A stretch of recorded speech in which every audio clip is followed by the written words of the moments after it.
Chapter 1 Oh hey God, I must admit that I am a bit insane. I was, am, and always will be an adrenaline junkie. Don't go trying to reason about it or explain it away or anything like that. I long ago gave up on the same. I remember that first rush, the danger sending my instincts into hyperdrive and giving me that good shit.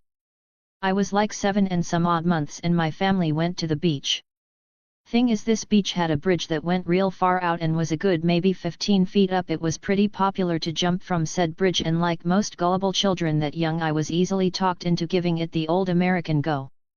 It was the height and the recognition in my underdeveloped mind that I, a flightless creature, was not meant to be this far up, and the instinctual conflict that occurs as a result that gave me that first taste of the good stuff. I've tried all sorts of drugs in the years since to try and find anything like it, but nothing comes close. The thrill of being in danger and getting by with the skin of your teeth was the only high I could crave. The rest were lacking in comparison. We adrenaline junkies are a crazy bunch, willing to do all sorts of things that the rest of the population looks at and goes fuck that noise. Jumping out of a perfectly good airplane, off the side of buildings, bridges, and mountains. Me though? My best highs came from fighting. I started bar fights, fought in underground arenas, and even had a stint as a MMA fighter for a couple years before the safety measures started to get in the way of my high. That was when my rich buddy, Jake, also an adrenaline junkie, told me about wild fighting. The idea was so very simple, and while not exactly harmless, gave a rush like no other.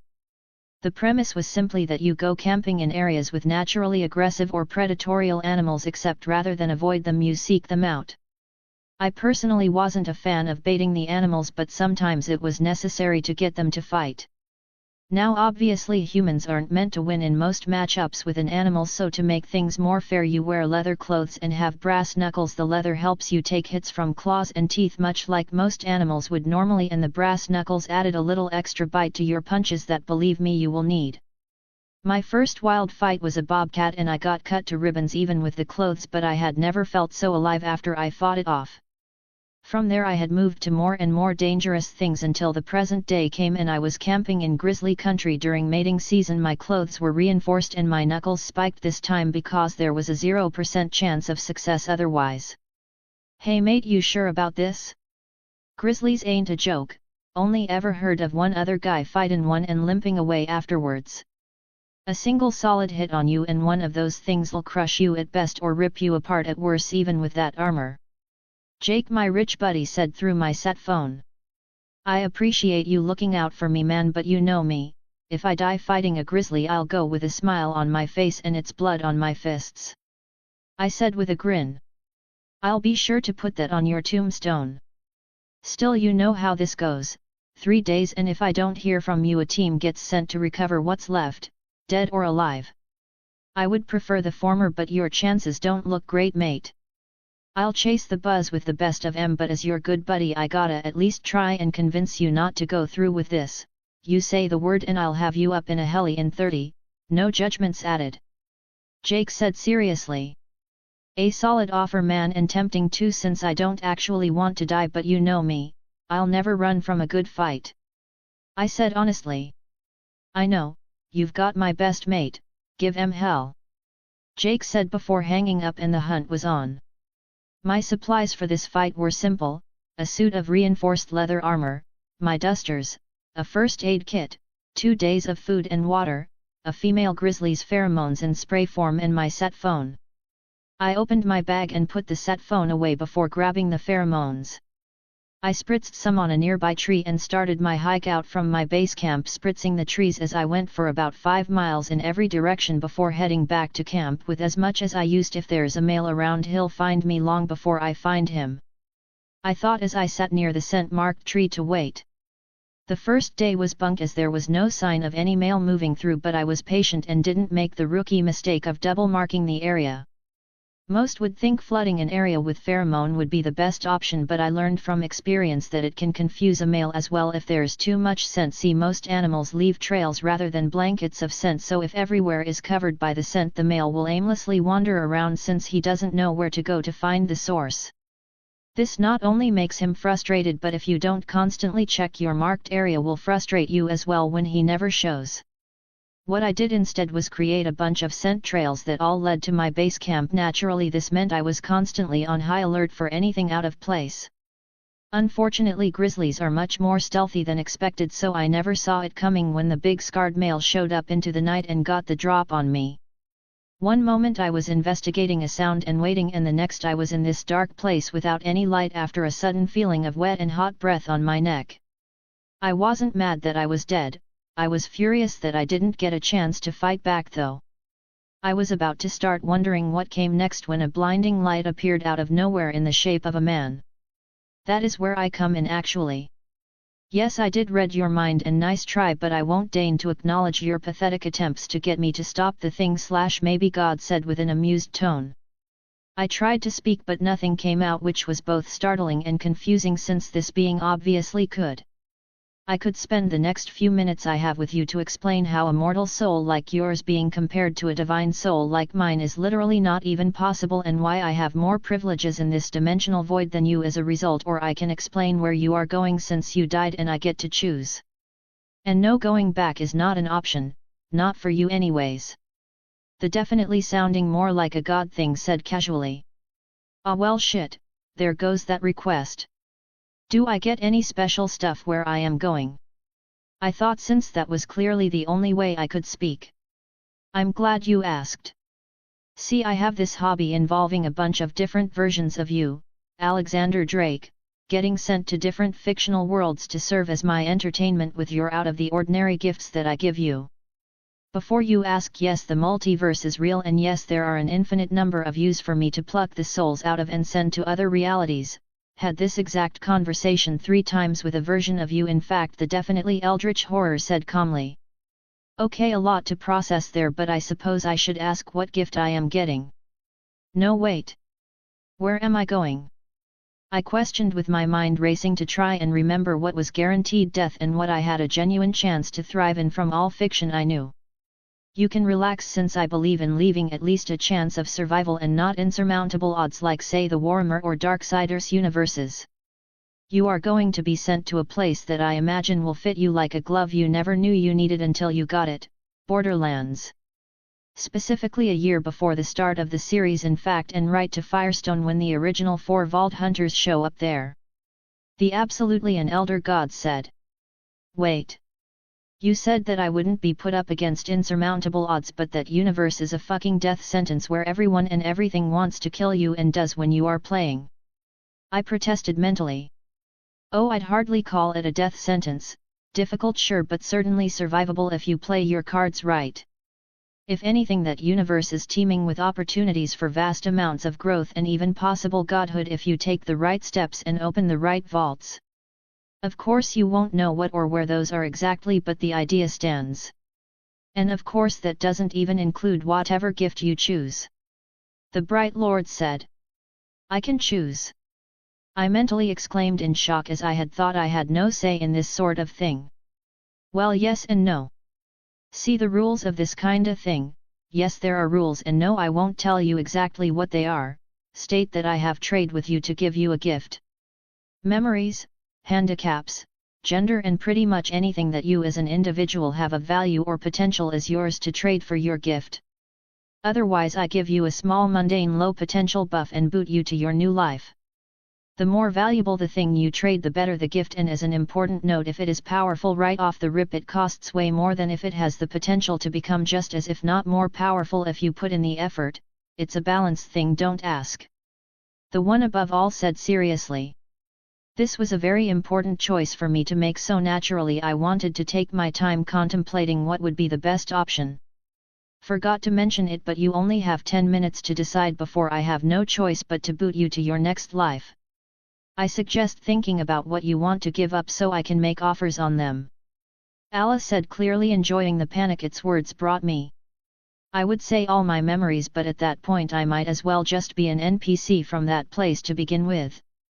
Also, something tells me that gives you the right to fuck with my personality via those memories, and I'd rather not. What about all the knowledge I have on that universe and blurring any personal memories from my time on Earth, family, friends, people, or places, that sort of thing? I thought seriously.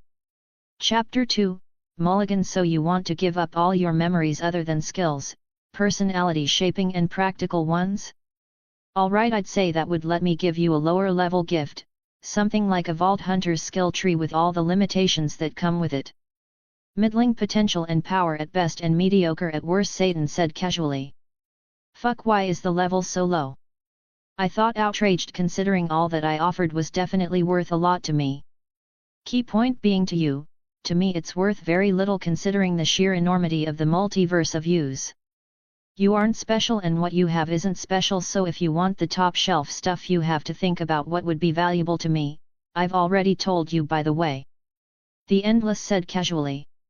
I thought back to the entire conversation and realized the crux of the issue and knew what I needed to offer to get a much better gift. This being sported a wide smile when I made this realization, and it dawned on me that this wasn't some benevolent entity but merely something treating me as a toy to play with. I do so love it when a you figures out just the sort of position they are in.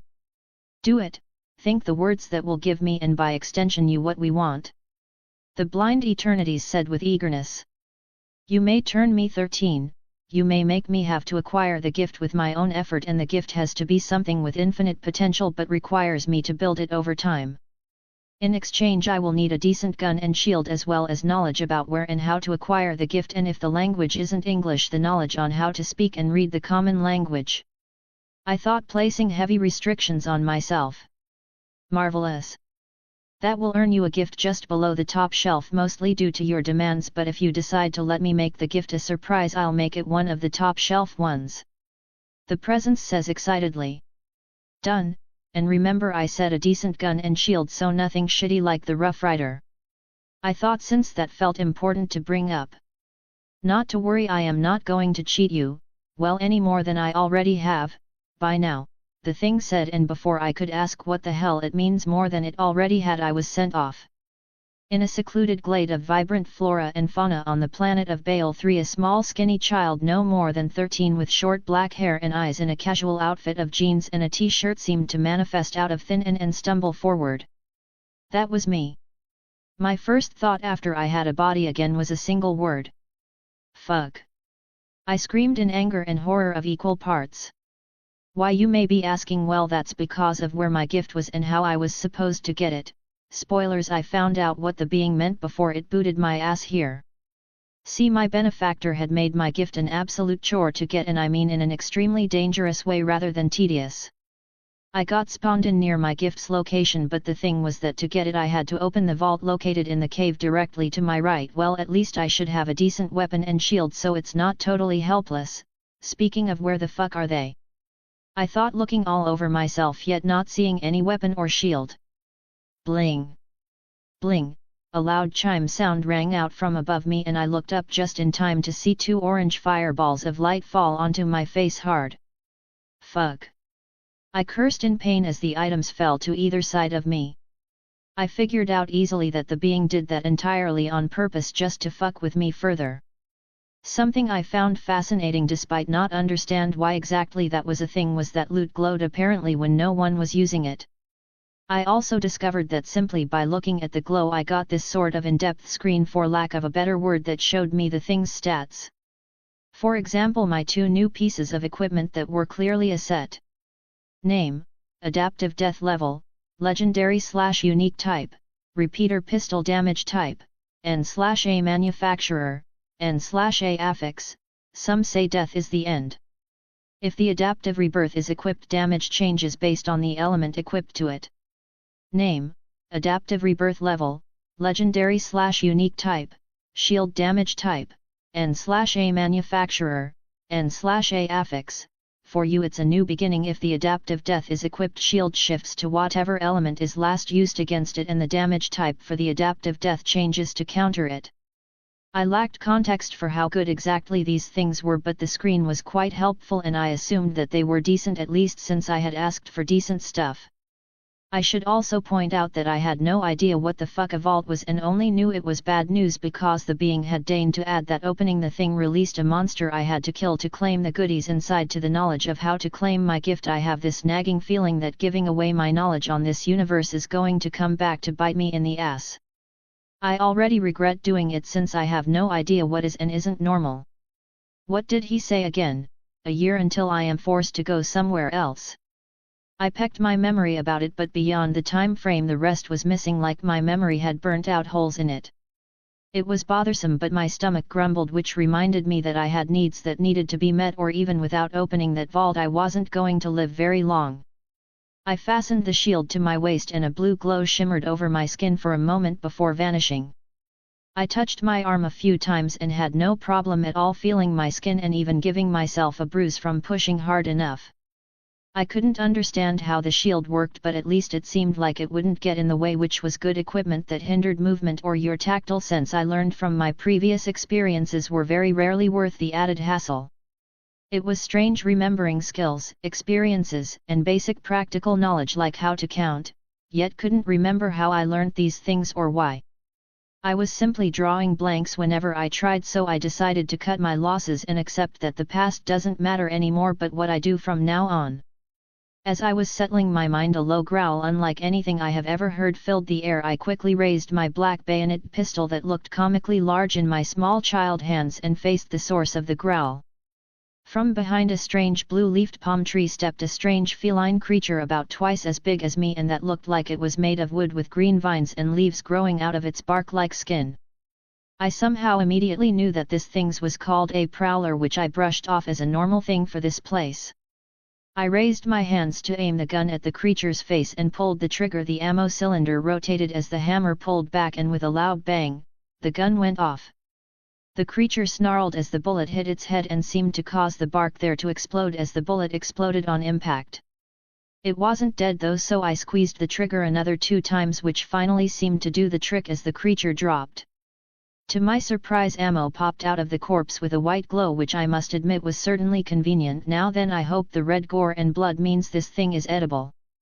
I thought as I used the bayonet of my pistol to field treat the thing with some mistakes, since its biology was like nothing I was familiar with. For starters, its skin was covered in a hard layer of bark, and the vines growing from it fed on its blood through roots piercing the skin.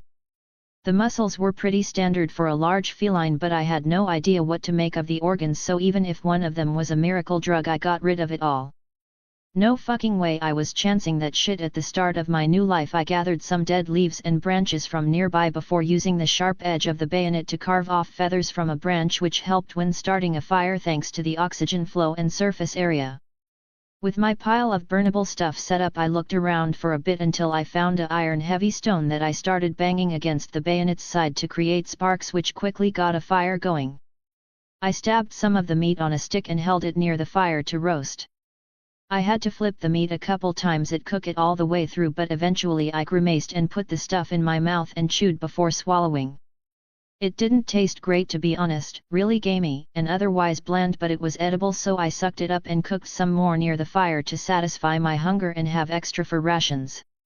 I didn't get to claim much of the body though, as I want to say pack of cat-sized reptile creatures showed up and dragged off the corpse while snarling at me like they were the ones that hunted it. I didn't bother trying to stop them, as if I rationed right, I had about 2 days of dried meat that should last me until I got my gift. I knew that the cave with the vault in it was nearby, and I wasn't planning to waste time planning for a fight I simply couldn't plan for. My knowledge given by that being didn't include information on what the monster in the vault was, so without actually fighting it I had no way to know other than that I could kill it with my gun. With my hunger satisfied, I saw no reason to stick around and got up from next to the fire and headed in the direction of the cave carefully, since I knew nothing about this place. A wise decision, considering I stepped on a mushroom only for a tree nearby to spray me with a green acid that made my shield glow white as it took the damage for me. Interestingly, my shield gained green lines and switched to corrosive resistance, while my gun gained white glowing lines and gained cryo damage. Well, at least I now know what 2 of the possible elements are, and hopefully the names aren't misleading about what they do. I thought once I saw this change. I was more careful after that and eventually managed to get to the cave that I somehow knew was called Devil's Maw. Yet another thing that I could only put under the "it is what it is" category and move into the ominously named cave. I was surprised to see that the cave was empty, since things like this were usually lived in. I also discovered that the strange piles of rocks could be kicked to get ammo, which I was thrilled about, and stuffed my pockets with pistol ammo, about 50 shells by my count. Chapter 3, Robots for 1,000. It wasn't a lot of ammo, but I didn't exactly have anything else to store the stuff in, which was sort of my bad since I forgot to ask for something like that. I found out why nothing lived in this cave 15 minutes into walking through it as I met my first one of them, strange anorexic-looking humanoid robot things that had featureless faces. Seraph/, the thing was named, which I found odd until it saw me and made this weird electronic screech, and 2 blades of reddish-pink energy extended out of its forearms. Fuck! I yelled and immediately raised my gun and shot at the ghostly gliding robot alien thing. When the first shot hit it, I was thrilled since I thought it was over like that, only for my day to be ruined as a whitish-colored film of energy rose over the spot I shot, preventing any damage. It has a shield, I thought in horror, and took off running while pointing my gun in the general direction of the thing chasing me and pulling the trigger over and over until I needed to reload. 3 of my 5 remaining shots hit the thing, which was pretty good in my opinion since I had only been taught how to fire a gun while standing still. The thing's shield cracked and shattered like energy glass with 2 shots, and it staggered from the impact of the third shot, which I used as an opportunity to pop out the ammo cylinders, shake out the cases and fumble in 7 more before pushing it back in. I then immediately had to duck as one of those buzzing energy blades cleaved through the air where my neck was a moment prior. Eat lead, bitch! I screamed as I unloaded at point blank into its face, which did the trick. Let me tell you, my adrenaline was pumping after that near life and death struggle, and I was out of breath. Fuck, I'm so used to the stamina I built up over the years that being in a younger, less trained body is going to be a problem if that light workout was enough to get me winded. I thought grimly. I decided to pull back from my trip through the cave and grabbed the corpse of the Seraph Slasher and started dragging the surprisingly light thing back towards the entrance of the cave. Why, you may ask? Because I wanted that fucking energy blade, that's why. It came from the thing's arm, so I had hoped that destroying its head hadn't ruined whatever made it work, and a little bit of electrical work would fix it right up. As I said previously, us adrenaline junkies were a strange bunch, and thanks to my experimentation I had learned a bit of electrical engineering since I heard from a friend of a friend that the rush of working around enough electricity to kill you in an instant was a great high. At first that was indeed true, as I got that high from sheer fear of fucking up and frying my ass while messing with live wires. Unfortunately, after I got good at the stuff, that thrill was gone since I had nothing to fear save freak incidents. Still, the skill was still there, so I figured alien robotics couldn't be that different, right? I literally couldn't have been more wrong. The fuck is that? The fuck are those? How the fuck did that even work? I mentally screamed in confused rage after I managed to pry the metallic casings off the torso and limbs and got a good look at the power core and wiring. It was not anything like what I was used to back on Earth. For starters, the power core was a literal ball of silver metal with glowing blue squiggly lines all over it. If it wasn't literally thrumming with energy, I probably wouldn't even have known that it was the power core. The wiring was even more confusing, or rather the utter lack of the stuff. You could have told me this thing ran off hopes and dreams and I'd probably fucking believe you with how much sense this shit made. The only part of this entire thing I understood was the blade deployment mechanism in the arm, and even then only because it was fully automated and just needed a flow of energy to activate. There was this tiny connector piece in the shoulder area that regulated the flow of energy to and from the movement mechanism in the elbow, and from there to the forearm that was actually one stiff piece that created the glowing energy blade. All of this to say, I just needed the forearm and the power core. Technically, the trick was figuring out how to create a switch to regulate the energy coming from the core to the forearm blade. I was rather destitute of tools and spare parts at the moment, so besides the robotic body, my gun, and shield, I had nothing to work with. Frustrated, I could only grumble at the waste and ditch the entire idea for now. That said, it wasn't a complete waste of time, as I could still use the protective plating that I had pried off the thing to cover my vitals in case my shield gets busted through. An adult wouldn't get enough coverage from the stuff, but I was a small and fairly skinny kid at the moment, so it was just barely the right size for me. I had to pop 4 holes in the corners with my gun, which was harder than you'd think but not surprising. It was meant to protect the power core and movement mechanisms from damage, so naturally it was pretty damn tough. Not by any means bulletproof, but highly resistant, which was good enough for me. Something I was coming to love about my gun's bayonet is that despite the abuse I was putting it through, the thing was still good as new and as sharp as a razor. Thanks to that wonderful implement of murder, I had a very useful tool for survival and to a degree crafting purposes. In this case I used the blade to cut down some sort of purple thin grass that I proceeded to weave into grass ropes to fasten the armor casing to my chest, arms, and legs.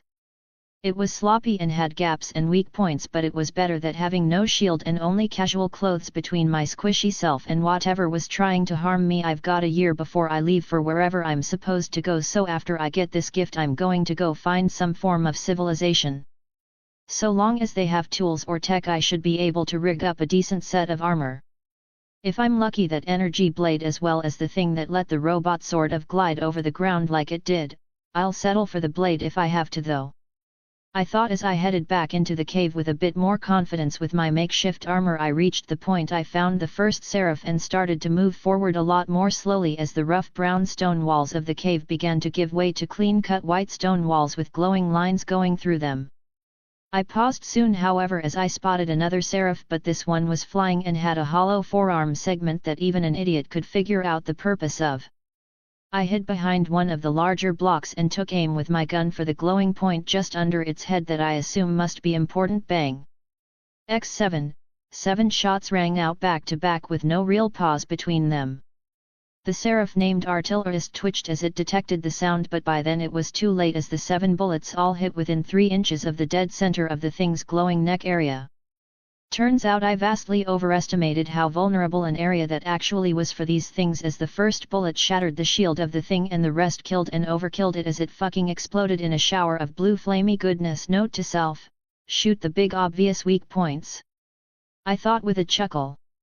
Admittedly, it wasn't much of a design flaw, since unless you snipe them like I just did, hitting that spot while the things were trying to murder you tenderly was probably really fucking hard. Even hitting a moving target at the range with any sort of accuracy without taking forever with each shot was already hard. But to get a bullseye while dodging an unpredictable target when you and it were moving quickly? That took skill I didn't have, yet I knew my way around a gun, since any adrenaline junkie worth a damn did, but it wasn't my bread and butter. That was up close and personal type brawls. Put me in a fist fight against damn near anyone and I would dismantle them in at least 3 different ways. Still, while I don't remember anything about this universe, if I of all people asked for a gun, it meant that I truly understood that the things were vital to survival. I am willing to bet everything I'd be dead against the first seraph I came across after trying to punch through its shield. This meant that unless my gift turned me into Superman or some shit, guns were probably gonna be the most viable way forward for me. Moving on from the still chunks of my victim, I only came across one more seraph before I found myself in a massive chamber with huge statues with sharp angles that reminded me a bit of the robots I killed, and a broken stone archway at the far end that had a platform and an object laying right next to a raised pedestal. Walking up to the platform, I looked at the object next to the pedestal closely. Name: Bale 3. Vault key description: a strange iridian object with the power to open the vaults on Bale 3. This vault key was in fact 3 pieces fused together into the shape of a ring about a foot across. I picked it up and I felt the rough metal that hummed with barely contained power. Welp, time to make yet another questionable life choice and release a monster to get superpowers promised by what is more likely than not some cosmic horror that decided watching me do this shit with a single gun was amusing. I thought with a sigh and placed the vault key in the pedestal. It sank right into the perfectly shaped divot and the pieces of the broken archway began to float up and slot themselves in place perfectly, repairing the thing. Immediately a black and purple swirling sheet filled the whole archway's frame. Seconds later a massive 3-fingered clawed paw reached out from within the sheet and grabbed the archway's side and pulls as the rest of the body attached to it appeared. The monster's full form was similar to that of an ape from Earth in that it had a single head, 2 arms, and 2 legs, but that was the only similarities shared. Each hand had only 3 claws and no thumb, and its skin was like that of a crocodile's with ridges and spikes of bone along its length. The creature's head was also a massive crooked fanged thing with a huge red slitted pupil eye in the center of its head. Colossus, well, that's not good. Chapter 4. Strategy bitch. Understatement of the fucking millennia, ladies and gentlemen. Not good didn't even begin to fucking cover the double shit sandwich I had decided to put myself in. The monster roared loud enough that I could feel the air shake and my shield activate to stop me from going deaf. Bang X7. I unloaded my gun while the thing was busy posturing right at that giant glowing red eye. 3 bullets hit that soft vulnerable organ and sank in maybe a centimeter. Fuck. I yelled seeing this and started running as the monster ripped up a piece of the hard stone floor as big as me and chucked it like a softball right at me. I flinched when I felt and heard the chunk of the floor smash into the wall behind me as I ran and hurriedly focused on reloading my gun. I was also keeping an eye on the monster that I had noticed hadn't moved from its position even after I shot it. This confused me as I knew for a fact that most animals that can get shot and shrug that shit off also tend to charge the shooter, yet this thing chose to throw something at me without leaving its spot, which was strange. I also noticed that after it threw that piece of the floor it rubbed at its eye while growling. It didn't throw anything else though. I quickly noticed why after taking aim again. A thin layer of ice had grown over the spots my bullets hit. I forgot about that. I thought joyously as I remembered that my gun currently had cryo damage equipped. To be fair, the Seraphs were robotic and had shields, so I never noticed the effect of the elemental damage type until now. Eyes are mostly water and this thing has no shield, so it makes sense that the spot I shot froze over. I think I know how I'm gonna kill this thing. I thought with a plan in mind. While it was focusing on clearing the frost from its eye, I stood still and took careful aim at that eye and waited for it to move its paws away. Bang X3. I squeezed the trigger 3 times, which I had discovered trial and error style was the max I could handle the recoil from before my accuracy suffered. Fruuyuyuyuyu, the monster screamed angrily as all 3 bullets hit the eye, only this time they sank in enough that some blood started to come out and freeze. I didn't just sit still though, but took off again as the monster chucked pawfuls of stone at me one after the other before focusing on its eye again, like that was way more important than killing me. This thing's dumb as a rock. I thought, frankly insulted at how easy this was. I quickly came to regret that thought as the monster ripped out its own fucking eye and started growing bigger. 20 feet 25-30, it doubled in size and the spikes of bones protruding from its now black skin extended like blades bigger than I was tall. As if that wasn't bad enough, that eye it ripped out regrew. Only this time it was way bigger and white-pupilled. I think we might have gotten off on the wrong foot. How about we start again? I asked, only to receive projectiles 3 times my size as the response. Worth a shot. I muttered under me breath as I ran for my god's damn life. I of course didn't stop shooting at it and reloading as I ran, but my accuracy was frankly terrible and landed all over the thing, though it really didn't like cryo damage as the spots on its skin hit frosted over and cracked to leak blood. After 5 minutes, however, I was at my limit and simply couldn't run anymore as my lungs and legs were burning in pain. I waited until I was near one of the now wrecked statues for it to throw another chunk of the ground at me and timed it to dive behind the statue. Crack! My shield got hit with the projectile and broke, so I scrapped my hands when I landed, but otherwise I was fine. I laid flat out behind the statue, gulping air desperately to recover as much as possible, and from a crack near my head I could see that the stupid brute immediately thought I was dead because I had vanished from its sight. Yep, sharp as Play-Doh this one. I thought, relieved as I reloaded my gun and waited for my breath and shield to recover. I kept an eye on the brute that was dragging itself forward slowly with its 2 long arms. It didn't charge because it can't charge, those legs can barely keep it upright, much less walk or run. I realized excitedly. While killing this thing wouldn't be easy, it was starting to look more and more doable as I got better acquainted with its weaknesses and strengths. For starters, cryo damage fucks up its body wherever it's hit, it's dumb as hell, can't move very fast and has definitely lost a lot of blood. Strengths-wise it's durable as shit, seems to be able to regenerate when it grows and is ridiculously strong.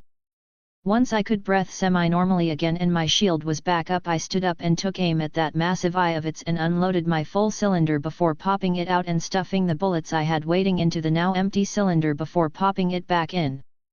Fruuyuyuyuyuyu, the monster screamed in rage and pain as all 7 of my shots hit it somewhere on the now me-sized eyeball and frozen each and every hit.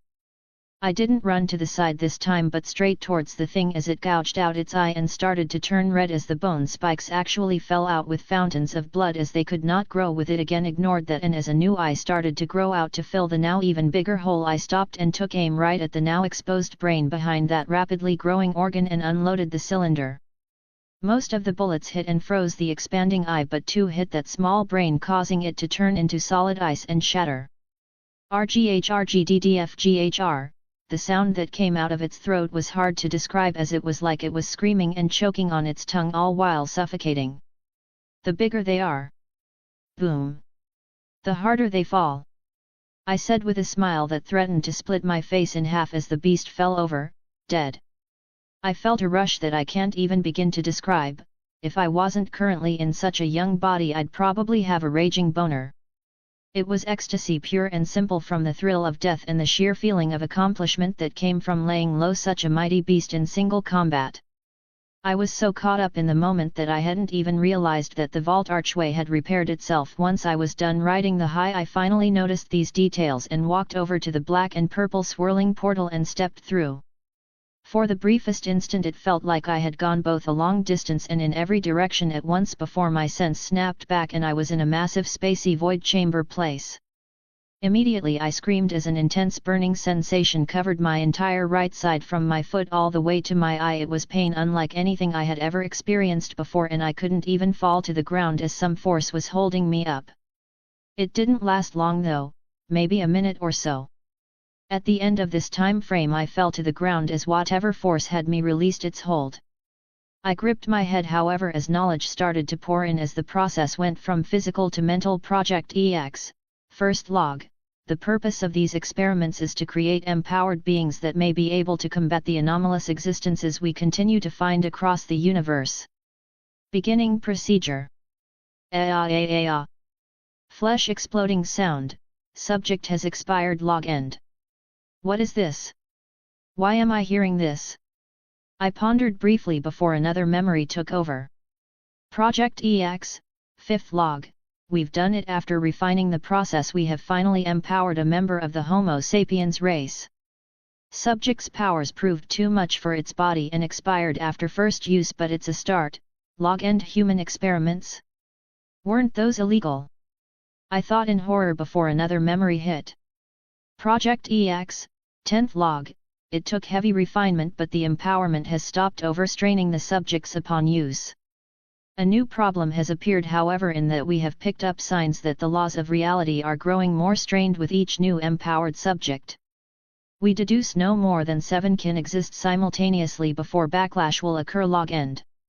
Project EX, 19th log. The universe has played us for fools.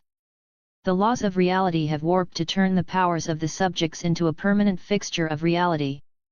6 of the 7 sets of powers have escaped containment and been scattered among the Homo sapiens race.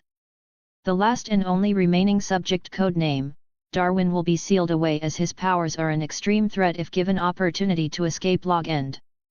What the fuck is this? What sort of twisted mad scientist level bullshit is this? I thought, disgusted by this knowledge, before one last memory came to me. Project EX, final log. Hello subject Darwin, or I suppose whomever it is that inherited Darwin's powers. I leave these logs intrinsically linked to subject Darwin's powers, but after you finish assimilating them will vanish should another come to possess them. We were wrong to create these powers. We know this now when it is too late to do more than seal them away. The rest of our kind were content to seal away the anomalies as they were found, but we hoped these subjects would allow us to eradicate them instead. We paid for this mistake gravely. I am the last of us left, the last of this dissenting group of our race, unknown by the rest. Darwin killed us before we could escape the chamber, and left with no choice I closed the seal with me within it and Darwin perishing from his wounds. The time slows as the seal begins to chain the anomaly chosen as the prisoner here and eradicates the remaining life forms. These logs are the last and only remaining evidence that we exist, and I beg that you never forget that we did not choose to stand aside passively. Log end. Seems like these people got what was coming to them. I thought coldly as I finally started to make sense of the sudden understanding I had of my new powers. It was known as phase evolve and was roughly broken down into 4 parts that worked together to create a virtuous cycle of growth and power. The first part was hunt, where I gained the life force of whatever died. This meant I lived longer and longer without aging the more I killed, but that was the most passive use of the stolen life force. The second part was graft, where I could steal traits from anything I touched in exchange for the amount of life force it would take to adapt my body to accept those traits. The third part was fuse, where I paid life force to fuse 2 or more traits I had together into a superior trait so long as the fused traits were similar. The final part though was insane. It was called burn, and basically I could ignite my stores of life force in order to basically become temporarily immortal and drastically empowered. Chapter 5 No place like home. In this new dangerous reality of mine, burn's importance as a life-preserving method could not be overstated. If I ever got in a situation where I had to trade damage with a vastly superior foe, this could make me entirely unkillable for a short span of time. If I had one issue with this new set of powers, it was that I didn't have enough information to go off of. Like, I obviously wouldn't turn into a freakish monster from collecting traits, since that would have defeated the purpose of creating the powers, but at the same time the details were a little non-existent on what would happen when I stole traits for myself. There was much more than that too, as I wasn't sure how I'd know what traits something had, or even if I had enough life force to get said trait. There was a lot of information missing to give this power set well-defined structure, but I froze when I had a thought, a very possible theory. What if this power set doesn't have limits? That being said, it was top shelf and I asked for something with infinite potential, and this certainly qualifies. I just didn't think that it would be so vague. I thought with a headache. I decided to wing it and figure this shit out as I went, and turned my attention to the weird chests and floating object held in the strange statue's hands. Walking over to the odd angular statue, I examined the thing in its hands. Iridian habitation unit level, relic description, all the comforts of home. To go. The object itself was this black metallic sphere thing with this beautiful amber glowing crystal in its center. Is that a fucking pokeball? I blurted in shock. I reached out and yoinked the thing off the statue's hands without hesitation and with more than a little greed. I grimaced when it started to glow amber orange and stick to my hand, even though I tried to get rid of it like a cat with tape on its paw at first. Wait, it doesn't hurt. I froze as this thought hit me. Lifting my hand up to stare at the thing, I saw some orange bar-shaped lights on the side of the ball that were slowly filling up. User binding, or is it recharging somehow? I wondered curiously. Whatever was responsible for the creation of this thing was clearly the same thing responsible for the creation of those robots I ran into on the way to this vault, as the design was very similar, though clearly this sphere was way more valuable. After staring at the ball in an attempt to unlock its secrets for a good 5 minutes, I got bored and decided to ignore it for now and go check out these out chests at the back of the chamber. There were 2 kinds of chests, with only one of them appealing to me aesthetically. The first kind of chest was this pale white stone rectangle with 2 glowing green diamonds intersecting carved into the lid. It was about 4 feet long and 2 feet tall, but was frankly bland as shit. You opened it by hitting the lid. I'm not kidding, you literally had to hit the lid for it to open. When the things did open though, I immediately decided that I was never going to judge a chest by its cover again, as 3 items just sort of pixelized into existence on the 2 shelves of the chest. The 3 items had 3 different colored flame glows, much like my gun and shield did before I equipped them. I hurriedly looked them over and was surprised at what I found.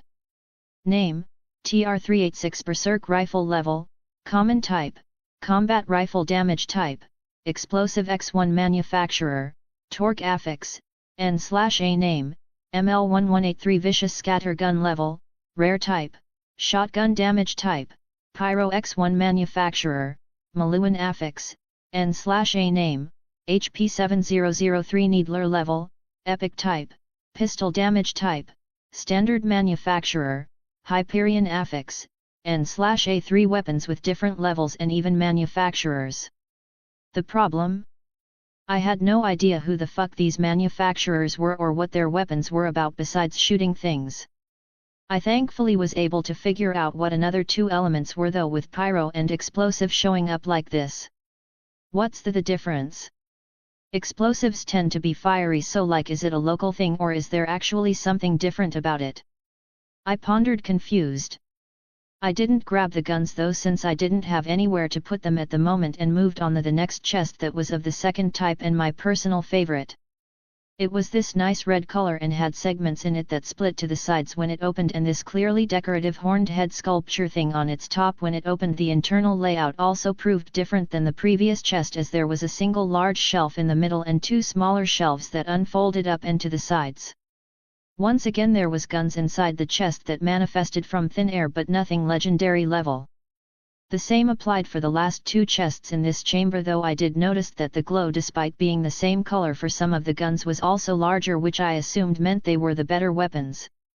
Brrring, a sort of chiming sound rang out from my hand, and the sphere stuck to me fell with a tink. That startled me. I forgot I was even holding that. Time to see what this thing's about then, I thought as I picked up the sphere and started pressing and trying to twist different parts of it to figure out how the fuck it worked. Turns out that big obvious amber gem part was a button, and once it clicked, the most fascinating thing happened. It shot out of my hand. Defied gravity and everything as it shot through the air before going through the portal of the vault, leaving me standing there speechless. Get the fuck back here! I roared angrily, thinking my loot was making a break for it. In hindsight, not my finest moment, but to be fair, I had no idea how this alien tech worked at the time. Anyways, I left the vault and immediately my new powers went haywire, as it was suddenly like a very annoying voice screaming in my head to take the life force of the giant monster corpse and that it had some great traits. That shit was disorienting as all get out, since I wasn't expecting it, but I managed to stuff that new instinct down to a manageable level. Once that was done, I was surprised to see a small black metallic archway with a familiar ember button at the top, not far from the vault's still open portal that looked like a mini vault. Is that what the ball turned into? I wondered in surprise.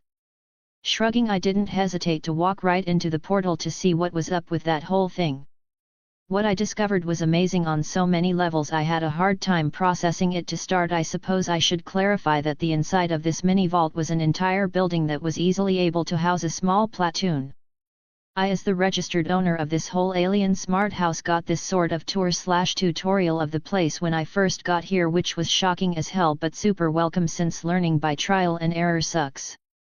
It had built-in waste disposal rooms, bathrooms, and even running clean water in hot, cold, and every temperature between. My favorite part though had to be the alien food maker thingy in the largest room. That was a big amber orb thing on a metal stick lever that you grabbed and thought of whatever food you wanted before pulling it down. Glowing orange and black alien projector beam things would then pop out from the wall and sort of 3D print whatever food you had been thinking of. A bit of a downside though was that you couldn't come back for seconds, since the food creator thing had to recharge for a whole 24 hours even if you had it make you a single chicken nugget. Kinda stupid, I know, but I wasn't the one who made the thing, so what can you do? Still, if you ordered a bunch of food right from the start, it wasn't a problem, so I guess it worked out anyways. In case you were wondering, I got a Salisbury steak with portobello mushrooms and Havarti mac and cheese for my first meal, so worth it. Moving on from the food creator thing, this place had a grand total of 12 rooms, with 5 being purpose rooms according to the tour/tutorial and the rest being spare rooms that were totally empty, so I could do whatever I wanted with them. The 5 purpose rooms were a herbarium, a menagerie, a simulacrum training space, and a spatio-translocator map room, but my personal favorite was the crafting/tinkering room. The first and second of those rooms had an input menu in each particular specimen containment and care unit that let you adjust the parameters to be ideal for keeping whatever you put there alive and thriving. Did I forget to mention that this entire place looked like it was made for giants? I'm talking 20-foot ceilings, and each room being large enough to play baseball in. The third room was, for lack of a better description, the fucking Matrix training room, in that it created hard light enemies that reacted and acted like normal enemies. I very much plan to abuse the shit out of this feature for the next year to shore up my massive weakness to running and gunning with any sort of accuracy. The fourth room was lacking any tools, but had a waist-high workbench table and a matter-to-matter form reconstitution gizmo thing that deconstructed whatever I gave it into its base materials and remade them into whatever I wanted of the same stuff. This meant while I might not have any tools or parts at the moment, I could use this to make them as needed, so long as I fed it the right materials and knew what the hell I needed and how it was made. Finally, there was the spatio-translocator map room, or the teleporter room as I like to call it. Built-in motherfucking fast travel for the win. In all seriousness, the way it worked was that I could set up my mobile home here at a spot, designate that spot as important using this room, and from literally anywhere in the universe teleport the entire place to that spot from this room. Not super useful at the moment since there was only a single place marked as important by default and I had no idea where the fuck it was, but in the future, game changing. My only real gripe with this porta home would have to be that it was almost entirely barren smooth grey stone. No furniture, tools, decorations, not a damn thing that wasn't built into the place. Still, despite that, I didn't mind at all because, like the description said before I grabbed it, all the comforts of home, to go, the potential for that was there so long as I was willing to put in the effort to fit the place out. First things first though, I need to go power up from the dumb giant outside, I thought with an excited grin. Loscro here. I'm going to show the traits, their costs, and amount of life force he has like game screens with an exact unit amount, but the real thing is more an instinctual understanding he'll have. Sorry if this little message of mine breaks immersion, but I felt it important to say before I got criticized for it. Chapter 6, I have the pow-wa-a-a. I left my house after that and hit the amber button at top of the archway, which caused the portal to vanish before the sides of the archway folded and shifted until it was back in its nice neat sphere form the size of a coconut. I caught the sphere as it went to fall and held it in my left hand while stuffing my gun under my jeans waistband since I didn't have a holster. I then walked over to the corpse and placed my right hand on it. Alright, so how does this work exact? Whoa! Colossus Life Force, 12,811 units. Traits: Thick Skin Common Grade 500 units, Hard Bones Common Grade 500 units, Gigantism Uncommon Grade 1000 units, Cryo Weakness Trash Grade 50 units, Rampant Growth Rare Grade 5000 units, Small Brain Trash Grade 50 units, Colossal Strength Legendary Grade 100,000 units. Da fuck.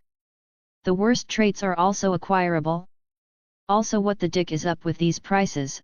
I get that the good shit cost more, but this is ridiculous. A monster this powerful only lets me buy 4 of its weaker traits, and I might as well forget about its best trait that feels like it cost 10 times more life force than this fucker gives me. I complained mentally. Some of these traits I definitely didn't want, as I got a sort of feel for what they did.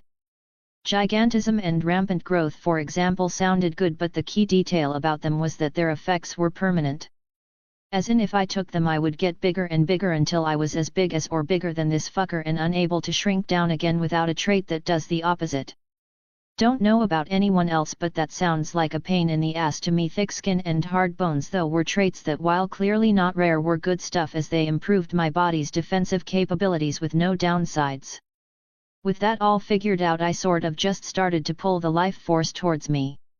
It was hard to explain, but it sort of felt like extending your hand, but like way past your actual reach, and then grabbing the sun, yet without any pain, just a lot of heat. That's probably not all that helpful, but that was what it felt like to use Hunt to absorb life force once the life force actually started entering my body, though it was a rush of pleasure not unlike an orgasm. It was, frankly speaking, close to addictive, and once it was over I had an intense craving for more life force, like an insatiable hunger demanding ever more. I shut that shit down like a health code violation at a small restaurant. Ain't no way in hell I was going to let my power control me like that. If I was going to use this power, I would be doing so because I decided to, not because of some instinctual feeling that came as a side effect of it. With my powers properly brought under control, I moved on to grafting Thick Skin and Hard Bones. It was not like I actually took the traits from the corpse, not really. It was more as if I had copied them by transforming a portion of my life force stores into them within my body. Despite that, I could feel that the traits, while still in the corpse, were also sort of not at the same time, like a weird Schrödinger's cat type paradox. I'll experiment with that later to try and figure out what was going on. To my surprise, however, the moment I grafted those 2 traits, the corpse actually started to turn grey and crack and crumble into a big ass pile of dust. Cough cough cough, what the fuck, man? I cursed as the cloud of corpse dust got sucked into my lungs and smothered me. My traits. I was going to come back later for the legendary trait. I felt like crying as I cruelly learned that life force was a stabilizing force, and without it the stress that grafting puts on the body is enough to make it disintegrate. Needless to say, I was pissed at missing out on that most delicious of traits. Also, something I discovered about grafting traits was that until I actively wanted them to, they remained inactive and not actually a part of myself, like a software update needing permission to download. I spent the next 5 minutes throwing a bit of a tantrum at the loss of a potential legendary trait. This mostly involved me kicking the corpse dust and cursing enough to make the saltiest sailor blush. Let it go, you've got shit to do," I said, talking myself out of it at the end, since otherwise I'd be here all day. Speaking of days, what fucking time is it? It's been sunny for like 4 hours easy, so if this place is anything like Earth, it's got to be like 5 or 6. Is that a second bloody sun? I exclaimed after I actually looked up for the first time I got to this planet. Yup. 2 suns in the sky like big bright tits side by side out the chamber's windows that I couldn't help but stare at dumbfounded. I knew it should theoretically be possible for a habitable planet to have 2 suns or more, but to actually see it, well, it's hard to accept. Fuck it, I don't care enough to fry my brain cells trying to figure this shit out. If it works, it works, I muttered, shaking my head.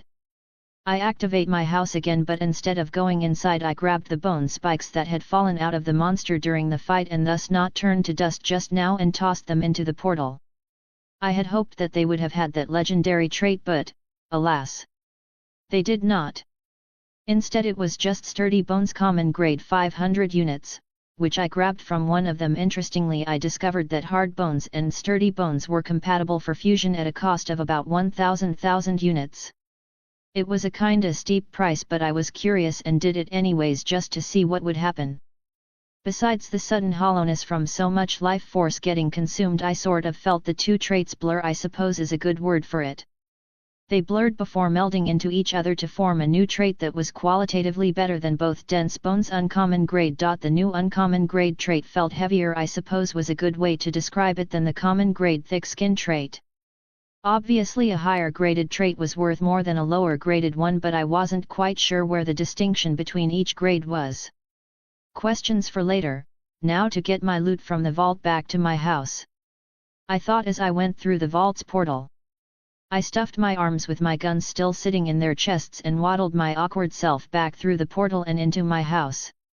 I dropped the guns before going back into the vault and trying to move one of those nice-ass red chests, but that shit easily weighed twice as much as I did wet and didn't budge. Ah well, can't win them all, I thought, giving up, and after one final sweep declared this vault empty. Leaving the vault, I walked over to the pedestal and retrieved the key, which depowered the archway closing the portal. I then walked into my house and got to work storing stuff in different rooms based on what it was. The key went into one room, guns another, and the bone spikes a third room. Once that was done, I closed my house up and headed back out the cave that led to this chamber to collect the robots that I destroyed getting here.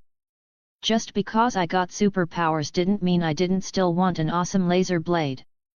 Something I discovered and was amazed by was that the robots lacked life force but did have traits.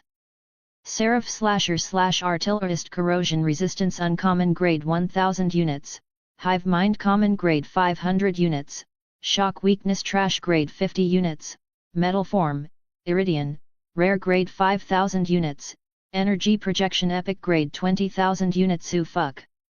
I hoped that the traits would be good, but how the fuck am I supposed to pick which ones to take when more than one is so damn good? I thought in mental anguish over the choice laid before me. The traits that were good were great, and the traits that were bad were equally sucktastic. Corrosion resistance was found on all 3 of the robots, so wasn't really a problem as far as sacrificing one of the things was concerned, but energy projection was found only on the artillerist's parts and also like twice as much life force as I currently had. The other 3 traits had heavy negative aspects to them according to my powers, with one of them being a straight up debuff to myself. Metal form, iridian, was the one trait that was possibly even lethal to me, since metal tends to not be alive, and well, I sort of preferred to stay alive. Rather than risk it, I stuffed the 3 robots in the room with the vault key for later when I saved up enough life force to get both the traits I wanted. I suppose I should integrate the 2 traits I have waiting before I go looking for civilization. Hey, I thought, and gave said traits a mental nudge. SSSSSSSS. I hissed in pain as my skin began to writhe and darken slightly while it felt like my bones were snapping and healing over and over again. It certainly sounded like that was what was happening too, as the cave echoed with a crackling sound not unlike a campfire but constant and fainter. This feeling only lasted a few seconds, but every god's damn instant of it sucked. As if that suffering wasn't good enough, I now felt sluggish and had trouble moving because my every bone now weighed more than before by a good bit and my muscles weren't strong enough to handle it without straining slightly. Note to self: get strength trait of some sort ASAP, also get to a safe location before integrating new traits. I made a mental note for later as I dragged my now sluggish self forwards. Leaving the cave after a while, not sure how long exactly, I couldn't help but look around predatorily as there was just so much life force and traits for me to possibly harvest. How could there not be in such a clearly thriving jungle/forest? I drew my pistol and confidently walked out of the cave and into the vibrant greenery, not bothering to hide my desire to kill, to hunt. It didn't take long for me to find a dark blue-shelled insectoid creature that reminded me a bit of a stag beetle except the size of a cat and with a horn that had a razor-sharp edge to it like a sword. Bug I identified it as and didn't hesitate to raise my pistol and pop a cap in the gaps between its natural armor.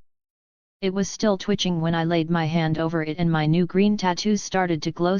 Bug life force, 137 units traits, exoskeleton common grade 500 units, blade horn uncommon grade 1000 units, fragile internals trash grade 50 units, multi-limbed common grade 500 units.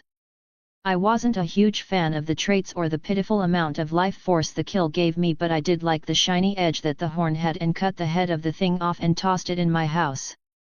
Still, life force was life force, so I harvested the corpse before continuing my hunt. Chapter 7, Drastic Changes. I had to admit that this place had colors if nothing else going for it. Vibrant reds, blues, greens, yellows, and I even saw some purples in a couple of the local flora. The fauna were also something else, like you could see the leaps in evolutionary directions they took, and as I got more familiar with the environment, why they took them. For example, a good many creatures I had seen had some form of greenery growing on them and were omnivorous. As it turned out, the prowler was not an exception at all.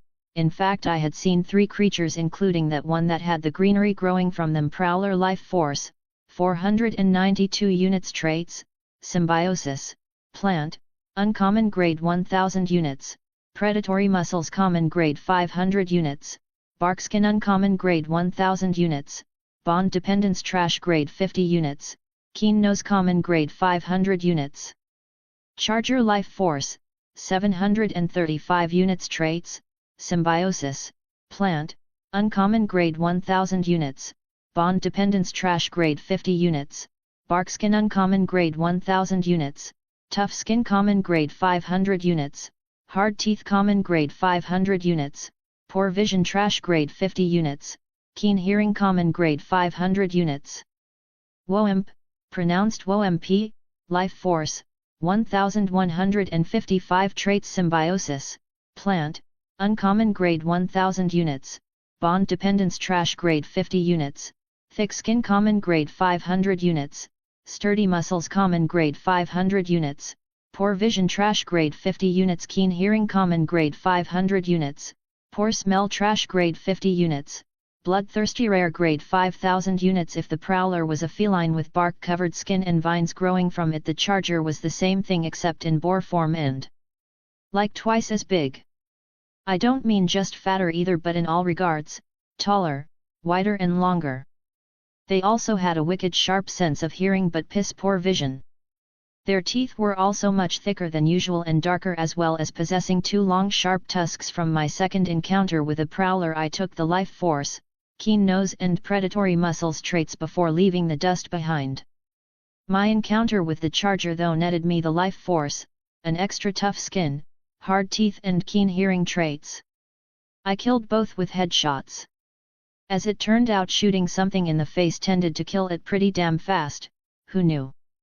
My encounter with the Woimp was unpleasant though, as there I was walking through the forest/jungle and then out of fucking nowhere above me a fucking inbred gorilla monster thing decides to down smash my ass like it's WWE. When I say inbred I don't mean that as just an insult, it still is though, but rather that this creature looked like it should have been shot at birth to put it out of its misery. General body shape wise it was basically a gorilla, hairy body, thick arms, short legs and a roundish head equals gorilla. The similarities ended there as it had a big jutting bottom jaw that was larger on one side than the other. It was cross-eyed with one eye being bigger than the other, and that one big one small freak show shit continued with its limbs. As far as its bonded plant was concerned, it had a whole ass red fern growing out of the center of its back. It also reeked to an unreal degree and had flies swarming around it from what looked like caked on blood it never bothered to wash off. The species, from what I could tell, had traded its vision and sense of smell for extremely acute hearing that it used its massive right arm to ambush stuff with from above when it hears something below it. Apparently it also wasn't used to the idea of shields, since after it broke mine, bitch hit like a bus, it seemed to think I was dead and got my gun pressed against its lower jaw when it flipped me on my back to try and rip open my soft belly. Admittedly the first shot through the head was enough, but I was so pissed that I unloaded the cylinder into it. At the very least I can say the life force made up for it, as it had a nice chunk ready for harvest, though I spent most of it immediately on thick skin and sturdy muscles. I didn't really have a choice, as the noxious beast died on top of me and I couldn't move its corpse off me and had to get corpse dusted to get free. Needless to say, I opened my house up directly afterwards and took a shower to try and make the smell and feel of it go away. While I was nice and safe in my house, I began messing with my stored traits. As it turned out, traits stacked if I got more than one of the same. It was massively diminished returns though, as I estimated when the second thick skin stacked with the first I had, the effects were much less prominent, maybe a quarter better at most. I also fused sturdy muscles and predatory muscles for 1000 units to get alpha muscles uncommon grade. Surprisingly, hard teeth was automatically fused for free into dense bones, which I suppose made sense considering teeth are bones. It was basically a sub-trait of a trait I already had, so my powers just fused it into the main trait like it was already a part of it. Still, I some stronger teeth out of it for free, so not gonna complain about a good thing. I also fused tough skin and thick skin plus one, stacked trait, to create armored hide uncommon grade for 1000 units. I had this idea that since I had enhancement traits for my skin, bones and muscles all in uncommon grade, that I could fuse them together to get a comprehensive full body upgrade trait. It didn't work though, as I sort of felt like I was missing one last piece to tie it all together. I need an uncommon trait for my organs maybe. I pondered but shrugged in the end, as I wouldn't know until I got whatever I was missing. One thing I can say for absolutely certain was that integrating so many different traits into my body at once is not something I ever plan to fucking do again. It was a bloody horror show, as my skin sloughed off entirely while my muscles writhed and expanded in the open air as new skin grew over them. At the same time, my ears and nose bled internally as the associated senses got an unnatural upgrade. The transformation lasted only a few brief moments, but was downright traumatizing and left one hell of a mess to boot. Ugh, never going to do that again. Fuck, I could really go for some steak and potatoes right about now. I complained as my stomach felt like it was eating itself. Ignoring my discards and blood-soaked clothes, I shambled over to the food printer thingy and the cursed when it refused to make food since it was still recharging. I grimaced and ate my leftover cooked meat from the first prowler I killed and cooked. It was dirty and soaked in my own blood, but I needed food and knew better than to be picky when desperate. It was not nearly enough, but I didn't at the very least feel like I was digesting myself, just very hungry. With that relief came the zoning in of all the changes I could literally feel and see. For starters, my 13-year-old form looked like it had been taken from a child bodybuilding magazine. I didn't have more than a bit of baby fat on my body, with all of my muscles being well defined and proportionate to a freakish degree. Kids my age weren't supposed to be this cut. It was unnatural and wrong, but here I was the walking definition of the word unnatural. I mean, I had a list going at this point of shit that fell under the unnatural category that applied to me. I died and then came back. I was a 28-year-old soul in a 13-year-old version of my body. I had superpowers, and now my body was impossibly jacked for an 13-year-old. I had no doubt that at some point this list was going to get long as shit, mostly because of my powers if I'm being honest. On the bright side though, I no longer felt heavy and sluggish but rather light instead. Amazing what them roids will do, am I right? I suppose another thing worth mentioning was that my sense of hearing and smell were driving me crazy. Every sound was amplified and my nose stung with the coppery scent of all this fucking blood. I could pick up other faint smells but the blood was really overpowering everything else right now. An interesting thing I suppose I should point out was that my skin still looked normal and texture-wise was the same but hard rather than squishy, like it felt like normal skin but simply didn't give all that much when you pressed on it. In a way it sort of reminded me of alligator or crocodile skin. It wasn't all great though, as I was losing life force faster than I was accumulating it, but it was one of those damned if you do, damned if you don't type deals. My whole power was about improving myself by stealing and making my own the traits of other things. It was literally just how it worked, and at the same time it wasn't was if the traits I was saving up for from the seraphs were going anywhere. So while I was spending life force faster than I was getting it at the moment, that would change once I got to a point where common and uncommon graded traits weren't all that appealing anymore. Right now I was still fresh and new to this power and in the process of building up a foundation I will work off of for the rest of my life, so naturally I wasn't going to skimp out and regret it much later when I could have really used these upgrades. Ugh, I need another pair of clothes. These are ruined, I thought with a grimace once I was done checking out my changes.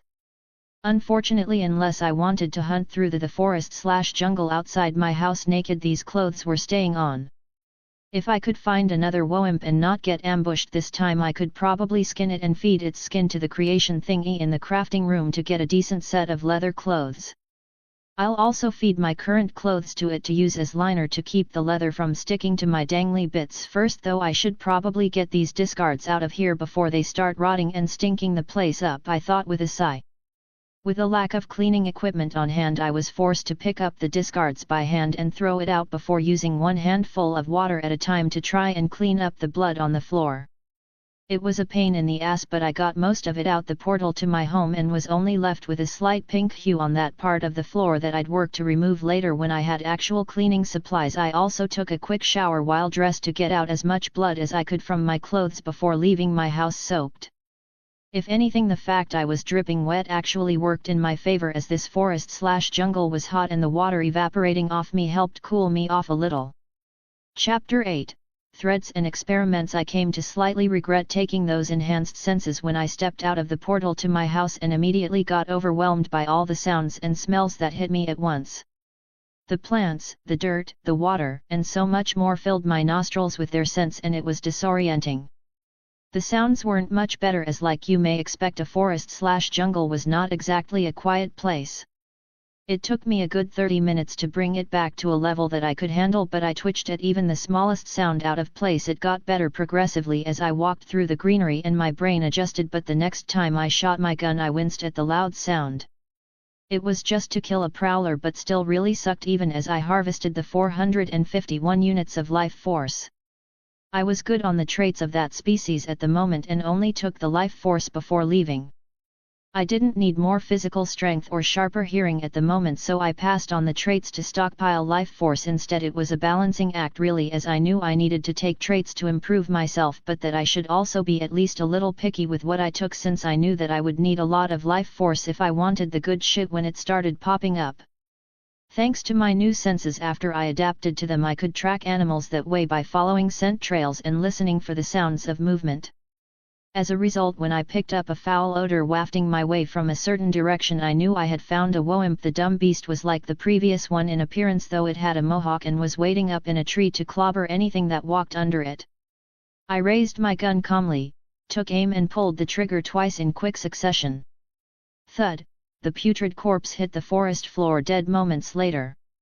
I whistled casually as I strolled over and stabbed my bayonet into its throat and began to skin the still hot body on the spot. The disproportionate nature of the species biology and the plant on it made this process a chore, but in the end I had a mostly intact hide. While I was still hungry, I wasn't going to eat something that lived in filth like this, and merely harvested the nice 949 units of life force and left, since I didn't want to find out if something could just casually stroll into my house through the portal if I left it open right next to this bloody and dead Woimp. Once I was a good distance away, I opened up my house and went straight to the crafting room. The creation thingy was comprised of 3 parts, that I could see. The first was a black and glowing orange square sliding drawer that was what took the materials. The second was an amber knobbed lever like with the food creation thingy that interfaced with the person touching it, me, and told them what materials it had and how much it needed for whatever you wanted it to make. Unfortunately, I also discovered that much like the food creator thing, this device also had a cooldown, though a much lower 4-hour one, since you had to provide materials, which cut the cost considerably. Anyways, the final part I could see was a sort of set of square black and glowing orange rings that were in the wall to the other side of the lever. I walked over to the depositor drawer and stuffed in the Woimp hide, waited for it to get accepted, then started to strip. I was totally bald underneath it, but I wasn't surprised since I had lost all of my skin previously, which took my hair with it. I tossed all of my clothes down to even my shoes into the depositor and then left, since I wanted to get clean before I put on new clothes. Come out, damn it. I cursed in the shower as I furiously scrubbed at the dried blood on my skin to try and get it off. It wasn't going well. I even had the water at almost dangerously hot temperatures to try and get the scum off, but it was stubbornly clingy to me. It didn't help that I lacked anything abrasive to scrub at it with, as well as soap, and was just using my hands. At some point I just had to accept less than perfectly clean and move on with small specks of dark-colored dried blood on various points of my body, thankfully without hair to hold it. The water just ran right off me and I dried out very fast. Walking over the smooth stone floors to the crafting room, I entered the room and headed straight to the maker thingy. Alright, so first I'll have the hide shaped into a set of leather armor like I was used to on Earth, then remove the crotch and replace it with denim and a zipper. Layer the legs with denim on the inside and create hard rubber solace with grip groove. Add holster for gun on right hip, then layer the top with the cotton of my shirt. Plate with iridium metal on the forearm, upper arm, chest, thighs, and shins. I thought setting my specifications. Once I had what I wanted set in mind, I saw I had a good bit of hide left over and decided to create a satchel as well with a button latch. Good and happy with my specifications, I pulled the lever and the black and orange glowing ring began to hum and glow even brighter as they started rotating in back in opposite direction. Woo-thoop. The machine made an odd noise and the next second my items got shot out between the rings and thudded to the floor. That's trippy as fuck, I thought with a chuckle. I meant it too, as 1 second there was nothing, then the next boom, items. Definitely not complaining, but that didn't mean it wasn't hard to fathom. Anywho, I collected my new clothes, which looked like a pair of leather pants with built-in footwear and a long-sleeved leather jacket. The parts I specified also had perfectly stitched on plates of the iridium metal that actually matched the dark grey color of the hide very well.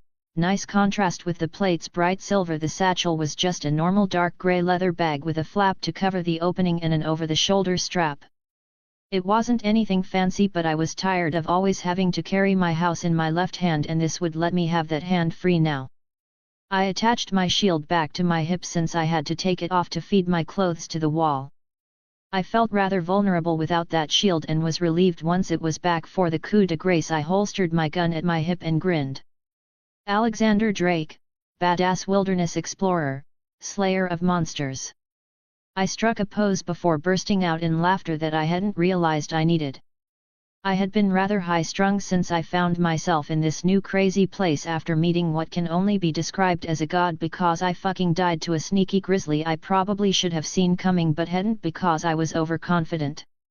If you had told me I'd be in this situation even a single day before it happened, I'd probably would have beaten you within an inch of death before leaving you to die in a ditch somewhere, thinking you were some lunatic trying to insult me. I wasn't new to taking lives. I'm not proud of it, but sometimes underground fights don't go so well, or your opponents didn't like that they lost and try to get even outside the ring. One thing leads to another, and well, eventually your rich buddy has a clean-up crew show up and make the dead guy disappear. At some point I had killed so many people who got unlucky or thought to get even for some supposed slight that it didn't even faze me anymore when I did it. Whoops. Didn't mean to let my mind wander there like that. Anyways, laughing like that had helped me unwind a bit, unclench that ass as it were. You know, it's amazing what a new outfit will do for your self-confidence. I was focused and in the zone when I walked out of my house with this new set of threads. Now that I wasn't so uptight, I was also able to register the little things I had been neglecting, such as the small insects and avian species nearby. Reaching out, I grabbed a small blue and yellow slug off a tree and activated my powers. Newt Slug Life Force 30 traits, Boneless Trash grade 50 units, Slime Production Common grade 500 units, Poisonous Skin Common grade 500 units, Poor Senses Trash grade 50 units. While I couldn't take the life force of the slug since I hadn't killed it, I discovered that didn't mean that I couldn't copy any of its traits, not that I would, as all of these had huge negative issues involved in them. Like poisonous skin, that meant blowjobs would end badly in the future, totally not worth it. Still, the sheer importance of this discovery couldn't be understated, as it meant if I ever found someone or something with a trait I wanted, I didn't have to kill them to get it. I'll need to test how my copying of a trait will affect a living thing though, so I don't accidentally kill them in the process, or worse, leave them brain dead. I thought as I deactivated my powers and put the slug back on its tree. It was a bit tricky, but I managed to track down a nest of 7 prowlers and kill all but one of them. The last was a young one that was just as hostile as the rest, so I didn't feel bad about grabbing it by the back of the neck and using it for my experiment. It squirmed and hissed angrily, but I ignored it as I activated my powers and focused on the only trait I wanted, Predatory Muscles for 500 units. I grafted it without hesitation and watched to see how it would affect the creature. The answer was that it didn't really have any effect on it. It was more like my life force stash flowed into the thing, made a copy of the trait, and then I got that copy. No messy process or backlash for the creature at all. If anything, it actually did it some good, as I felt its total life force rise from 171 to 202. I see. So I lose some life force during the process, which bolsters the target's own life force. Does this mean I could just directly infuse life force into a creature to make it more powerful? I pondered and decided that since I was already conducting unethical experiments, I may as well go further. My tattoos thrummed and red energy began to rise off of my arm as I sent a small amount of 500 units of life force into the very unhappy kitty. It stiffened immediately and I watched as its body began to balloon. Shit! I shouted and tossed it hard. Splat! The thing blew up violently and I only just barely avoided the wide area of blood splatter. Okay, so probably should have known that putting almost 2.5 times its life force into it would go badly. That's my bad. I thought with an embarrassed look. Chapter 9, First Contact. I lost all of that life force naturally, but I wasn't all that bothered by it since the 6 adult prowlers had between 456 and 740 units of life force each, which netted me a bit under 3,000 units and put me back right around where the Colossus left me originally, 12,875 units currently. Perhaps it was because it was a cub and thus its body wasn't developed enough to handle that sort of power. I questioned and decided to go find an adult to test this theory on. It took me a while since apparently that whole fucking area belonged to that nest, but I did eventually find another prowler about an hour of travel later. I snuck up on it and jumped onto its back to wrestle it down. SHHHHH. SHHHHH. Just let it happen. I yelled at the thing that thrashed and snapped at me to get me off, but I was putting my new muscles to good work. I activated my powers and immediately stuffed 500 units of life force into the thing. It stiffened just like the cub and I rolled off it and bolted in case it went to explode from a safe distance away. I watched to see what would happen. At first the thing just stood there, but quickly I noticed that its muscles began to swell and its size increased, though it certainly didn't appear to be exploding. After a few moments the change stopped, and to my surprise I saw that the name of the creature had changed from just plain Prowler to Dread Prowler. The now definitely more powerful beast immediately turned to glare at me with slightly glowing yellow eyes. I don't suppose you are going to declare undying loyalty since I gave you this power, right? I asked while moving my hand to my holstered gun. Miruoa, A deep rumbling roar came from the feline as it flexed its now very muscular legs to charge. Didn't think so. I muttered and drew my gun before squeezing off 4 shots right at it. All the shots landed and I hoped that was going to be the end of that matter, but I was mistaken. The bullets hit the bark skin and chipped of a few pieces but were deflected after that. Oh shit! I shouted and didn't hesitate to empty the last 3 shots before holstering the gun and dodging as the beast pounced at me. While it was in mid-air, I threw a punch right at its side. Pain radiated from my knuckles on impact as it was very similar to punching a tree. The roughness of the bark tore the skin on my knuckles slightly, but it wasn't even enough to draw blood with my skin's current durability. It wouldn't even have hurt if it wasn't for the fact my body's fists hadn't been tempered by years of impacts. Unlike my fists when I died, in a manner of speaking, even with my power-granted traits, this body was entirely inferior to the one I had honed for nearly 2 whole decades on Earth. My traits were just making it so I could cheat the feats that my previous body could only do after so much training. Dense bones kept my bones from breaking and armored skin kept my skin from busting open from so much force and the roughness of the beast's bark skin. While I doubted my punch hit the beast all that much, it did serve another purpose: distance. My strength was not small at the moment and I hit a target that was in midair, so naturally it got pushed away from me. Not much, mind you, since I wasn't superhumanly strong or anything, but I still opened a good 3 or so feet that I used to distance myself even further while it was readjusting itself after getting off balanced by the blow. I used my left hand to open my satchel and reach in for the ammo I had been collecting as I went when something changed. Bang! A loud gunshot rang out and the beast's head burst like a watermelon. I went to reach for my gun and another shot rang out, but this time the bullet landed in the tree behind me, mere inches right of my head. I froze and tried not to grin when my adrenaline started pumping harder as death breathed down my neck. Now it'd be a right shame if I had to put down a kid on account of him not knowing what's good for him. Real burden on the mind, child kill, and a male voice spoke from the distance, just loud enough for a normal person to hear, but for me he may as well have been yelling. I don't want any trouble, I called out sincerely while holding my hands up.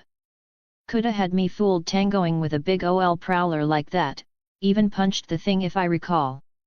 The voice said with what I could have sworn sounded like praise.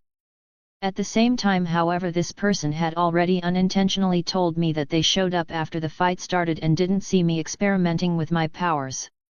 This was good news for me because I wasn't sure how that would be perceived by other people. Some might see it positively while others might try to kill me on sight. I didn't know. Now here's how we're gonna play this, kid. I'ma walk over real slow like with my gun trained on that shiny dome of yours. You make any moves I might by chance misconstrue as hostile and I won't hesitate to pay those therapy bills, you get me? The voice said and I nodded. I heard the dry leaves and plants get stepped on as the person approached, but I remained still even as I caught a whiff of the guy. He smelled of gunpowder and sweat, which was all I need to know that I had no chance of winning here if we got into a gunfight. When he walked out, my first thought was young, and I don't mean inexperienced, but rather the guy looked maybe 20. He was a lean-built, dark-skinned man with a light brown leather duster coat and matching leather hat decorated with bullets. In his hand he had a rather beefy-looking revolver pointed right at my head. "All right, kid, now I'ma need you to toss over that piece at your hip, nice and easy. It'll keep both of us safe if you don't go getting any funny ideas," he said calmly and smoothly. I was a bit unwilling, but I was literally staring down a barrel here, so I thought it best not to give this man a reason to introduce me to one of his bullets. I slowly lowered my right hand and gripped the handle of my gun with my fingertips and slowly drew it out of the holster before tossing it to the ground between us. Bling! I winced at the chime it made as the orange glow exploded out of it. "Damn, kid, that's a fine as weapon you had. Don't you worry your shiny head though, I'ma give it back if and when I decide you'll not shoot me in the back with it the first chance you get. Till then though, I'll keep it safe with me. Now you can go ahead and toss over that bag too, that one I'll give back right away if you don't have any more guns stashed away in it," the dude said as he stashed away my gun. "No guns, just bullets, and an item I inherited," I said honestly. "You seem like you're shooting straight with me, but just as well toss it over, promise I won't take nothing if there aren't any guns like you say, he said, and I sighed but tossed over my satchel as well. He flipped the latch open and unceremoniously dumped the bag's content onto the forest floor. His eyes immediately narrowed in on the sphere that was my house. "Hoodoo buddy. Now they're a dangerous thing for a kid to be walking around, where'd you get it? Don't go telling me that grog shit about inheriting it neither, the real story." The guy said much more seriously this time. "I'm not lying, I did inherit it, just not from family. I had to fight a big-ass monster to get it, thing was dumb as rocks though," I said honestly. "You opened a vault," he said with wide eyes. It wasn't a question either but a statement, and one that I clearly couldn't argue with either. "That sounds about right, is that a problem?" I asked testingly. The guy stuffed the bullets in my house back in the bag and tossed it back to me before spinning his gun by the trigger guard and holstering it at his waist. To my surprise, he then took out my gun and tossed it to me. "If you really did open a vault and kill the monster to get that thing, whatever it is, I think we may have gotten off on the wrong foot. Hopefully giving that back will earn enough trust to convince you to have a talk with my boss. Name's Clay, by the way," the guy said, holding out his hand. I was confused but not the sort to look a gift horse in the mouth and put my gun and satchel back in their rightful places. "Alexander Drake, go by Alex though," I said, taking the offered hand. Strong name, iconic. Probably wondering why I changed my tune right quick when you told me how you got that fancy alien thing, right? Smuggler by trade I am, damn good one too if I say so myself. I mostly work for the Jacobs these days, the family not the corporation. Way I see it, the 6 galaxies have been hunting vaults for decades now, ever since Atlas got theirs on Promethea. If you've gone and opened one up, it's only right I set you up with old man Monty Jacobs, and if that means trying to butter you up a bit to get you to sell the vault to him, then I figure I best do it," Clay said honestly. "A few things. First, 6 galaxies. Second, I have no idea about any Jacobs, family or otherwise. Third, what's Atlas or Promethea? And finally, there's more than one vault." I quick-fired questions at the guy and he froze. "You been living under a rock or something? That's all common knowledge even people on a backwater planet like this know," he said, confused. "Amnesia, I'm afraid. Judging from the blank look on your face, I should explain. I remember some things like my name and how to use a gun and shield, but as for pretty much anything else, I got nothing. First thing I remember was waking up in the forest with my gun and shield and then stumbling onto the vault, which I opened," I said honestly. Obviously I couldn't remember anything when I traded all those memories for my powers, but I couldn't exactly say that now, could I? It was still technically amnesia though, even if artificially created, so I wasn't lying. Damn. Can't even begin to imagine what that's like. "Don't you worry, OL Monty's not the gentlest of people, but he's got a heart of gold. We tell him your story and he'll see you right, might even offer you a job, since there's got to be something special about you to conquer a vault in your state. You just follow my lead and I'll take you to him, he'll likely want to meet you in person after all," Clay said and turned to walk off, clearly expecting me to follow him, and I was going to too. Chapter 10, Technophile's Paradise. Clay jogged through the undergrowth with an ease that told me he was quite familiar with moving through untamed lands. I followed behind and even reloaded my gun just in case we ran into something less than friendly. As for why I was willing to trust Clay so easy, it was a sort of feeling you get when dealing with the darker side of society. You either become a really good judge of character or you eventually fall apart from paranoia. Contrary to what it may seem, not everyone on that side of things was necessarily evil or bad. After all, I can't give any examples on account of those memories being gone, but I do know that I had encountered plenty of people in my time as an underground arena fighter who were either there for the same reason I was or just had some bad times that drove them to that place. While the majority of that side of things were without a doubt terrible or twisted folk, there were plenty who were, other than their occupation of choice, good trustworthy folks. I simply learned to figure out which was which over time. Clay struck me as a pretty straightforward guy, absolutely ruthless if he needed to be, but simple to understand nonetheless. Plus he did give me back my gun on good faith, so I was willing to at the very least give him the courtesy to do right by me.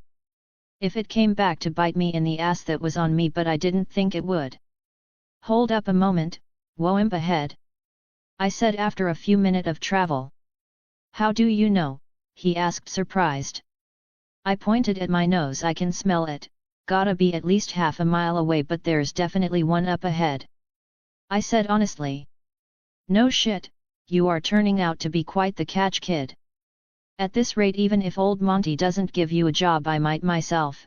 Rogues always need talented new blood, he said, and took his gun out before we continued jogging. About 2 minutes later he seemed to spot the Woimp. Well, I'll be, you actually could smell this thing. Nose like a bloodhound on you. Not the most useful thing, but in the right circumstances might prove vital to a mission, he said, impressed. I nodded before taking aim and shooting the ape creature in the head. I then moved to cut the thing open while he was watching, but used that to secretly take the 1140 units of life force. Most of my tattoos were covered, so he didn't see them light up as I did. Whatcha after there, kid? He asked curiously. The heart, if cooked right, it's supposedly pretty good. I lied smoothly. Learn something new every day, might even give it a try myself if you'll share. Up to you though, I know better than to just assume when food's involved. Seen a man pluck out the eyes of another over a grog stake? Nasty business that. Clay said, accepting what I said easy enough. I did actually take the heart though to keep my story up, though I shook it a bit to get all the blood off before putting it in my bag. Besides, if it was anything like any other animal heart I have eaten in the past, it will taste fine. They tend to taste like prime cuts of the same animal, but with a bit more of an iron flavor, though not nearly as intense as kidneys. We didn't run into any more animals before we finally reached our destination, a plant-covered building. It was almost perfectly camouflaged with the greenery growing on it, but judging from what Clay said next, that was probably intentional. Welcome to the Bale 3 hideout. It's a smuggling base for when I need to get something through the regulation in this part of the galaxy. Also got a fast travel station with a connection to my ship cloaked in orbit. That'll be our ticket to Eden 6, homeworld of the Jacobs family, he said with a smile. Fast travel? I asked, confused. Right, slipped my mind that you don't know nothin'. Well, a good long time ago, before my time mind you. These eggheads figured out how to digitally break down objects, people, knowledge, virtually anything, right? And while in that state, those things can be sent vast distances in almost an instant at little cost, reconstituted at their destination. There's how the fast travel units work, new U stations too, from what I understand. He explained. That's incredible and also highly questionable. Like, if you get broken down into pure data, then how do you know it's actually you that gets rebuilt and not a totally new person who has all your memories? I asked, rather worried. Well, I'm no egghead or philosopher, but far as I can tell, those that use the stuff are the same that come out. At least as far as important stuff is concerned, that is, he said with a shrug.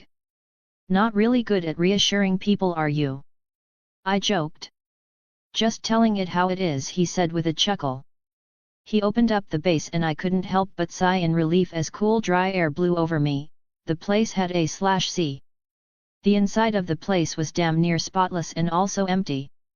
Like, besides the yellow and white device over in the corner that was taller than he was, the entire place was pretty much a barren metal room. Was actually on my way back from a dead drop pickup when I heard your gun go off and went to investigate. Don't actually have any goods coming through this area at the moment, so the place is empty. Fast travels over there, as you likely guessed already, he said before pointing at the yellow and white device in the corner. He walked over to the device and fiddled with a thing on its side, and the whole thing lit up with a projection of a sphere that had the words fast travel circling it. The yellow and white sides also opened up, letting me see the internal mechanisms that included what looked like scanners and a keyboard, no doubt used to choose your destination. Looks like it does something similar to my home's teleporter room, though it goes about it in a different way. I thought, highly impressed. Alright, I got the coordinates locked in, so all we gotta do is stand here and press this button. See you on the other side, kid. Clay said with a grin and hit the button. His body got covered in a blue glow and I watched in shock as he broke down into blue grains of light that got sucked into the machine, followed by a small burst of light from the antennae at the top of the device. It certainly didn't seem so bad, and with a nervous heart I pressed the button and everything went dark for a moment before I suddenly found myself standing in a totally different location. I instinctively swung when Clay moved, though he avoided the blow hurriedly. "Whoa there! Easy kid, easy. I probably should have mentioned it was a bit disorienting, so I won't hold that against you, but try to keep that under control from now on," he said with a laugh as I blushed in embarrassment. "Sorry about that, it was a reflex," I said, scratching the back of my head. "Damn good one too. I could feel the air on that haymaker, might have laid me out if it hit. You just find a spot to squat and I'll get us to Eden 6 in no time at all." "Not the most luxurious of ships, but she does her job," Clay said proudly before walking off. I looked around for the first time after that whole fast travel thing, and I had to admit that I was way out of my element here. The ship wasn't all that large on the inside, maybe about 50 yards or so long and 15 or so wide. There was some stained cots to the side, and the rest of the space was filled with boxes of various sizes and all marked with different tags. The walls, floor, and ceiling was covered in loose wires, pipes and bits of tech that I blanked out on to the purpose of. In the direction Clay was walking I saw a rather complicated-looking console with a projection of a galaxy and various markers and complex equations being shown. Well, I think it's safe to say that the genre of whatever universe this is sci-fi. Way too much future tech type shit to be otherwise. Can't judge too much though, as I haven't really seen enough to make any other conclusions, I thought as I found a relatively clean-looking cot to sit on. "Clay here, got an interesting kid that you'll want to meet. I'll let him explain so you can make your own conclusions, but you'll see soon enough what I mean. Be there in a flash." Oh, and Monty, try to be nice, kids got some form of amnesia and don't react well to surprises, I heard Clay say to a projection of a grey-haired man with a thick, well-kept beard that had a stern face. The projection ended after that and I felt the ship shake for a moment before the view outside the windshield drastically changed. Stars stretched and blurred for a good few minutes, which was trippy as hell, before the ship seemed to lurch forward awkwardly as it came to an end. Faster than light travel. And not by a small amount either if we just went between habitable planets in mere minutes. Can't remember any details, but I think from Earth the closest habitable planet would take light 4 or 5 years to reach, and to cover that in mere minutes is insane, not to mention if the distance was even further. With tech like this, couldn't it be possible to strip whole planets of resources in a short period of time? I thought, amazed by the tech I was seeing. This was the stuff of dreams or nightmares based on your perspective back on Earth. For me it was dreams, because it meant so many new possible ways to chase that adrenaline high. Other species to fight, new drugs, and maybe even foods. I had already seen proof that aliens existed, but I wondered if they lived alongside humanity or were enemies. If they were enemies, what did the battles look like? I couldn't help but imagine a vast star-filled void full of spaceships loaded with weapons of planetary destruction and lasers capable of detonating suns fighting it out. I shuddered at the mental image. It would be a type of hell for me. Euphoria and terror in equal parts, as my life was but an insignificant nothing able to be snuffed out in the blink of an eye. Just thinking of it got my blood pumping and a grin on my face that seemed to bother Clay a good bit as he walked up. Last person I saw with a grin like that for no reason tried to eat my face. "You're not gonna turn feral, right?" he asked seriously. "Nothing like that. I was just thinking that the tech to travel so far in so short a time meant there's got to be planet-destroying weapons, right?"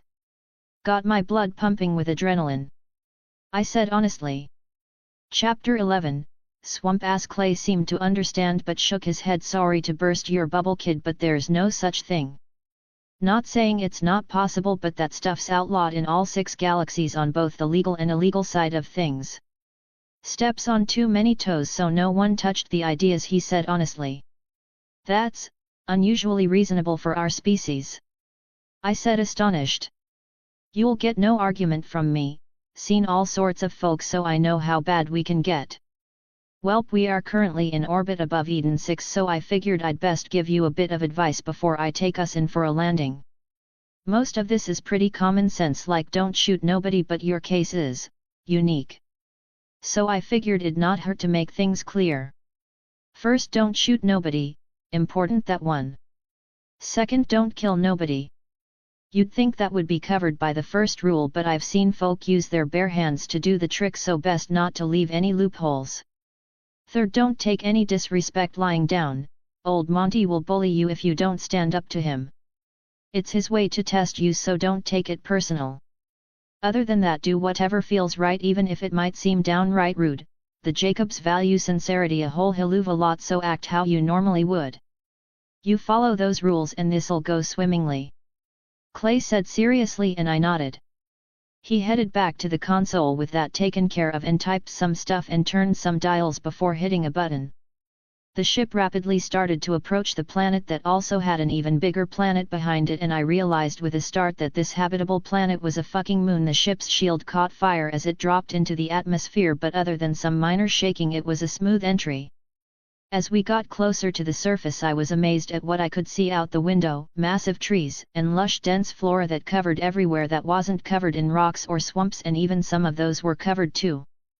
There were lumber hauling hanging trolley lines and dirt roads going all over the place where we were headed, and a vast grassy plain that led to a huge wooden manor. The grass swayed and rippled as we slowed down our descent and landed on this exact plain with a slight jostling of the ship. "All right, kid, follow me. Monty already knows we're coming," Clay said, and led the way off the ship, a ramp at the back behind some of the cargo that had an airlock we had to go through. My first impression of Eden 6 after stepping out of the ship was, this place is wet as shit. It was ungodfully humid, like walking through fog, except there was no fucking fog, just straight up moisture. And the heat. Dear Christ, the heat made it so much worse. This is like Florida and the Congo turned up to fucking 12. I mentally complained. Not bad, kid. Most people are sweating up a storm when they first land on Eden 6, but you're dry as a desert. Clay said, seeming genuinely impressed. Please tell me this shit gets better, or I might ask you to take me back. I joked. It does once we get closer to the manor. It's the grass here, see? It's meant to be real wet to take the heat from a ship landing on it. Clay said with a chuckle. That was a relief, because if the entire planet was this bad, I had no idea how the fuck anyone would agree to live here. After that, Clay led me over to the manor where I got my first meeting with Montgomery Jacobs. The manor itself was situated on a cliffside location that had, and I'm not joking right now, floating mountains nearby in the distance. If I wasn't walking on the ground and feeling its effects for myself, I would have sworn gravity had taken a vacation, with those massive chunks of floating stone being perfectly visible. Oh, those? It's a magnetic thing, I'm told. Marvel to look at, whatever the case. Clay explained as we walked once he saw me staring. I just nodded before turning my attention to the manor that just had the door at the back open. In the doorway stood an older-looking man with short combed grey hair and a long, well-trimmed beard. He had a clean silver suit on with a blue undershirt and large ornate revolver at his hip. Clay wasn't lying, that guy looks like the definition of mean. I thought, judging the man just as he in turn was clearly judging me. I've taken shits more impressive looking than you, boy. What makes Clay think you're so damn special? The man asked gruffly as we approached. Must be that stick up there if your shits are so bad.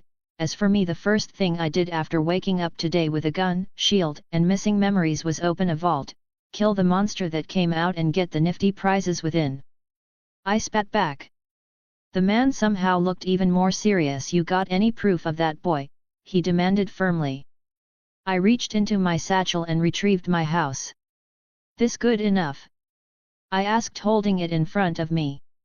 His eyes widened as he beheld the sphere, but he maintained impressive amounts of self-control. What do you want for that and the vault? He asked seriously. Why would you want an empty vault? I asked, confused. My house I get, but I had made sure to mention that the vault was empty, so why the fuck would he want the thing? What's it matter to you when you are just here for a quick and easy buck? He snarked. When the fuck did anyone said I was here looking for money? Last I checked, me coming here was his idea, not mine. I sent back, and we both turned to look at Clay, who had an oh shit expression. In my defense, I had told the kid you'd do right by him after learning about his amnesia, figured he'd save the alien stuff for later. Clay said, embarrassed. You don't seem like you've got amnesia to me, the old man said gruffly. I know who I am and how to do some things, but shit you would consider common knowledge is fucking news to me. I am picking up whatever little breadcrumbs of knowledge Clay has been dropping for me so far, but that isn't a whole damn lot. He said you'd be willing to help me, so either prove him a liar or fucking help. I spat, done with this man's shit after so little time interacting with him. The old man stared me down. Baldrin, he roared without looking away. A few moments later, footsteps approached from within the manor and a narrow-faced old man with slicked back hair and a butler outfit appeared. You called, sir? He asked. Prepare the guest room and bring me everything you have about amnesia as well as the good tea. Montgomery said, and the butler, Baldrin, nodded and left. Follow me, he said to me, and I assume Clay before turning around and walking into the manor. Like I said, don't take it personally, kid. Clay said, patting me on the shoulder before walking into the building after Montgomery Jacobs. Fuck it, I've got nowhere better to be, let's see how this plays out. I thought and walked into the building, making sure to close the door behind me. The inside of the manor reminded me almost of an old Western museum with how it was styled. Damn near everything was made of wood and just had this old Western vibe to it that was hard to explain. The books looked like they were rarely red, and the bronze or gold, can't tell, statue busts were pretty much everywhere. There was also an insane amount of vine design detail work on all the wood that I couldn't understand the significance of. The manor itself was huge both inside and out as well, almost rivaling my own house. In fact, the old man led us to a spot that had a fireplace, couch with end table, 2 chairs, and a coffee table between all of it. He sat down in on the largest of the chairs that was clearly his personal seat. Clay sat on the couch comfortably and I sat in the chair opposite the old man. Let me see your gun, boy, the old man said firmly. I raised an eyebrow. I don't have any, at him questioningly. Trust is earned, boy, you give it and you'll receive it. You can learn a lot from a man's gun, how he maintains it, how it's been used, who made it. He said gruffly, holding his hand out. I took my gun out of its holster and slid it across the table. Bling, the chime went off, and this time it was his turn to raise an eyebrow. He reached forward and began looking the gun over, but as he did so his frown deepened and a look of confusion crossed his eyes. Without hesitation he pointed it at a nearby bust and pulled the trigger. Bang! The gunshot echoed through the manor and the bust was now sporting a hole the size of a golf ball in the forehead that went all the way through. You said the first thing you remember was waking up with this and a shield? He questioned as he slid the gun back across the table to me where I holstered it. I moved my satchel to the side to show my shield. Yeah, woke up on Bale 3 with just that and the clothes on my back. My memories were also pretty much all absent, like trying to hold water with a net, full of holes. I said honestly. That gun's stock, but the confounding thing is that it ain't got a single defining feature as to what corporation made it, but functions like it belonged to 3 of 'em. Seen nothing like it before, he said seriously. I can't tell you what I myself don't know. Which corporations does it seem to belong to and why? I asked, fishing for information. Jacobs, Atlas, and Maliwan. We at Jacobs make the most powerful guns, and I mean that literally, got the most stopping power in our guns out of any corporation. Atlas makes the most balanced guns, not good one way or another but not bad either. Maliwan specialized in elemental effects and are the best in that field, but trade pure stopping power to stuff that tech in their guns. That gun's got the stopping power of a Jacobs, the balance of an Atlas and the elemental capacity of a Maliwan. I ain't got a clue how, since we don't mix our products, doesn't end well when forced together either. He said seriously, and I filed that nugget of information on those brands of guns away. Clay whistled appreciatively. Damn kid, knew that gun was something special but never woulda expected that, he said impressed. I ignored that and focused on another detail that interested me. You said it was stock? That means it can be improved through customization, doesn't it? I asked, and the old man nodded. Wouldn't be easy, or cheap for that matter either, but if you were willing to machine new parts that were compatible with it, that gun could become something fearsome to face, maybe even the most powerful revolver in the 6 galaxies, the old man said seriously. Chapter 12, Showboating sounds like a plan for the future. Since I don't know anything about making guns, I know how to maintain them, but I don't exactly have the stuff for that on me at the moment, I said with a shrug. There's a box in that cabinet there, help yourself, the old man said, pointing at a wooden cabinet next to the fireplace. I stood up and walked over to it and opened it up. There, like he said, was a metal box that looked like the sort of thing shoes would come in. I grabbed it and walked back to the chair and got to work taking my gun apart so I could clean, polish, oil and perform general maintenance on the parts. Neither Clay nor the old man said a word as I did, but merely watched, even as the butler Baldrin returned with the tea and a cartridge-looking thing that he gave to the old man. Once I was satisfied with my maintenance, I put all the tools back where I got them and began reassembling my gun. Passable skill at maintenance, a few mistakes, but it's clear that they were from inexperience, the old man commented gruffly, but I just shrugged. I never claimed to be an expert at it or anything like that, just that I knew how to do it. It was part of the training that came with learning to use a gun, but I didn't like using guns on Earth, so I never went beyond the basics of maintenance. The old man didn't say anything after that, but took out a strange rectangular device with a large slot at the top that he popped the cartridge into, and to my surprise a blue screen got projected from the device in front of his face. Hey, what's that thing? I asked Clay curiously. Echo 1 unit, standardized method of communication in the 6 galaxies. Used to store information and access the personal storage deck modules too. Clay explained calmly. Storage deck modules? I asked, confused. Keeps slippin' my mind you don't know this stuff already. I told you about how the fast travel units digitized stuff, right? Well, this uses the same tech but to store items in a sort of personal digital backpack like that bag of yours, though without size limits. Like this, he explained before reaching into the breast area of his duster and pulling out a whole-ass assault rifle that he then put back. How did you take that out without taking out the Echo first? I asked, infinitely curious about such useful tech. You only need to take out the unit itself when doing mass inventory, more than one item type deal. Not an egghead, but I believe it was something to do with brainwaves, like mind reading but more vague. Clay said honestly. It was at this point that the blue screen in front of the old man vanished and he looked at me. Story checks out. Been cases like yours in the past, but usually attached to experiments on the mind. Sorry boy, but it looks like the memories are gone for good, he said with what I can only describe as pity. I shrugged. Not knowing common stuff is bugging me a bit, but otherwise I'm no different than anyone else as far as I can see, at least up top here. I said, tapping my forehead. Well said. Don't you worry boy, I'll get an education drilled into you before this is all over, the old man said seriously, and I nodded. In that case I suppose I have something to come clean about. Well, 2 things actually. The first is that I actually know what this alien thing does. It's a house. I said honestly as I took out my house. A house? Whatcha mean?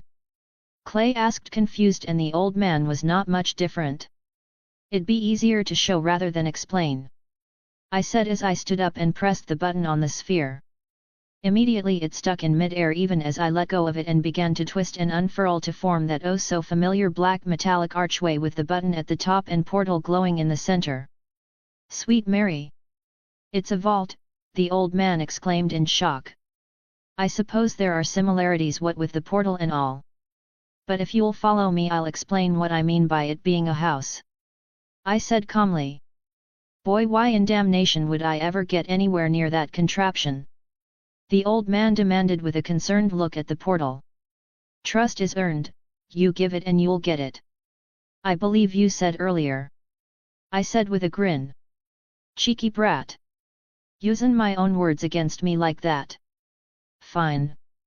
Ain't nobody gonna say Montgomery Jacobs didn't live by his words, the old man said fiercely, and I chuckled before leisurely strolling into the portal. A few moments later the old man and Clay stumbled into the entryway with cautious looks. Welcome to my home on the road, kinda barren at the moment I know, but I plan to fix that over time. I said with my arms stretched widely in a dramatic fashion. Kinda underwhelming, ain't it? Clay ended up asking with a funny expression. You say that now, but you'll be singing another tune after the tour. First up is the standard living amenities. Got this nifty thing here that every 24 hours can create any type and portion of food you can imagine. Then there's the bathrooms and showers with running water of any temperature you can imagine, all perfectly clean and pure. I said, showing them around proudly. How'd you figure out what this stuff did if you just got it today? Clay asked, confused. Well, when I first got this place it was in the ball form you saw before. It sort of bound itself to me after that, and the place kinda gave me its own form of a tour, though not as easy to understand, mind you. Still, the vague understanding of how everything worked was more than enough for me to roughly figure out the rest. I explained honestly. Take it that means you won't be selling the place then?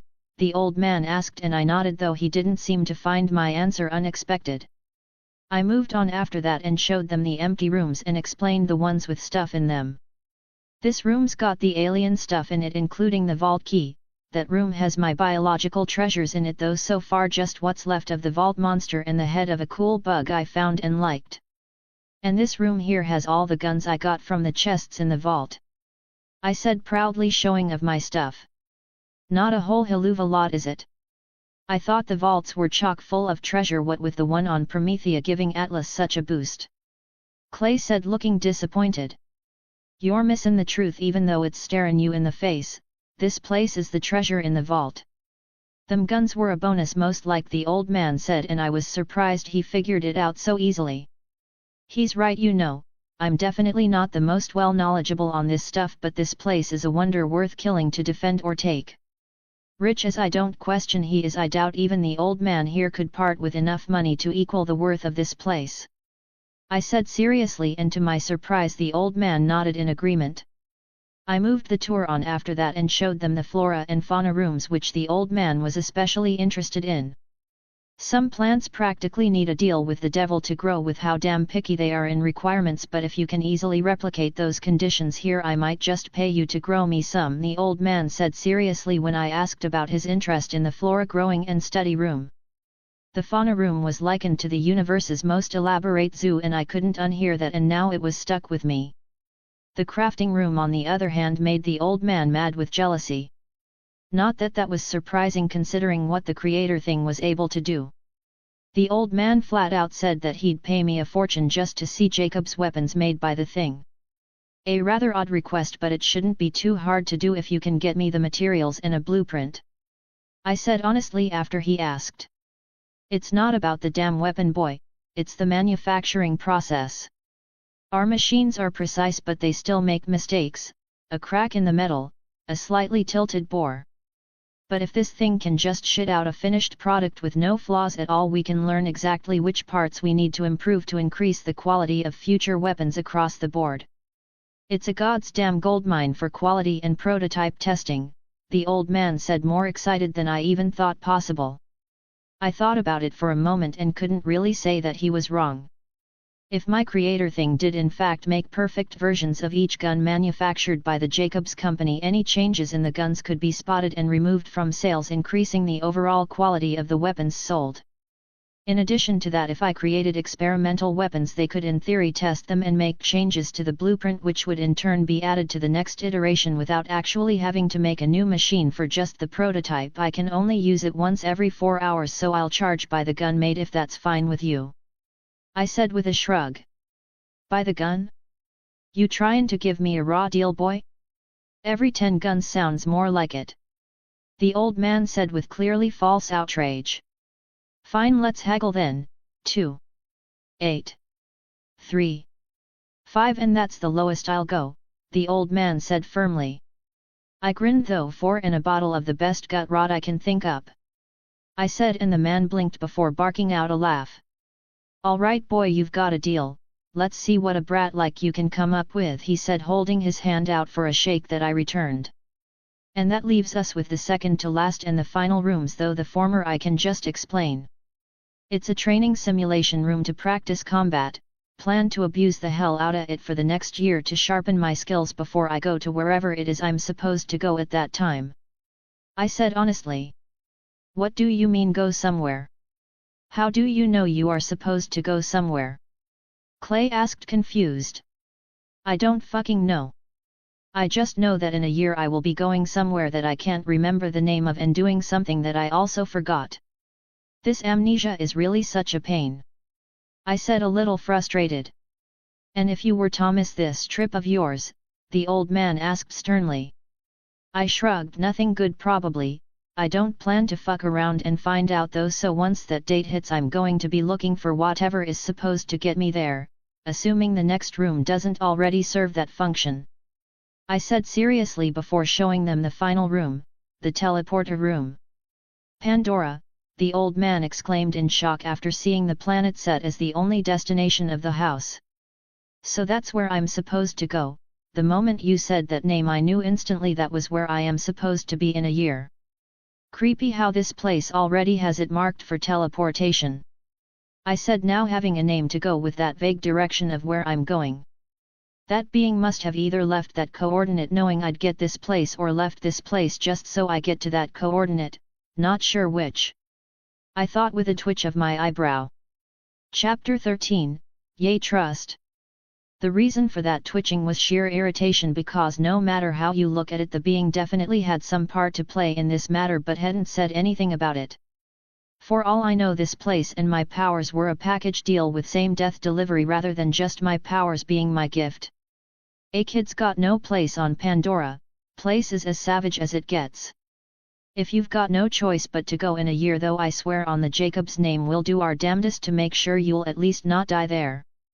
The old man swore seriously. That sort of brings me to that second revelation I mentioned earlier. What do both of you know about superpowers, specifically the sort that have wicked tattoos involved? I asked a little nervously. You mean sirens? The old man asked confused. I frowned, not familiar with the term. Can I get a description? I asked. Drop-dead beauties with wicked glowing tattoos and crazy powers. Supposedly only 6 in the whole universe. Clay said and I stopped him. There are 7. I said and both men looked surprised. Whatcha mean boy? The old man asked seriously. I learned that there were 7 when I went into the vault, 6 that escaped their creators and 1 that got sealed away and forgotten. Until now. I said raising my right hand as my green tattoos started glowing. Damnation boy, you're a siren, the old man exclaimed in shock. I take it that is not something I should be casually sharing from your reactions. I said, kinda regretting it now. The old man took a few breaths to calm himself before answering me. It's not a simple thing boy. Sirens have been hunted for as long as anyone can remember and for damn near just as long a list of reasons. It boils down to 3 main ones though. They're rare, what with only 6, 7 now being around.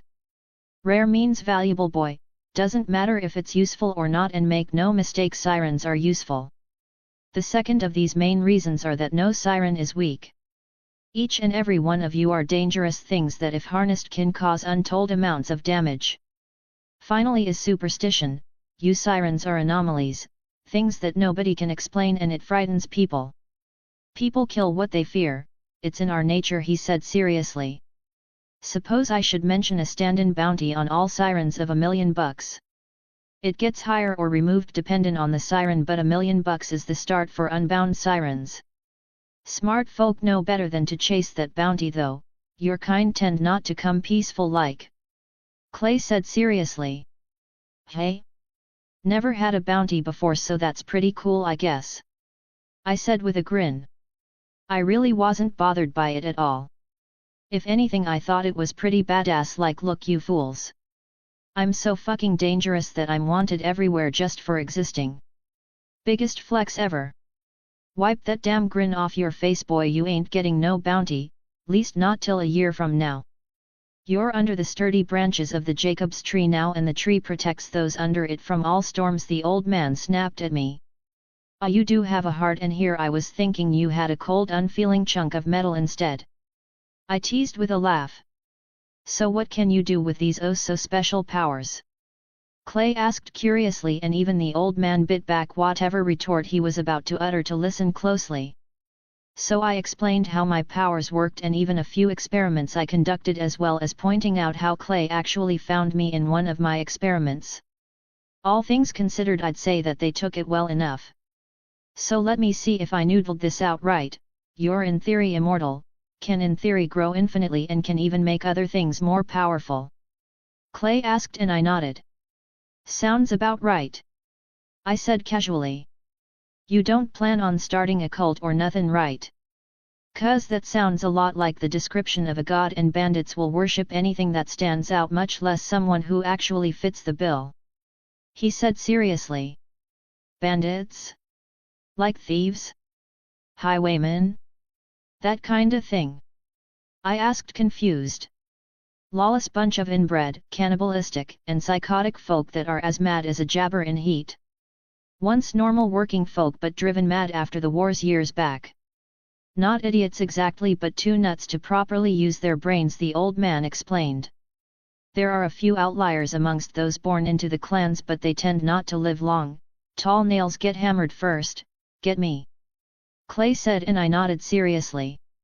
So pretty much kill on sight then, right? I asked.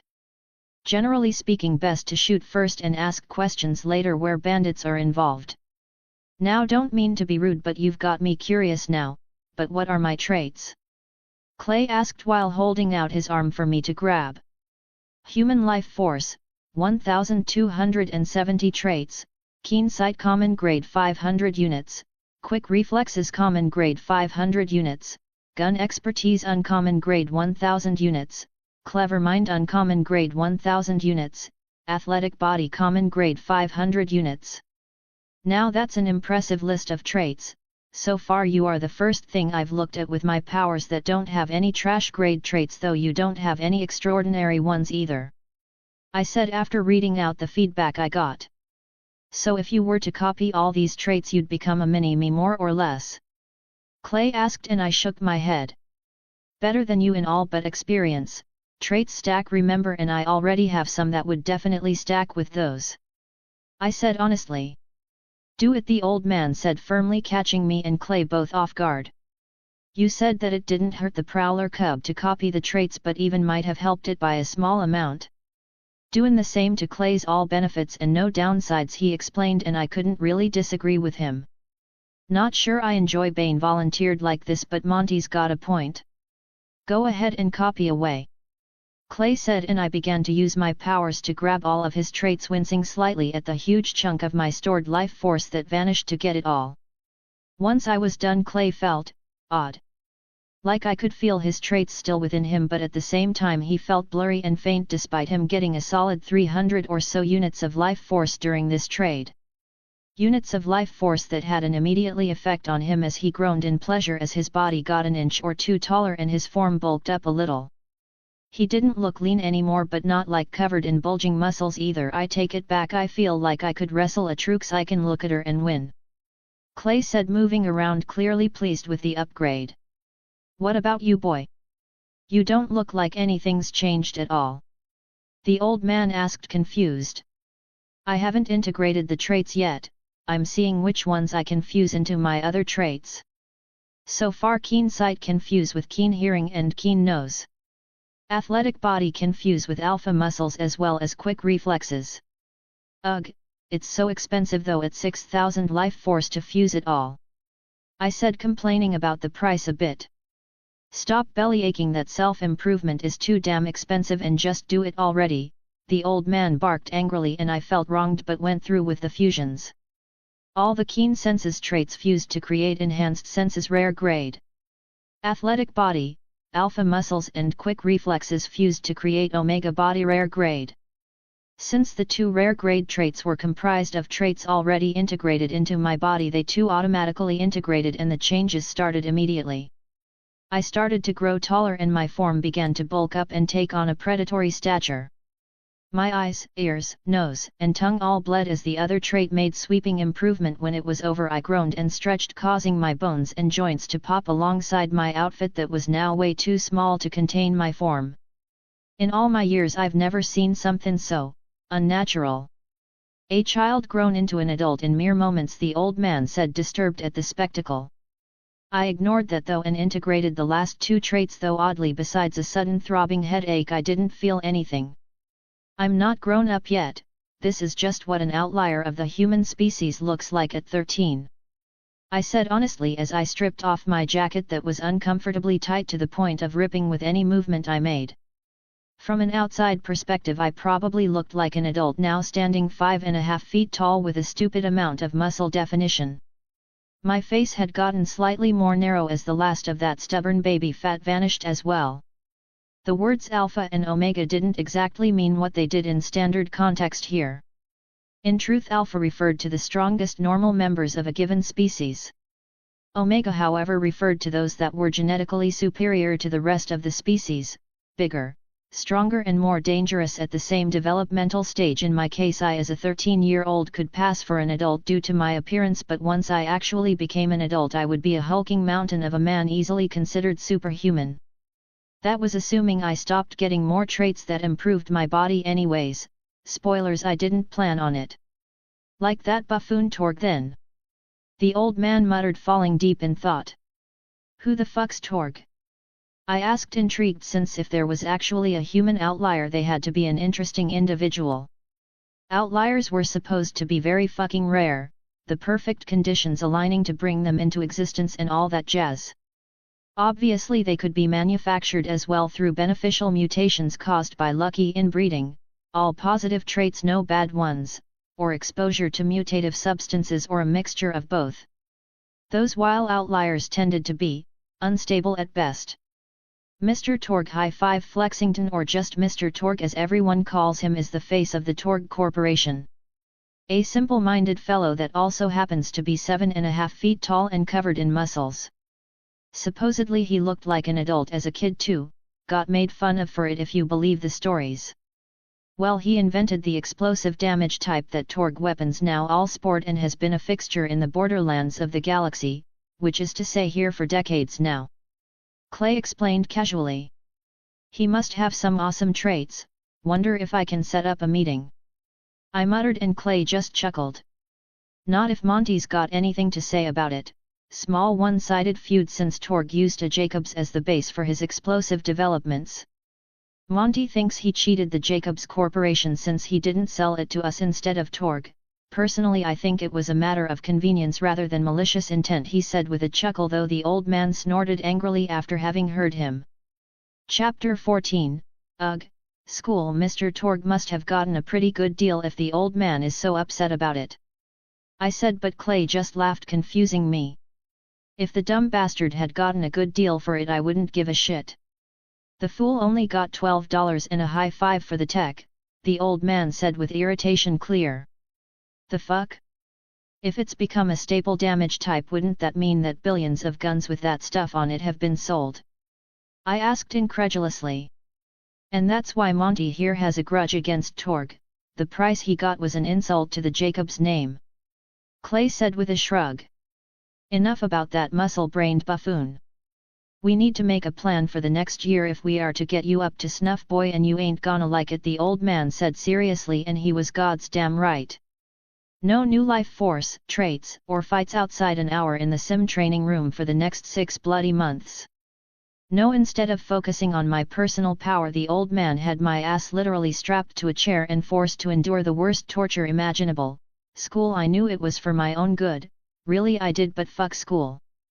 10 motherfucking hours a day having my head crammed with information on my new reality that I was willing to bet my left nut I'll never use. Like, why the flying fuck did I need to know about the Siege of Meads 5 and how it started because a clerk made an error on a food order? The story was insane, as apparently some important dipshit had a food allergy and the clerk accidentally made a mistake on his orders, so the dude died in the middle of a peace summit of all things. They thought it was a declaration of war from the planet that the food came from and sieged that shit, killing millions before the error that caused it was discovered. I couldn't make this shit up if I tried, plain retarded. The memorization and tests weren't the worst part though. No, that came from the old man denying me memory and intelligence traits despite in fact know exactly where I could go to get them. If you need traits for nonsense like this then you'll never be worth the hairs on a jabber's ass, he said. I knew he was talking about knowing the value of hard work and effort, but this was grog shit. Like I could get through this so much faster and actually spend the time getting strong enough to face Pandora, but he thought it was a cop-out to rely on traits for everything. I tried to argue that he could at least let me stockpile life force, but once again that was futile since he thought I might still try to grab traits while I was at it, which I totally would, so that's fair. I guess not all the lessons were boring and a slog to get through though, some were actually really interesting. Like the lessons on Iridians and all that was known about them and the vaults they left behind. That was how I learnt that the aliens just up and vanished a long time ago and nobody is exactly sure why. There were theories that the vaults were supposed to be a sort of museum-esque deal where the tech and treasures inside were supposed to be reminders of their greatness. I had my doubts though after having those logs stuffed in my head after getting my powers. The logs were very brief and didn't explain much, but that last one made it sound as if the species had been getting overwhelmed by the appearance of the anomalies. Logically it would then make sense that they might simply have been killed by some form of anomaly. My second favorite type of lessons were the ones on guns. The old man considered basic gunsmithing knowledge absolutely vital to anyone who worked for the Jacobs family. Yes, the family and not the company. Apparently while in charge of the company the family itself didn't actually get much of the profits as all that money went right back into the company. This was apparently something set up so no one stupid could take the reins and crash the ship as it were. Don't get me wrong, the Jacobs were filthy fucking rich, but they weren't swimming in a lake of gold rich, at least not in money that is. See, the Jacobs actually own whole ass planets including the one I am currently on. That particular lesson blew my fucking mind. That and how nobody knew where humans came from. The most recent recorded history of humanity was when they all suddenly found themselves existing on different planets in this cluster of 6 close galaxies. Nobody remembered what came before that point. It was like someone had hit the cosmic reset button on our asses. Apparently humans were really damn racist at the start of this time, as once again started to take to the stars and go to new habitable planets that also had people, genocide on scales that would make the devil queasy happened. That was until the tech started to get advanced enough that galactic travel became almost commonplace and some racist dude did a genetic comparison of the aliens of all these different planets only to discover that they were with small evolutionary changes the same species. As you might imagine, that revelation made the next galactic cookout awkward as fuck. But Americans know how this whole song and dance goes, as the problem switched from race to planetism, where the slurs and nasty stuff was now about the planets one was born on. Aren't we just the nicest species ever? Then came the corporations where monopolies started to be a thing, kinda. See, the first corporations were just small businesses that grew over time after a galaxy's wide currency was finally hashed out. It took a while. At some point the businesses started spanning multiple planets and eventually galaxies, and new laws and regulations had to be agreed on by humanity as a collective. Again, this took a while. Once those were set, the first true corporations formed from businesses that purchased entire planets with their vast funds and kicked out or absorbed all smaller businesses on the planets, so all that was left was a planet of consumers who only ever bought that one corporation's stuff. The real competition for these mega businesses came from each other and spurred them to create ever better and better products and scientific marvels like the fast travel units. There was also a bit of a whole corporation war from underhanded business tactics in unauthorized locations that ended up creating most of the bandits that currently exist in the Borderlands. Speaking of that term, Borderlands actually referred to the planets found at the outer rim of each of the galaxies that were far from the ideal world locations. These planets were effectively labeled "do whatever" and left alone by the rest of the galaxies. That was the brief version of the history lessons I myself took. Mine was so fucking detailed it literally hurt to remember. Montgomery Jacobs was thorough if nothing else though, and had me taught mathematics, bleg, cursive, mat, law, bleg, business, surprisingly something I'm good at, engineering, I was pretty good here, botany, mat, zoology, I paid attention here, biology, here too, physics, I was decent at this, Iridian, I learnt everything they could find. it was unsatisfyingly little, and chemistry, I almost died here. Still I persevered for 6 whole months of that torture and came out with a solid B average, which apparently put me in the top 5% of educated people here in the Borderlands and top 15% in the entire 6 galaxies. I wasn't sure if the vast majority of humanity was that stupid or if education was just that bad all round. Finally though, the old man got to the part of his grand make the best Alex possible in a year plan that I actually was excited for. Power usage. Alright boy, now that you've got the best education my money can buy for such a short time frame, we can get you powered up. The catch is that you'll have to hunt everything on your own starting from here on Eden 6, and once you get all that this planet can offer you, I'll have Clay drop you off on another planet of your choice to hunt there, since you can mark those planets with that house of yours and go back afterwards. If I'm right, you only have time for these 2 planets before Pandora will come calling. Make the most of 'em, the old man said sternly before kicking me out of the manor with just an echo. My clothes, got some new ones, and my gun and shield that had gotten a little upgrade. Name, Adaptive Death End Level, Legendary/Unique Type, Repeater Pistol Damage Type, N/A Manufacturer, Drake Customizations, Extended Barrel, Caliber Conversion Up, Textured Grip, DG Struct Auto Loading Mechanism Affix. Some say death is the end. If the adaptive rebirth is equipped, damage changes based on the element equipped to it. See, like I said, just a small upgrade that made my gun a fucking beast of a pistol that hits like a sniper, mostly because I converted the caliber size of the gun up to standard sniper range. For any normal person, the recoil on this gun would make it nigh unusable, as it was basically a high-caliber sniper rifle reduced to a single-handed revolver.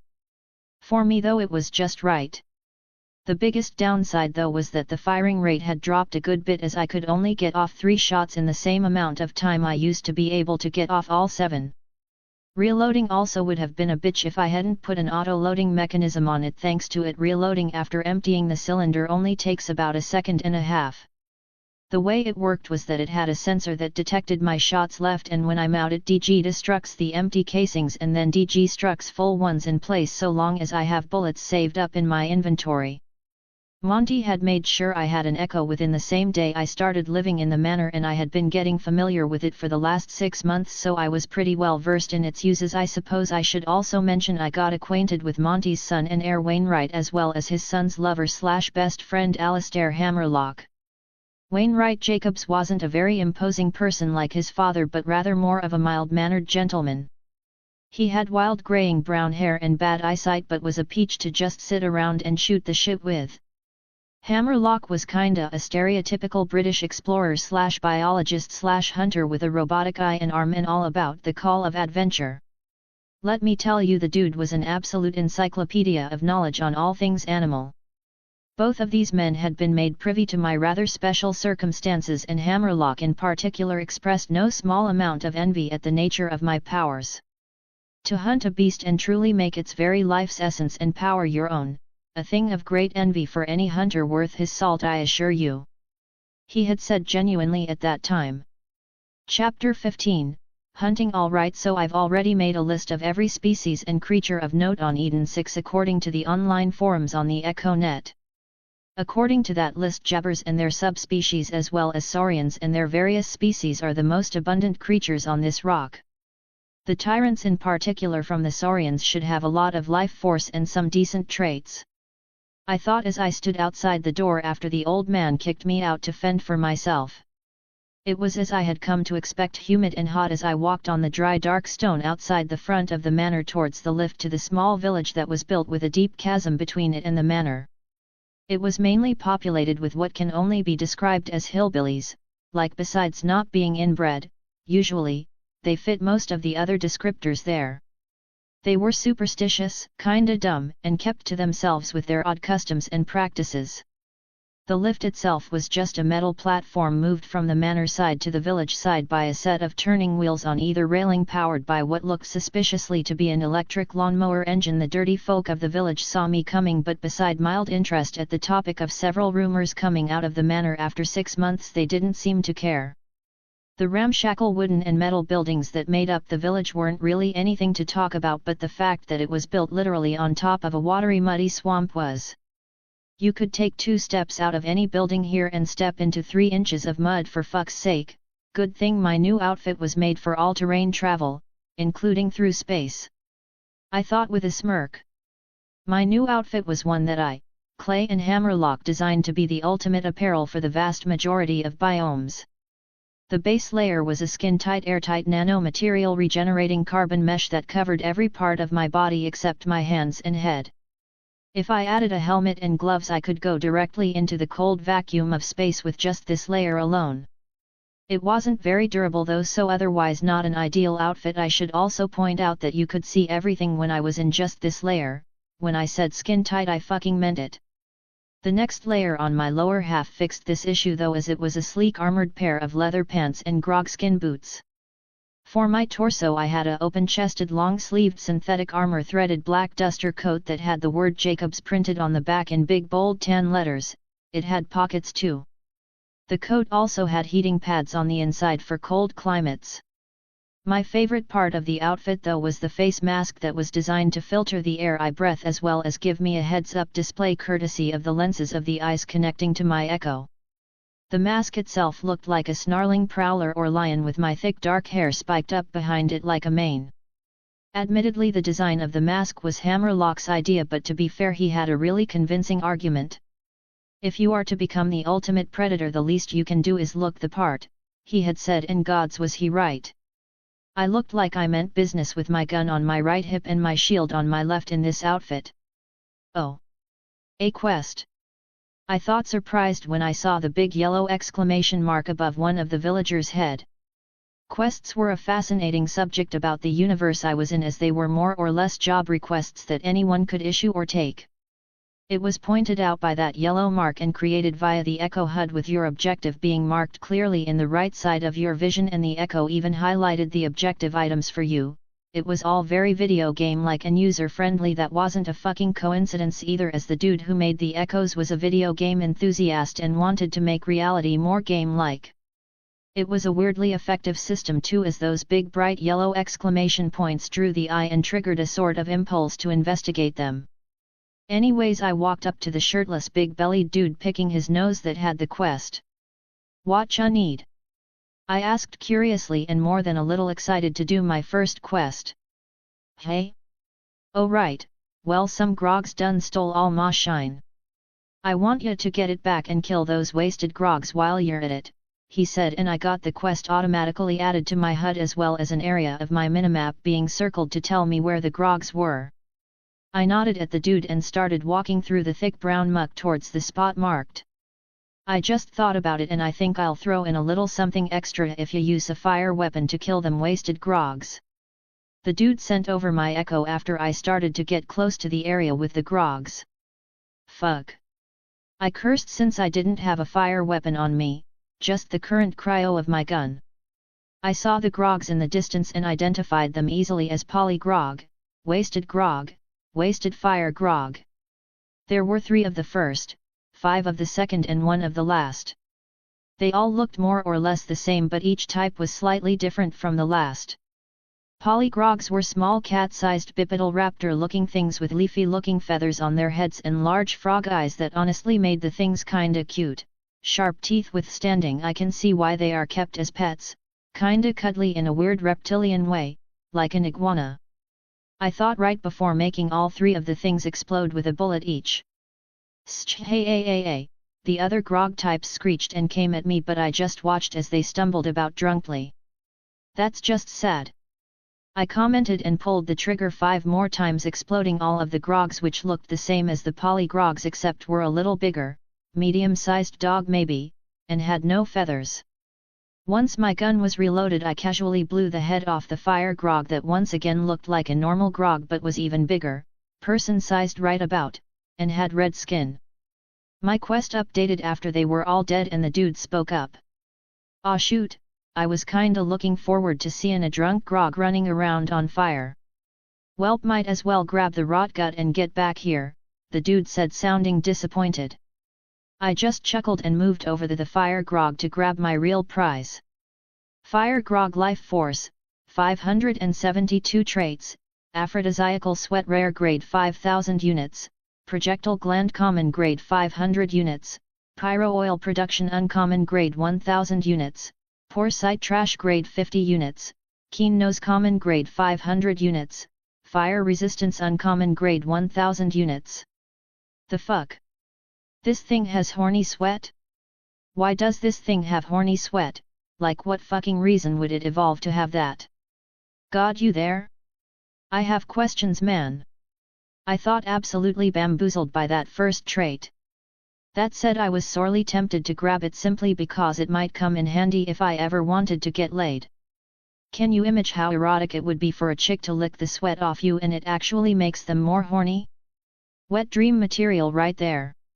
I didn't actually take it though, since I wasn't unreasonably insane, just mildly. I did take that fire resistance though, since I too enjoy not burning to death. As for the oil and spitting gland traits, those came with some negative side effects that I wasn't okay with. I moved on to the grogs after that, and upon seeing they had weaker versions of the fire grogs traits minus the resistance trait, I just took the nifty 300 to 400 units of life force they each had. Poly grogs had only 100-ish units each, and again no new traits. I was a bit disappointed in the haul this time, but not every trait was going to be a winner. Grabbing the bottles of booze strewn about the grog nest, I checked for anything else, but seeing as there wasn't anything of note, I headed back to the dude that gave me the quest. Shame ya couldn't set them grogs on fire, but ya got ma shine back, so I'll say that's good enough. Here's ya pay. The dude said, and a gun got transferred to my inventory. Name, JAR227. Pyro level, uncommon type, assault rifle. Damage type, PYROX1. Manufacturer, Jacobs Affix, N/A. I couldn't help but feel my eyebrow that had grown back in the last 6 months, twitch. I took a deep breath and left it go, since I doubted it was intentional. For those wondering why I didn't just use the fire weapon I got from the vault, the answer was I could only use 1 or 2 weapons at a time. This wasn't a video game as much as it seemed like it sometimes, and that meant I couldn't reasonably carry a small armory of weapons on my person at all times. Destructing the guns in my inventory to my hand also wasn't a fast process and took a few seconds to do. This meant that unless the weapons were quite small, I could only have maybe 2 holstered on me at a time, one of which was always going to be my gun. I was being picky to simplify. I wanted my second weapon to be really damn good, just like my first, so no fire weapon at the moment. Anywho, after taking care of that quest, I simply left the village and followed the dirt road. It didn't take long doing so for me to find some more prey. Ravager, Slinger were the names of these new type of saurians. Ravagers were effectively velociraptors but more ugly, and slingers were basically ravagers but with hard spikes growing out of their long flat tails that they, as the name implied, slung at you. It took 2 shots for both species, of which there were an even split of 2 each. I was mostly pleased with the traits though. Ravager life force, 792 to 821 traits. Aphrodisiacal sweat rare grade 5000 units, predator muscles common grade 500 units, tough skin common grade 500 units, poor smell trash grade 50 units, strong teeth common grade 500 units. Slinger life force, 801 to 857 traits. Aphrodisiacal sweat rare grade 5000 units, predator muscles common grade 500 units, tough skin common grade 500 units, poor smell trash grade 50 units, strong teeth common grade 500 units, bone regeneration uncommon grade 1000 units, projectile growths uncommon grade 1000 units. I took all 4 sets of predatory muscles, tough skin and strong teeth, as well as both sets of bone regeneration, for a total of 8000 units of life force spent. That left me at 1447 units of life force, but it was a good trade, as once all these traits were fused and integrated, I'd get a sharp increase in my physical stats. Bone regeneration, however, was a trait I took for a single reason: self-healing. While in the slingers it was used to rapidly regrow their projectile spikes that were made of bone, in my case it meant broken bones weren't a fucking problem anymore, as my bones healed themselves back perfectly in no time flat. Life force, 1447 integrated traits: gun expertise uncommon grade, clever mind uncommon grade, enhanced senses rare grade, omega body rare grade, dense bones uncommon grade, armored hide uncommon grade, Fire Resistance Uncommon Grade Stored Traits Predator Muscles Common Grade X4, Tough Skin Common Grade X4, Strong Teeth Common Grade X4, Bone Regeneration Uncommon Grade X2 Chapter 16. I ship it. I left the traits unintegrated because I wanted to collect much more in hopes of getting a better graded trait after fusing them with my already existing traits. The only trait I could fuse now due to it not being a part of my current traits was the bone regeneration trait. I didn't have any healing traits, so this one was a standout trait that affected nothing once integrated. I retrieved my house from my inventory and went inside before activating stealth mode. That was a fascinating discovery that I had only found out about coincidentally. C. Hammerlock pointed out how vulnerable having a big glowing portal with one way in and out of it would leave me if any enemies could track down where I set the place up. I doubted the Iridians would have left such a fucking stupid shortcoming in something like this, and I was right. Near the inside of the portal archway in the house there was a small orange crystal switch that upon hitting turned the portal and archway invisible. You could still enter the place by going through the portal, but you'd never see it before you did so. This, in addition to the teleporter room, meant that I was suddenly one of the hardest motherfuckers to track down in the 6 galaxies, or I will be once I get a bunch more planets marked. Right now I just had Bale 3, Pandora and Eden 6 marked, but at some point I'll plan to have every life planet marked. Anyways, I stealthed my house and immediately integrated that nice set of traits to get that sweet healing factor for my bones. I felt a bit of an itch as the traits got added to my body, but otherwise I felt nothing change, but that was to be expected. I had no broken or missing bones, so naturally the trait didn't do anything at the moment but was just waiting for the bone damage to activate. With that done, I put away my house again and continued my trek. The dirt crunched under my boots as I walked down the road, and I couldn't help but marvel at the lack of industrialization I could see.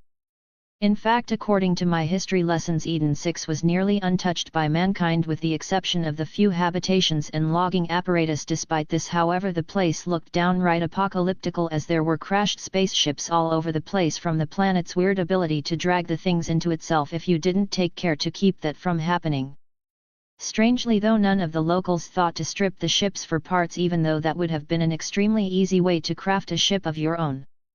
It was a superstition of sorts that the crashed ships were now a part of Eden 6, and thus you'd get fucking haunted or some shit like that if you scoffed. The things that wasn't going to stop me though, since as far as I was concerned these ships were just waiting to be repurposed, and I was more than happy to do so. Any loose piece of metal or tech that I came across went straight into my house in an empty room to be fed to the fabricator later. Most of the tech was waterlogged or infested with plants or ratch. Disgusting creatures out of fucking nightmares those creatures were. Like a few hybridized roaches and rats, and then making the resulting offspring way larger. Ratches multiplied extremely fast, were famously hostile and destroyed whole environments with their ravenous consumption of literally anything they could get their big ass teeth through. Trait-wise though, I had to admit they truly were blessed creatures. Ratch Life Force, 600 plus traits, Armored Hide Uncommon Grade 1000 units, Strong Vitality Uncommon Grade 1000 units, Colony Mind Common Grade 500 units, Caloric Bolstering Rare Grade 5000 units, Poor Vision Trash Grade 500 units, Rapid Reproduction Common Grade 500 units, Multilimbed Common Grade 500 units. This was just the most common type of Ratch 2, as there were 4 others as well. There was the Swarm, the Defender, the Hunter, and the Broodmother types as well, even though they were all technically the same species. It was sorta like how ants in a colony came in different shapes and sizes based on what role they had. So far I had only encountered the Drone or Common and the Swarm type, that were basically just a bunch of small flying ratch grouped up to tear apart anything they found, like piranhas. They also didn't have any traits beyond those that a common ratch would. I loved these creatures though, because their strong vitality meant they had a lot of life force and usually were found in groupings no smaller than 15 and going up to whole ass colonies of hundreds of individuals. I myself came across no less than 50 as I scoffed these downed ships near the manor. Thanks to this I was able to get over 30,000 units of life force after merely 4 hours of scavenging and killing. Of course I also grabbed 2 extra copies of Armored Hide and Strong Vitality. I thought about grabbing Caloric Bolstering as well, but it had the rather bothersome downside of increasing your metabolism drastically. Still, this large amount of life force finally let me grab some traits I had been eyeing hungrily since I was on Bale 3: Corrosion Resistance Uncommon grade 1000 units and Energy Projection Epic grade 20,000 units. The corrosion resistance trait went nicely with my fire resistance version, but the real catch was energy projection. It knocked me back down to 5,410 units of life force to get all 3 copies of corrosion resistance as well as the 1 copy of energy projection, but it was so fucking worth it. The reason I say this was because of what energy projection allowed me to do, remote harvest life force and traits. This was God's damn game changing, as until now I had to physically touch the corpses to drain life force or traits from them, but with this single trait I could now grab everything in a 15-foot radius. It was ominous as shit when I did though, as threads of red energy flew through the air whenever I did. I also still had to touch anything still alive if I wanted to see what I could gain from it without killing it first. Merely adding a ranged aspect to my powers increased their utility by an assload, as if I didn't want any traits from a thing I could run through a whole group of the things, gunning them down while simultaneously draining the life force. I honestly spent maybe 3 days stripping the crashed ships of anything I thought was worth grabbing, and at the end of each day broke it down in the fabricator and had it rebuilt smaller and more up to date based on specs I ripped off the Echo Net. That was the awesome thing about the crafter thing. It didn't give a flying fuck whether or not minimizing a part should be possible or not. Just from recycling maybe 12 ships I was halfway to making a ship that should be theoretically impossible with humanity's current manufacturing abilities. The only really annoying part was that I couldn't minimize the thrusters or implosion drive, or the whole ship would be nothing more than a fast hovercraft when it was finally done. Both of those pieces of the ship weren't very small either, as the implosion drive that made FTL travel possible was the size of an African elephant, and naturally the thrusters needed to be large enough or powerful enough to move such a large amount of heft off the ground and into orbit quickly. Even with this being the case, I was well on my way to creating the smallest man-made galactic ship ever. I wasn't looking so bad on life force either after slaughtering Ratch, Jabber and Saurians alike in droves. My first encounter with Jabbers was interesting, as the clever little shits threw exactly that at me when they saw my back turned.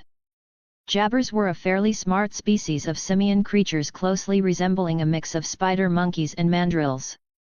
General shape-wise they were closer to the latter, with long arms and short legs. They however tended to be closer to the size of a spider monkey and had long prehensile tails that they used like third arms. As a species they were typically yellow-eyed and striped, with a long fucking list of mischief, both benign and malicious, attributed to them. Throwing literal shit at people who weren't paying attention was amongst the more harmless of pranks they regularly play. Didn't mean I didn't slaughter the whole fucking troop though. Got some sweet traits from my angry retribution too. Jabber Life Force 400-1300 traits, Dexterous Hands Common grade 500 units, Clever Mind Uncommon grade 1000 units, Strong Nose Uncommon grade 1000 units, Strong Body Common grade 500 units, Coarse Fur Common grade 500 units. All of these traits save for the last one were well worth grabbing an extra 2 copies of at least. Considering the troop had almost 10 members, I didn't suffer a loss in life force either. I earned only a little under 2,000 units of life force from the troop even after grabbing the traits I wanted, putting me at 6,310 at that time, since it was shortly after I grabbed energy projection. I ended up spending a week just hanging around this part of Eden 6, kinda ignoring my hunting goal in favor of stripping parts from the crashed ships to make my own ship. That wasn't to say I hadn't gotten a fuck ton of life force thanks to the Jabbers and Ratch that tended to live near or in these ships not liking me doing so. 147,289 units of life force, mostly from the Ratch by the end of the week. That was a frankly crazy amount of life force that was nearly 10 times what the Colossus had. I had also made an estimation thanks to the 6 months learning time that I hadn't gotten any new life force, in that 100 units of life force was more or less equal to 1 year of life. That meant even if I did nothing but sit on my thumbs all day, I had a lifespan of over 1400 years at this exact moment. Can you even fucking imagine what that would be like? All the time you could ever want at the tip of your fingertips. Me though? That shit was like fucking toilet paper with how valuable it was to me. If I ever made a planet-wide killer, I could harvest all the life force on a planetary scale, which was likely in the billions or even trillions of units, so much time that at the low cost of genocide on a planetary scale seemed well worth it. The only prerequisites needed to pull that off is being able to cover a whole fucking planet with my powers and to somehow be able to kill everything on a planet. That's it. When you consider that there were billions of life planets in just the 6 galaxies, you can suddenly comprehend just how busted my powers were, or rather could be if I went full evil douchebag. Obviously I wasn't going to do something so absolutely evil, but the idea still stood. Well, actually, if it was like a planet full of rats, I might. Should probably fuse and integrate these traits while I am here too. I thought with a chuckle as I finally fabricated the last part of my ship. Alexander Drake Life Force, 147,289 integrated traits, Gun Expertise Uncommon Grade, Clever Mind Uncommon Grade, Enhanced Senses Rare Grade, Omega Body Rare Grade, Dense Bones Uncommon Grade, Armored Hide Uncommon Grade, Fire Resistance Uncommon Grade, Bone Regeneration Uncommon Grade, Corrosion Resistance Uncommon Grade, Energy Projection Epic Grade. Stored Traits: Predator Muscles Common Grade X4, Tough Skin Common Grade X4, Strong Teeth Common Grade X4, Dexterous Hands Common Grade X2, Clever Mind Uncommon Grade X2, Strong Nose Uncommon Grade X2, Strong Body Common Grade X2, Armored Hide Uncommon Grade X2, Strong Vitality Uncommon Grade X2. Chapter 17 begins. Who boy, that's a hefty list of traits right there. Where to start? I thought, looking over my stored traits. Predator Muscles plus Strong Body plus Dexterous Hands plus 3000 units equals Omega Body Rare Grade X2, Tough Skin plus Armored Hide plus 4000 units equals Armored Hide Rare Grade. I thought as I paid the price for the fusions I had. That just left me with the standout Strong Vitality as well as the 3 traits that could be directly fused into a trait I already had: Clever Mind, Strong Teeth and Strong Nose. After all my fusions were done and I started the integration with all these loose traits into myself, things changed immediately. First, my already existing Omega Body fused with the 2 stacks of the same I had just fused, which added an extra 2 inches of height to myself while not seeming to affect my musculature at all. To my surprise, my Armored Hide didn't get a new name but rose up a grade after integration, which felt extremely weird as all of my skin sort of felt like it expanded before condensing. The integration of the stacks of Clever Mind, Strong Teeth and Strong Nose caused a few different changes. The first was that all of my senses grew sharply superior in an instant as sharp senses got upgraded a bit, which was slightly disorienting. The second was that Dense Bones turned into Superior Bones Rare Grade. The final change was more subtle, but I suddenly felt it slightly easier to grasp knowledge and apply what I grasped in inventive ways. Not exactly smarts so much as being more able to learn fast and apply what I learnt. Oddly, the change in my bones trait didn't cause me any discomfort but rather was actually pleasurable to a degree, like I had been carrying a jabber on my back this whole time but someone had shot it in the face causing it to fall off. Were my muscles putting strain on my bones due to being so much ahead of them? I pondered in surprise after the change was over. In theory that was possible since I was continuously increasing my musculature but my bones weren't getting the same rate of improvement. I didn't doubt that I was beginning to approach superhuman levels of strength, so if my bones weren't ready to handle that sort of thing I would have some serious problems. I'll have to keep an eye on that from now on. For now though, I need to figure out how the fuck I'm going to take this pile of parts and turn it into a ship. I decided with a strange look at the odd mountain of ship parts just sort of sitting casually in one of my rooms. Anyone who says that a ship was a simple thing to make are lying through their fucking teeth. I pulled the parts blueprints straight from the EchoNet so I knew that they would work, but we are talking about a machine capable of safely sending a person not only into space but also through it at FTL speeds. Something like that couldn't just be put together like a fucking Lego set even if you somehow knew where everything went. In the end I contacted the old man through my Echo. "This call got anything to do with you pilferin' the crashed ships and carvin' a bloody path while you did it?" the old man asked immediately. "As a matter of fact, it does. See, I recycled those parts since it seemed a waste to just leave them to rot out here, and now I've got a bunch of brand new top of the line ship parts and don't got the know-how to put them together. Figured I may as well call the one person I know who might be able to remedy this regrettable situation. I said with a grin. How top of the line we talkin' here, boy? The old man asked, and my grin grew wider.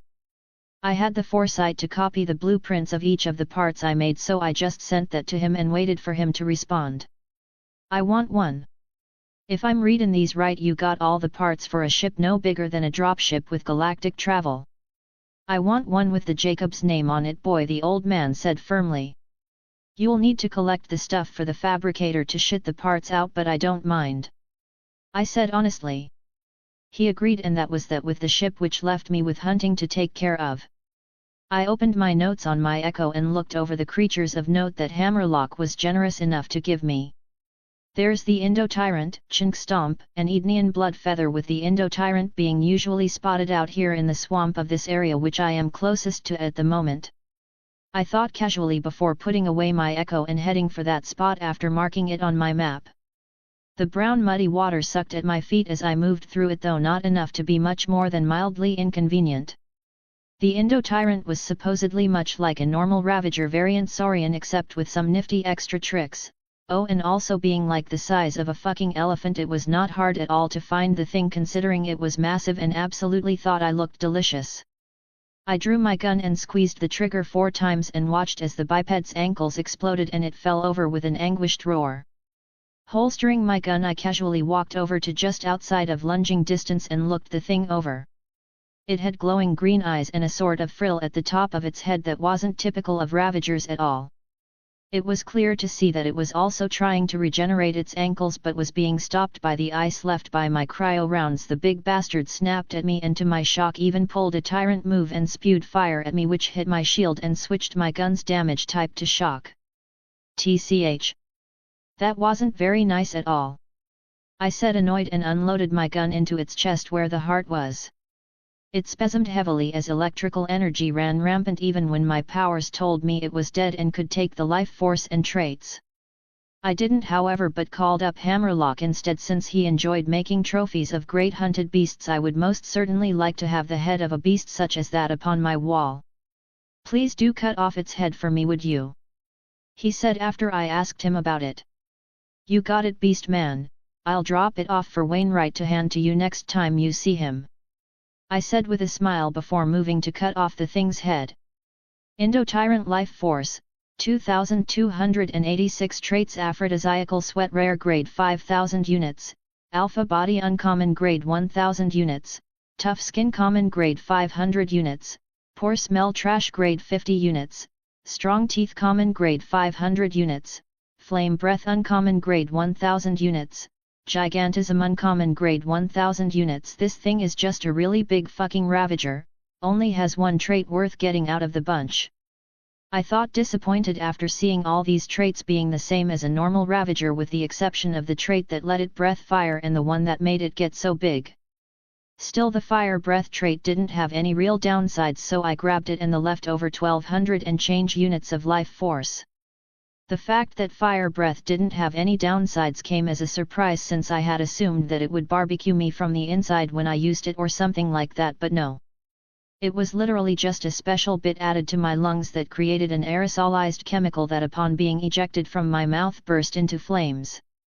It was quite interesting, since I was sorta curious why it didn't ignite in my lungs or throat, but who am I to question something that worked?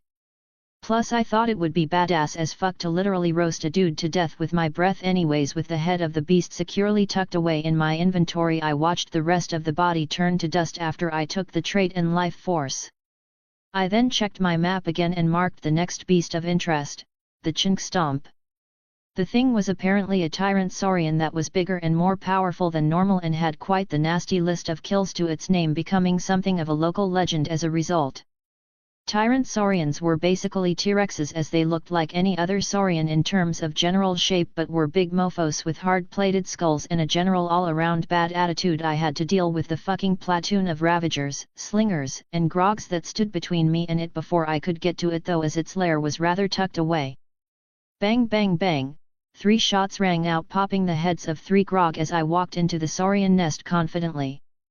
This drew in the rest of the nest that didn't take kindly to my trespassing. Close to 30 enemies in total, but I dashed away to the side and accurately popped the grogs spitting at me in the head.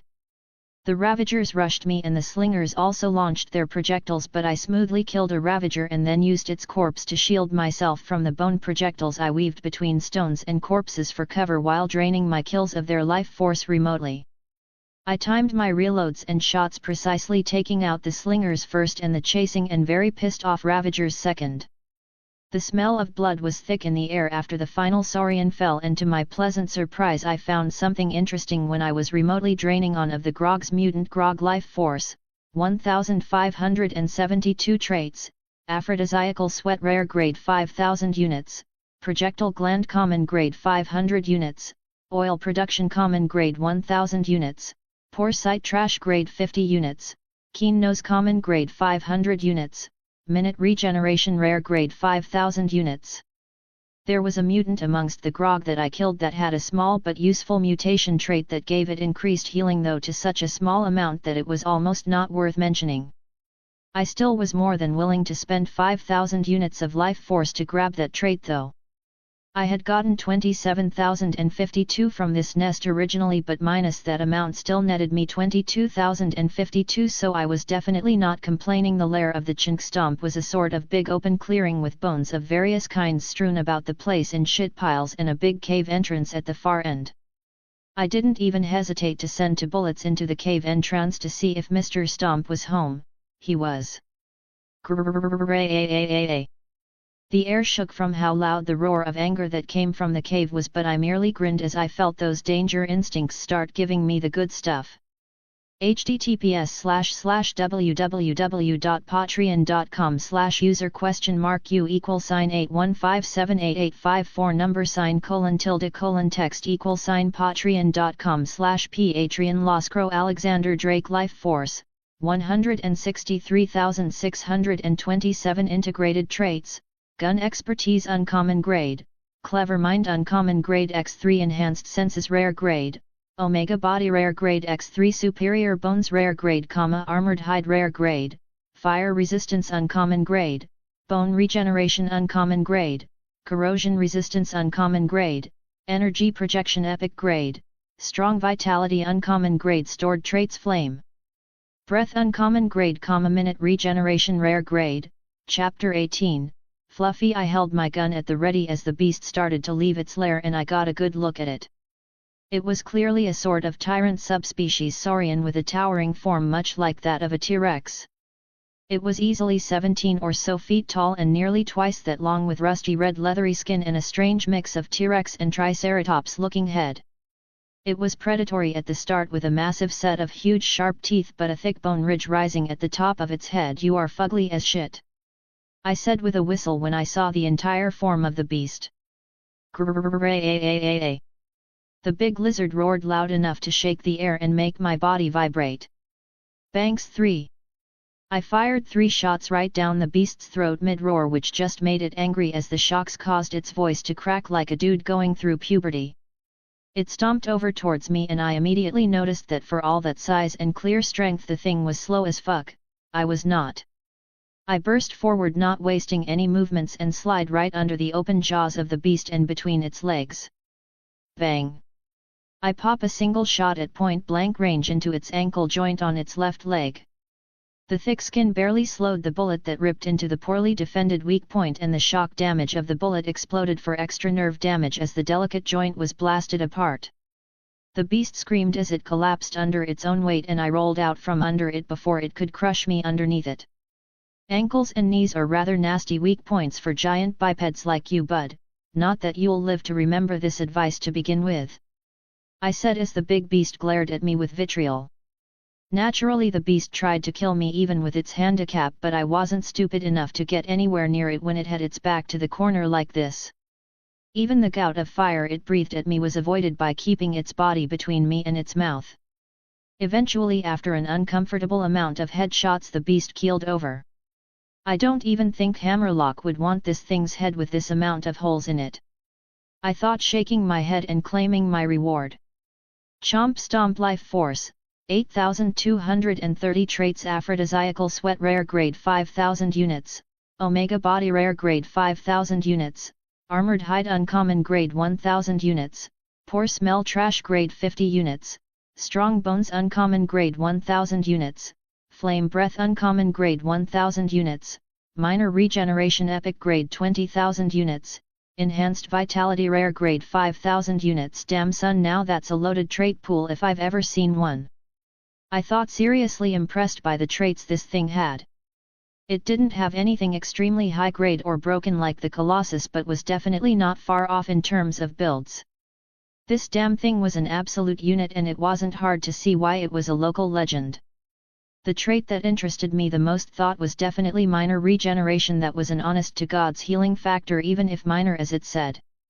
I grabbed that, as well as enhanced vitality, flame breath, omega body and strong bones. This was an expensive purchase, but well worth it in my opinion, as the corpse turned to dust. Now to see what goodies that thing has squirreled away in that hole there, I thought as I reloaded and holstered my gun. I walked into the dark dank cave that the beast had came out of and ignored the crunch of bones under my foot from all the meals that the beast had eaten here. The cave was fairly normal looking, with dark dirty wet walls, ceilings and floors that had some spiky hanging bits coming from the floor and ceiling. The air was also not very pleasant, as it smelled like decay and shit, which was, to be fair, typical for most predators' lairs. The bones got less and less as I got further into the cave, which also tracked, as most beasts didn't shit where they slept. Oh hello beautiful, I thought with a grin when I saw what was sitting in the huge nest at the back of the cave. It was a messy mix of feathers, fur, leaves, sticks and mud that covered the walls and ceiling like a strange sort of underground bird basket. Within this nest, however, was a single oval object about 3 feet tall and with uneven but smooth hard green and red colorations, an egg. I didn't need any help at all to realize that this was the egg of the beast I had just killed. I have been curious what would happen if I were to add life force to a still developing creature, so this is a great opportunity.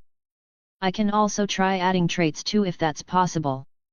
I thought eagerly as I opened my house up and picked up the big ass egg and carefully brought it into the menagerie. I set the containment unit for the egg for close to the same conditions as the cave and added the known incubation process of a tyrant saurian for good measure. Tyrant egg, chomp stomp, life force, 2005, developing, traits aphrodisiacal sweat rare grade 5000 units, omega body rare grade 5000 units, armored hide uncommon grade 1000 units, poor smell trash grade 50 units, strong bones uncommon grade 1000 units, flame breath uncommon grade 1000 units, minor regeneration epic grade 20,000 units, enhanced vitality rare grade 5000 units. Almost a perfect copy of your parent too. Now let's start by adding some life force to you, shall we? I thought eagerly as I began to funnel life force into the egg bit by bit carefully. 50, 100, 200, 500, 1000, 2000, 2500. To my great surprise, the egg eagerly accepted the energy until I had put in over twice what it already had. At that point the developing creature was clearly unable to accept any more without a period of time to adjust to its current amount. You are quite the greed little thing, aren't you?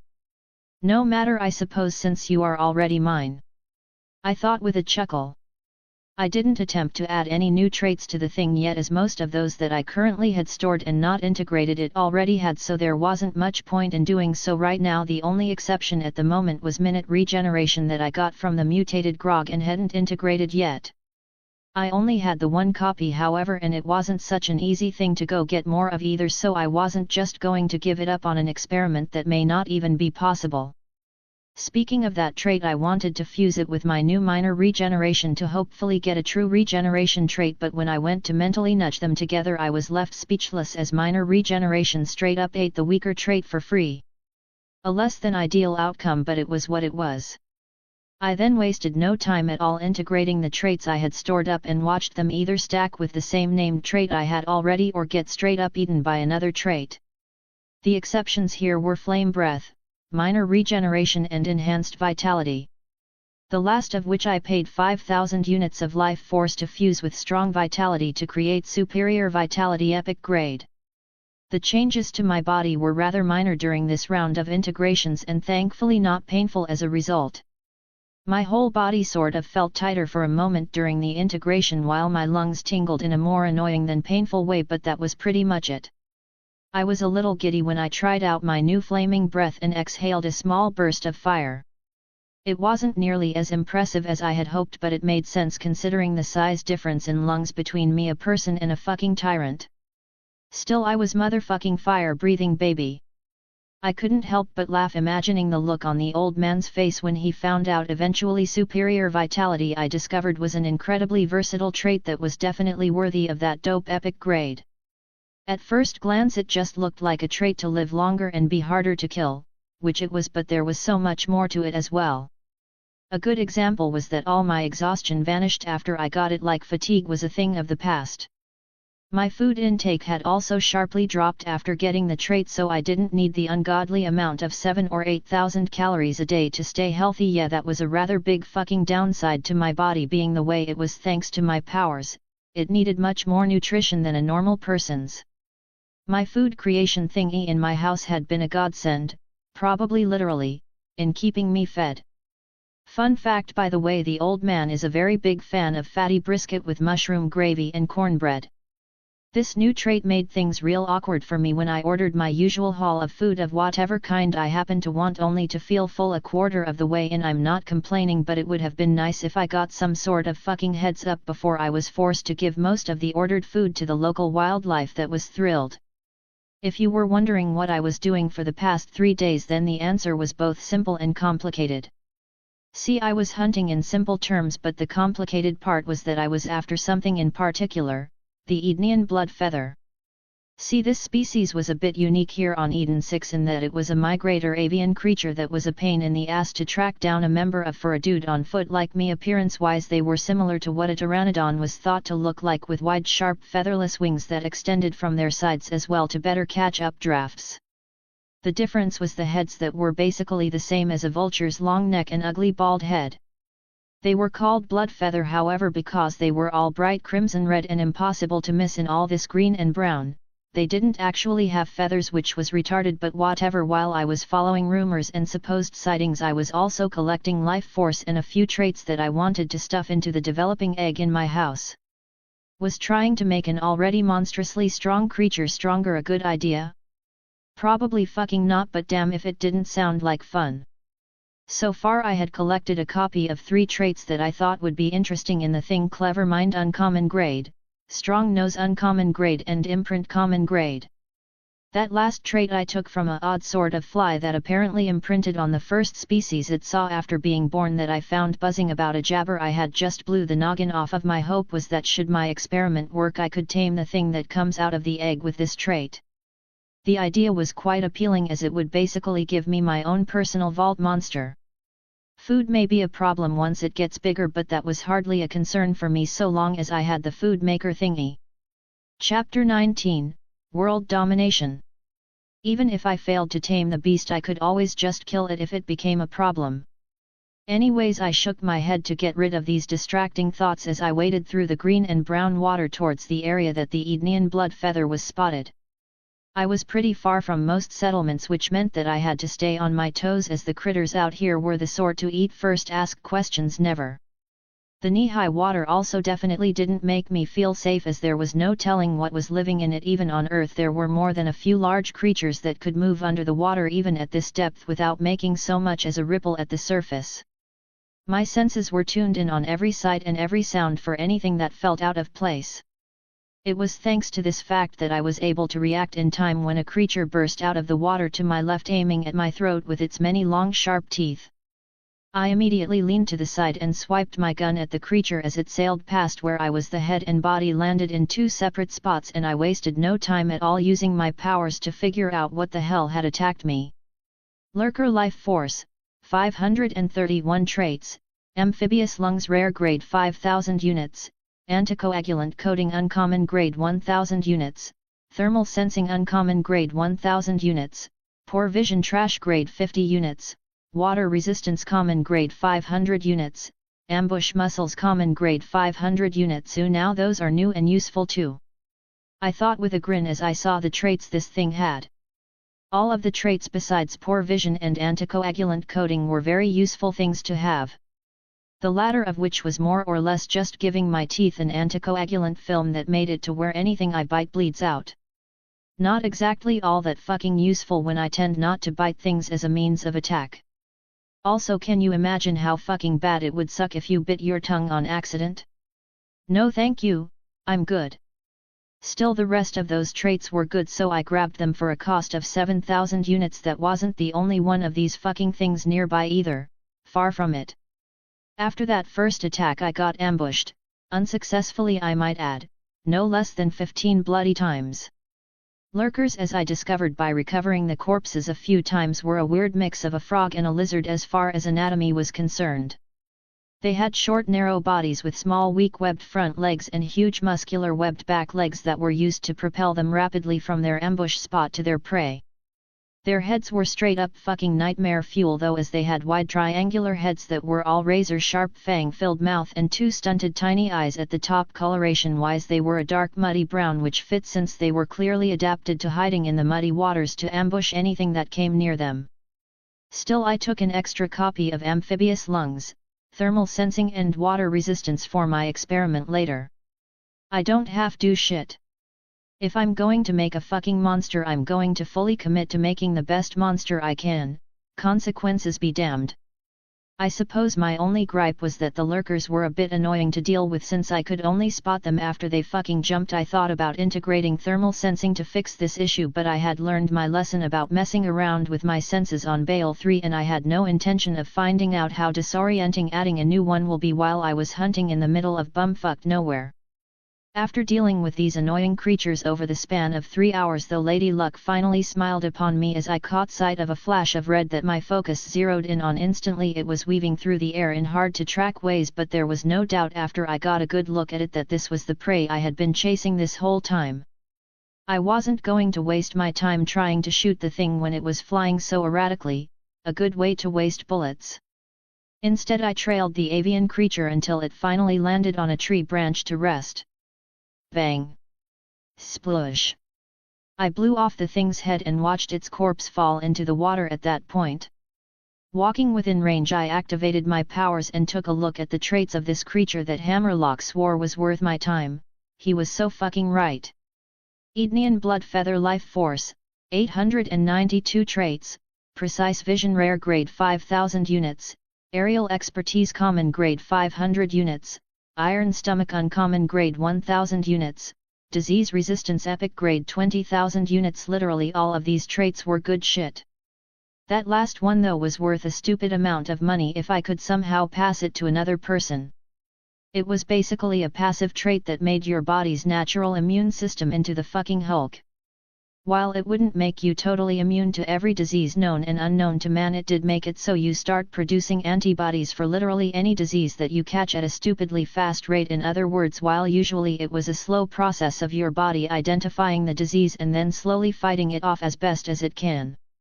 This trait basically increased this process by several folds, so you recovered and gained immunity to the disease in a far shorter time. This shit was practically a cure-all as far as diseases went. I wasn't even upset at the huge price tag attached to the trait, as it was well worth it in my opinion. I grabbed all the traits the avian creature had and only winced a little at the feeling of losing such a massive chunk of my stored-up life force. I wasted no time at all after collecting these traits and found a spit of land to open my house on. Walking in, I headed straight to the teleporter room and hit the manor destination I had saved for Eden 6. The inside of the house shuddered for a brief moment before my current location displayed changed to the manor. I then took off my boots and left my house's archway before compacting and storing it again.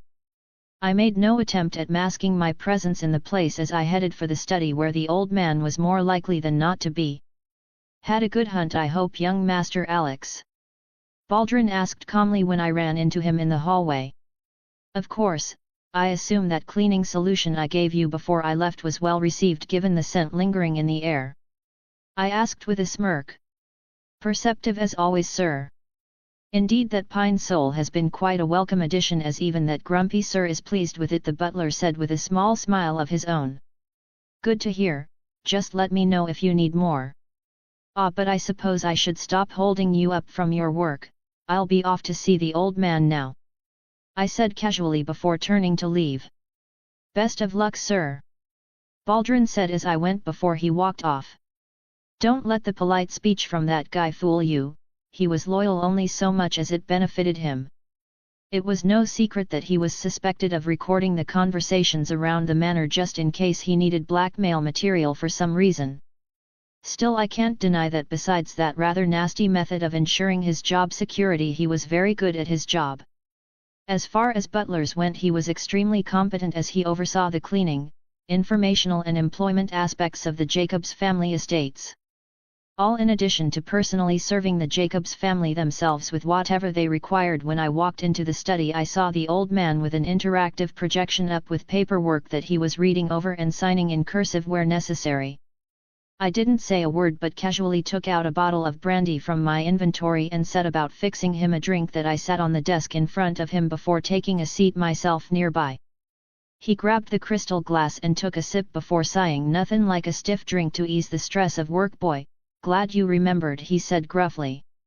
How could I forget after you practically beat me over the head with the phrase? I asked with a chuckle. Important things need to be emphasized. You must be done with your hunt if you are here though. From the looks of you it was a decent enough trip, he said calmly. I nodded. Most of my traits at the moment are uncommon at minimum and have a heavy amount of rare traits in there as well as a couple epics. Even got a tyrant egg that I'm hoping I can give some of the traits I collected to tame and strengthen the beast within. I said honestly. The old man raised an eyebrow in interest. A tyrant egg, you say? Killed the mother already, I assume, since you aren't being chased across the planet at the moment and I don't have reports of a tyrant going on a rampage. Think that gift of yours will let you keep such a beast on a leash, boy? He asked and I nodded. I grabbed a trait from some sort of fly that was buzzing around a jabber I domed that should make the thing see me as family once it hatches. Assuming I can in fact give the unborn creature traits like I hope that is. I said honestly.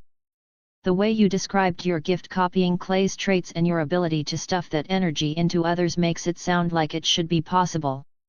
But why risk the egg and not use a random critter first? He asked curiously. Well, I might be able to give traits to already grown things. My gut tells me that something still developing like an egg would accept these new traits in a less violent fashion. I explained honestly. I'm not one of them damn eggheads, but that sounds like something they might agree with. What planet you plan to go to next since you're done here on Eden? He asked seriously. It's a bit hard to decide on just the one. I thought about going to Bale 3 again since I'm pretty sure there's another vault there somewhere, but without a lead to go off there's no telling how long it'd take to find. Before this year's up I was hoping to get at least one legendary trait, but without a monster like that I haven't a clue where I might find such a thing. I said honestly. Why do you think there's another vault on Bale 3 for? The old man asked seriously. The description of the key said vaults with an S at the end, which means more than one. Still, like I said, there's no telling where it might be on the planet. I said with a shrug. Chapter 20, Alex Stein's Monster. A second vault might be a bit much for the old tree to keep to itself, he grumbled with a deep frown. Worried that Jacobs might get attacked by the other corporations if you found a second vault? Can't say, as I don't see a precedent since Atlas only avoided it because they kept it secret long enough and even then had to fight off the corporate spies that swarmed them. I said honestly. Them vaults are a blessin' and a curse, boy, where one's found blood is spilt and I don't want Jacobs to get dragged into that mess. That said, we are talkin' about Bale 3 here, not the heart of Jacobs, so we have some room to move still. If we go lookin' for another vault on that planet we gots to keep it quiet or vault hunters'll come running like jabbers in heat, the old man said seriously. So how we playing this? Lots of bodies looking or a quiet takeover and search with satellites? I asked, leaning forward in my seat fully focused. First we need to buy the planet. It's got a lot of wood so no one will think nothing of it as we've done it before. Then we need to start harvesting the stuff to keep up the image while we have a couple satellites scan the planet for caves. We can then start focusing on those spots and hope we find some alien stuff. Might take a few years till we find something though, so you'll be needing to choose a different planet to hunt on for the meanwhile, he said, taking another sip of his drink. Give me a couple days, I still have some traits to integrate as well as my experiment with the egg. After that's done I'll look for anything that sounds like a good spot to do some more hunting," I said, and he nodded before effectively telling me to get lost so he could get his work done. I wasn't bothered by the rude send-off since I knew he didn't mean anything by it, that was just the way he was. I headed up to my room in the manor and opened my house up again before stepping through the portal. I blinked a couple of times to adjust after getting inside before stripping off my outer layer of clothes, followed by my skin suit that thankfully stretched since it was a one-size-fits-all type deal. Once I was fully nude, headed to the bathroom before I gave iron stomach, disease resistance, amphibious lungs, thermal sensing, water resistance and ambush muscles the go-ahead for integration, while making sure to keep one copy in reserve for the egg. Who boy, let me fucking tell you that going to the bathroom after stripping for this was a damn good idea. I immediately started to convulse in agony as blood, sweat, and other stuff started coming out of every pore and hole I had. My stomach churned and my lungs burned while my muscles writhed and swelled in my legs. The process, like usual, ended quite quickly but was a fucking miserable time. I weakly stood up and turned on the water to wash the filth off of me and hissed as the hot water triggered my new thermal senses like a strange bright orange sight in my mind. I powered through the annoying sense though, as I needed this vile shit off me yesterday. I grabbed a nearby bar of oak-scented soap and my loofah and got to work on scrubbing the abhorrent shit on me off. My new thermal sense didn't work exactly how I imagined, but was sorta like an extension of my eyesight that could be toggled on and off after I eventually figured it out. Water resistance made my skin kinda waxy, I suppose, so the water slipped off me like it had been tossed on an oiled piece of metal. Thankfully it also made it way easier to get the nasty stuff off me as the water took what I got loose with it. The only other trait just added that had a physical effect on me was ambush muscles, that while getting added to Omega body also focused heavily on the jumping muscles in one's legs and thus gave me highly robust calves and thighs. In a manner of speaking, I now had the ability to jump the same distances a frog my size might. That might sound comical until you consider that also meant any kick I make was now strong enough to shatter stone and dent hard metal. That was what made my powers so dangerous. I might start out weak, but if given enough time and opportunity I would rapidly approach superhuman in several regards, like a snowball rolling down a hill. Even discounting the 6-month break I had to get educated, it only took me about a month to reach slightly below superhuman levels. I could have gone even further if I hadn't purposefully capped myself in terms of how many copies of a trait I was willing to take. I wasn't sure if there was an actual limit to how many copies of one trait I could have. What I did know was that if I recklessly took every trait copy that appealed to me, I'd never have any life force saved up. Unsurprisingly, the traits tended to cost more than the life force I got from any one creature with them, which meant I was operating at a loss if I didn't regulate my trait and life force in rates. It also didn't help that the higher the grade a trait was, the higher the price in life force it would cost. Trash was the lowest at a pitiful 50 units, common was the true lowest acceptable grade and sat at 500 units.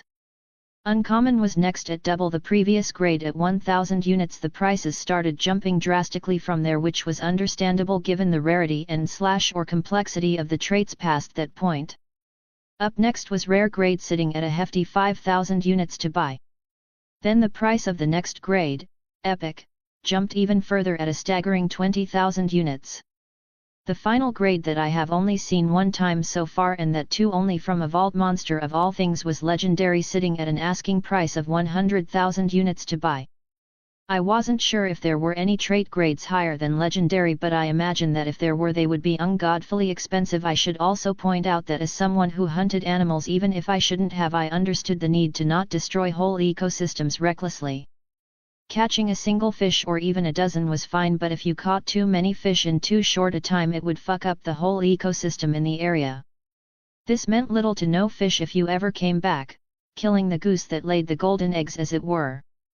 This meant that besides creatures like rats, which were both invasive as all fucking hell and nearly impossible to eradicate, I wasn't just slaughtering anything that moved this whole time. Honestly speaking, this wasn't even a morality thing for me so much as a common fucking sense thing.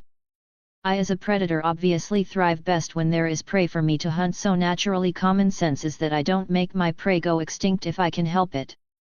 I didn't really have a moral bottom line that I wouldn't cross, like I wasn't an asshole that went about doing fucked up shit regularly because I could, but if I had no choice but to allow it or even participate I wouldn't feel guilty afterwards. In hindsight, maybe that's why the being that gave me this second chance at life said that this place would fit me like a glove I never knew I needed. Morality was fucked sideways in this new crazy reality I found myself in, and I fit right in. Introspection aside, after getting cleaned up I washed my clothes before slipping on the skin suit alone and walking to the menagerie while the rest dried. Now to see if this works the way I hope. I thought a little nervously. I rested my hand on the egg and ignored my powers telling me the traits and stuff of the thing as I turned my powers inward towards the traits I had waiting to stuff into the egg. I carefully nudged Strong Nose and stopped it when it tried to integrate, but sort of forced it out of my body instead, which let me tell you felt weird as shit. If sending out life force into another thing felt like extending my grasp beyond my actual hand, sending a full-on trait out was like burping but from my hand instead. It wasn't painful or anything, but it was definitely a strange sensation. Tyrant Egg, Chomp Stomp, Life Force, 4505, Developing. Traits: Aphrodisiacal Sweat Rare Grade 5000 units, Omega Body Rare Grade 5000 units, Armored Hide Uncommon Grade 1000 units, Strong Bones Uncommon Grade 1000 units, Flame Breath Uncommon Grade 1000 units, Minor Regeneration Epic Grade 20,000 units, Enhanced Vitality Rare Grade 5000 units. At first glance it looked like my experiment had failed, but if you paid attention you'd be able to notice that the trash trait Poor Smell was gone. It worked. I mentally cheered in excitement seeing this. This served to verify two things for me: first, that I could indeed give traits to another living thing. Maybe it had to still be developing like this one, or maybe not, further testing needed for clarification. The second was that I could enhance or negate an aspect of a creature that received the trait by giving it a trash grade trait of that type, or a trait that was better than its current one for that type. In this case I had enhanced the creature's sense of smell from bad to average, which, while not like phenomenal or anything, was still an upgrade in the end. Clever Mind Uncommon Grade, Imprint Common Grade, Precise Vision Rare Grade, Thermal Sensing Uncommon Grade 2000 units. I was only able to stuff these 4 traits and another chunk of life force into the egg before I got a feeling of fullness that I took to mean it needed to adapt again to these new changes, but I was getting kinda excited. Looking at its current status: Tyrant Egg, Aberration, Life Force, 6505, Developing.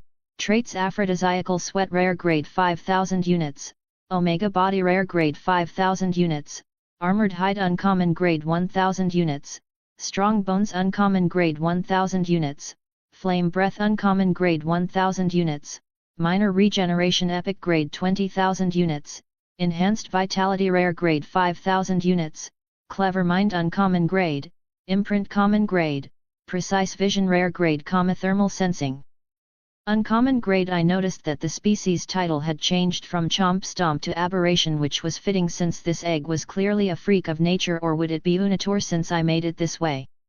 Whatever the case, I was grinning ear to ear in honest glee at the thought that I looked on track to get my pet monster after all.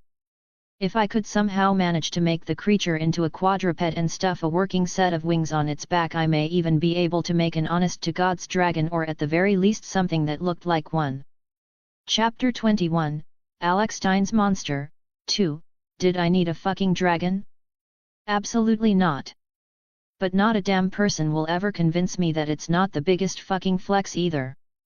Obviously I understand that my monster won't actually be a true dragon, but if I had my way ain't nobody gonna know the difference, well, unless an actual dragon shows up, but that's just downright improbable. The trick here though was I had to figure out how to add wings and an extra set of legs to the thing in the egg to make my artificial dragon. I remember quite clearly that none of the quadrupeds I killed so far had any traits called quadrupeds, so I had a sneaking suspicion that either there was a secret layer of traits that I hadn't found yet, or traits that made up the core of a thing were not a thing. Thinking back, however, there was one creature that had that a trait based on its body design, a slash bug from Bale 3. Multilimbed Common Grade was the trait in question, and thanks to me keeping the pleasant-looking sword-horned head of the bug, I happened to have access to the thing. I held up the head and focused my powers on the small head on my palm, and my siren tattoos glowed a bright green, but I ignored that as I locked my full attention on this single trait. I wasn't trying to graft it though, but rather trying to change it to fit my will. This was definitely not something stated within my powers understanding from when I first got them in that vault. It wasn't even like the other unexplained uses for my powers that I had discovered that were in fact more like reversing a facet of my powers to give rather than take. This was flat out trying to fucking jailbreak my powers into doing something that they should in theory be able to accomplish but weren't programmed for. Where did this theory of mine come from? Fuse, the part of my powers in charge of fusing traits of similar types together to get a better outcome. See, at first glance fuse had a very easy to understand use, but I knew biology, so I knew that this wasn't even fucking close to as simple as it appeared. Standard evolution was for a creature to over several generations of exposure to a stimulus such as an environmental factor or new predator mutate to better handle this new stimulus. This meant going through different failing or succeeding mutations over generations to create a final outcome that was perfectly designed for that particular stimulus. Fuse accomplished something similar in a matter of moments in exchange for life force, the ultimate genetic stacking of the deck as it were. My theory was that since this was the case, I might be able to choose the direction a trait mutates towards. Attempting this feat, however, was clearly not a simple matter, as I could feel an ungodly amount of strain on my powers that was by extension costing me dozens of life force per second as my powers tried to do what I wanted. If I had to describe what it was like, I would say it was kinda like trying to deadlift your own body weight without working out a day in your life, all while you had a cold. Needless to say, I looked downright demonic as my eyes glowed green and had veins protruding all over my face and neck as I snarled in stubborn fury against the trait. It was like a dam burst. However, when I finally forced my way upon the trait that had been overloaded and cowed into submission, all that pressure just vanished. This made me fall over as all that tension in my body had to go somewhere after release. Ha ha. Ha ha ha ha. I panted for a moment on the ground before breaking into uncontrollable cackling like a mad hyena as I felt the trait waiting for my input to decide how it would change. Right now the trait was primed to simply give an extra set or two of legs like the six-limbed insect I got it from. Obviously that wasn't what I had in mind at all, and instead wanted the trait to give an extra set of usable wings as well as making the four already existing limbs of the creature in the egg more equal in size and function, effectively turning it into a winged quadruped. The trait making the two existing legs roughly the same size without making the creature have freakishly disproportionately long legs was easy if quite expensive life force wise at 10,000 units. The issue came in with the fucking wings. The trait couldn't understand what I wanted, as it was meant for legs or arms, not wings. It was only after I chose to be really daring and attempted to fuse aerial expertise common grade into the trait that things got weird as shit. In a split second I got thousands of years worth of mutations and variation in data regarding this fusion, which sort of short-circuited me so I didn't see the end result as I went unconscious in my brain's attempt to self-preserve itself. 3 Ednian days, I was in a fucking coma for 3 whole days and nights, a full 90 hours given the 30-hour length of the days here. Ugh, did someone get the number of the bitch that hit me? I asked with a groan when I finally regained consciousness. It didn't need to be said that I was bloody starving by this point and had a throbbing headache I would have strangled a person with a sock to get rid of, so I won't say that. Still, I felt, looked, and smelled like shit, which was mostly to do because I had while I was out. Not a pleasant experience at all for me, but I got what I wanted, if rather annoyingly priced. Multi-limbed, winged quadruped, legendary grade 100,000 units in addition to the 14,710 that it took just to create the trait. That extra price tag stung a whole fucking lot, but I paid it anyways. Feeling my life force drop so drastically did not help my hunger at all, and if anything made me even hungrier. I once again took a shower while setting my skin suit aside for cleaning, while trying my best to ignore the gnawing hunger in my gut. Once I was clean, I threw the skin suit in a special cleaning solution that was harmless to the suit but broke down anything organic it came into contact with. I then went over to the food maker thingy and ordered me enough food to feed a small family. I specifically chose as much nutrient-dense foods as possible for this meal. Liver, kidney, kale, carrots, and fatty wagyu brisket for the oil. Once I was satisfied and stuffed like a turkey, I went to check on my egg to see if I could add the new trait I got just for it yet, or if it needed more time to digest the previous traits I gave it. Tyrant egg, aberration, life force, 2130, Developing, Traits Aphrodisiacal Sweat Rare Grade 5000 units, Omega Body Rare Grade 5000 units, Armored Hide Uncommon Grade 1000 units, Strong Bones Uncommon Grade 1000 units, Flame Breath Uncommon Grade 1000 units, Minor Regeneration Epic Grade 20,000 units, Enhanced Vitality Rare Grade 5000 units, Clever Mind Uncommon Grade 1000 units, Imprint Common Grade 500 units, Precise Vision Rare Grade 5000 units, Thermal Sensing Uncommon Grade 1000 units. The traits I added now have prices next to them, but the total life force of the creature has dropped. Perhaps it burned through the life force in order to integrate the traits, since unlike my powers it isn't optimized for new traits like this, I thought, seeing the situation. Still, I was getting a feeling of emptiness from the egg, which I attributed to its life force being lowered from what it was before, as well as its traits being successfully integrated. I wasted no time at all sending in the new trait I had for it, only to be surprised to find that I got a sort of sense of connection forming between myself and the egg. I couldn't even begin to describe how it felt, but what I can say was that through the connection I felt a demand for life force, not a forceful one but more one of desperation. I quickly pumped in life force, which immediately eased this feeling of need I was getting from the connection. By no means at all did it get rid of it, but it greatly lessened the sensation. Perhaps this was the egg's way of telling me that it would need more life force to integrate the new trait I gave it. A sign of the imprint and clever mind traits already showing dividends, I believe, I thought with a pleased smile. Originally imprint only worked after the creature had been born, but it wasn't too much of a stretch to think that thanks to the clever mind trait the developing egg had recognized my energy signature after repeated exposure and come to associate it with a source of life force, or perhaps its parent caring for it. With this not entirely inaccurate understanding, imprint may have created the connection through my energy channeling. Honestly speaking, I was perfectly fucking stoked about it, as it just meant after it was hatched, training it and teaching it the do's and don't would be way easier. If it already sees me as its parent, then taming it wouldn't be needed, since it would by nature defer to me to begin with. Training it not to shit and piss everywhere and not eat people I know would come easy after that. As a bonus, since its base species was a tyrant saurian, it should only get about the size of a small elephant at most.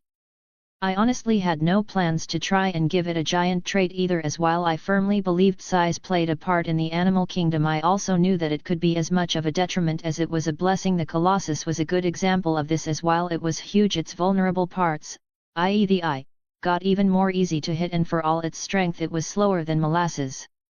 The bigger the animal, in my experience, the harder it became for them to move quickly and deal with their own body's weight. With the traits it currently had, this wasn't going to be a problem at the size I expected to reach, but if it got bigger it would be. Also, it wouldn't fit through the door of my house if it got bigger than that, which for obvious reasons was a fucking problem. Anyways, with that taken care of more or less, I left my house and got started actually researching what planet I was going to next. I was already down by 3 days, and this put a bit of pressure on me as I had a lot of options to choose from. What I needed to do to narrow it down was figure out exactly what I wanted out of the planet I chose.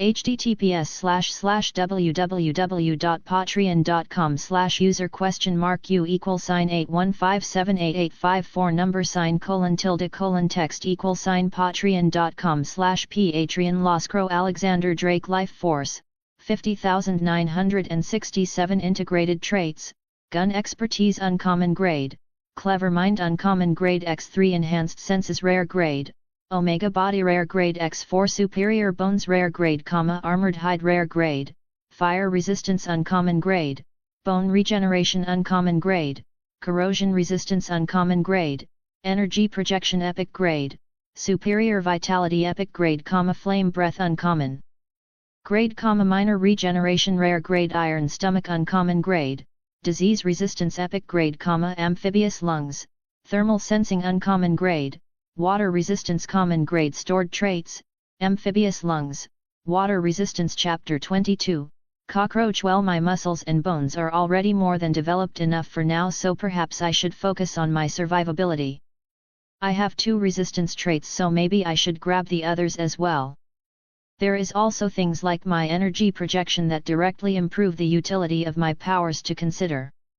Or perhaps I should focus on accumulating as much life force as possible so I can get any trait I want later. Fuck, I have too many directions to choose from. I thought with a sigh. My powers came with this irritating dilemma in that I had too many fucking options to choose from. I needed to go against all of my instincts and actually choose a single build, which is to say how exactly I want my traits to stack up.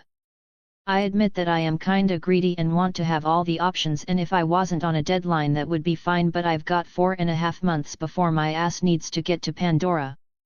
That being didn't exactly strike me as the sort to let me get away from whatever it had in mind, so not fucking going wasn't an option since I kinda value not dying again, or I could be totally wrong and the being didn't give two shits and wouldn't smite my tight ass for being cheeky, pun very intended. I wasn't going to risk it though, so I had a deadline to hunt within. Aw shit, how do I want to play this? Tank? DPS? Maybe rogue? I thought with a frown. I've played every position in video games imaginable and even some downright cursed mixes of a class, so I was honestly familiar with every way this could go. It was a phase, of course, as once the adrenaline high from the pressure to get good at playing those positions in a party or solo vanished, so too did my interest. Now that I think about it, perhaps I could do that build. I always loved playing it. I thought with a smile. Hydron Odinia 4 Gigantes. With a build in mind, I was able to narrow down my options to these 3 planets. Despite being vastly different, they all shared a single detail that made the creatures on them perfect for taking traits from. They were hell planets. I'm not talking like somewhere that humans could reasonably live with serious difficulty, but like where the entire planet was ravaged by endless storms, earthquakes, radiation clouds and shit so nasty that it was a miracle that anything could survive 5 minutes, much less live there. Okay, so Hydron has a breathable atmosphere but will require either a specialized suit or the devil's luck to survive the perpetual radiation and lightning storm that rips across its face. Odinia 4, on the opposite side of things, is a frozen hellscape with an overabundance of active, constantly erupting volcanoes that keep the air filled with soot that will need to be filtered to breath. Gigantes, on the other hand, is a straight-up toxic sea planet with all sorts of nightmarish conditions below its rough-waved surface. I thought seriously. Straight away the last option was taken off, as oceans tended to be a bad idea as guns had trouble working under them, and I very much doubt the place being literal acid would help at all. No gun meant I was effectively defenseless against whatever lived in those waters, so no thank you. Deciding between the other two proved a little more difficult, but in the end I chose to go with Hydron, as while I might be able to deal with the storms, I was toast if I got caught in a volcanic eruption. Hydron was a sort of subterranean planet in how most of the creatures on it lived below the surface, with only a few extremely hardy species up on the surface. Now that I had that choice settled, I can now explain what build I was after. It was the cockroach build.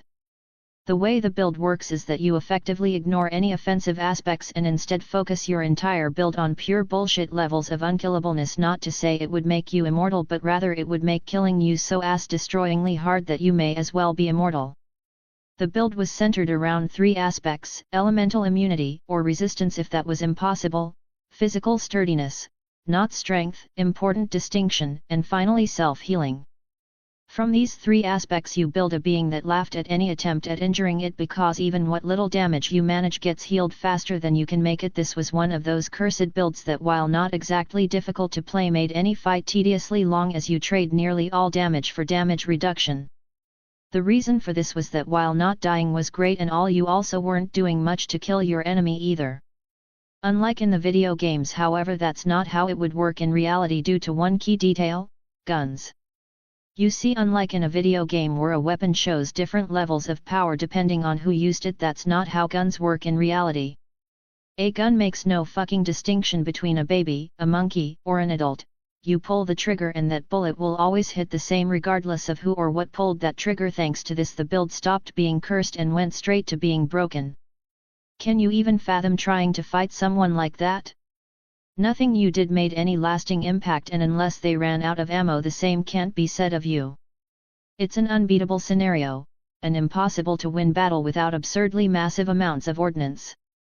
The tricky part for me to make that build, however, was that I knew enough about evolution to know that the only place traits like that would show up in creatures is places of extremely harsh environments. "I'm sorry, but I think I misheard you, boy. You want to go where?" the old man said in disbelief after I told him where I wanted to hunt. "Hydron, you heard me right. That planet's got the perfect conditions for the creatures there to have the sort of traits I want. The sort that would make killing me a fool's errand," I said seriously. "You got jabbers banging on your head, boy? That place is suicide. Storm there would rip the life out of you in a blink," he said sternly. Obviously I took that into account. My skin suit and shield can keep the radiation at bay, but that lightning will need special preparation. I say honestly. "I'll tell you what, boy, you choose a more reasonable planet and I'll shell out the cash to have the critters from that death world brought to you. I'll need to tighten the belt for a while, but it's better than helping you kill yourself," he said firmly, making it clear that was the best I was going to get. It's not ideal, but I can't deny that it would work. I'll still want to fight the creatures fairly though, since I am a hunter and prefer when my prey has a chance. I say seriously, and the old man thinks about it for a moment before agreeing.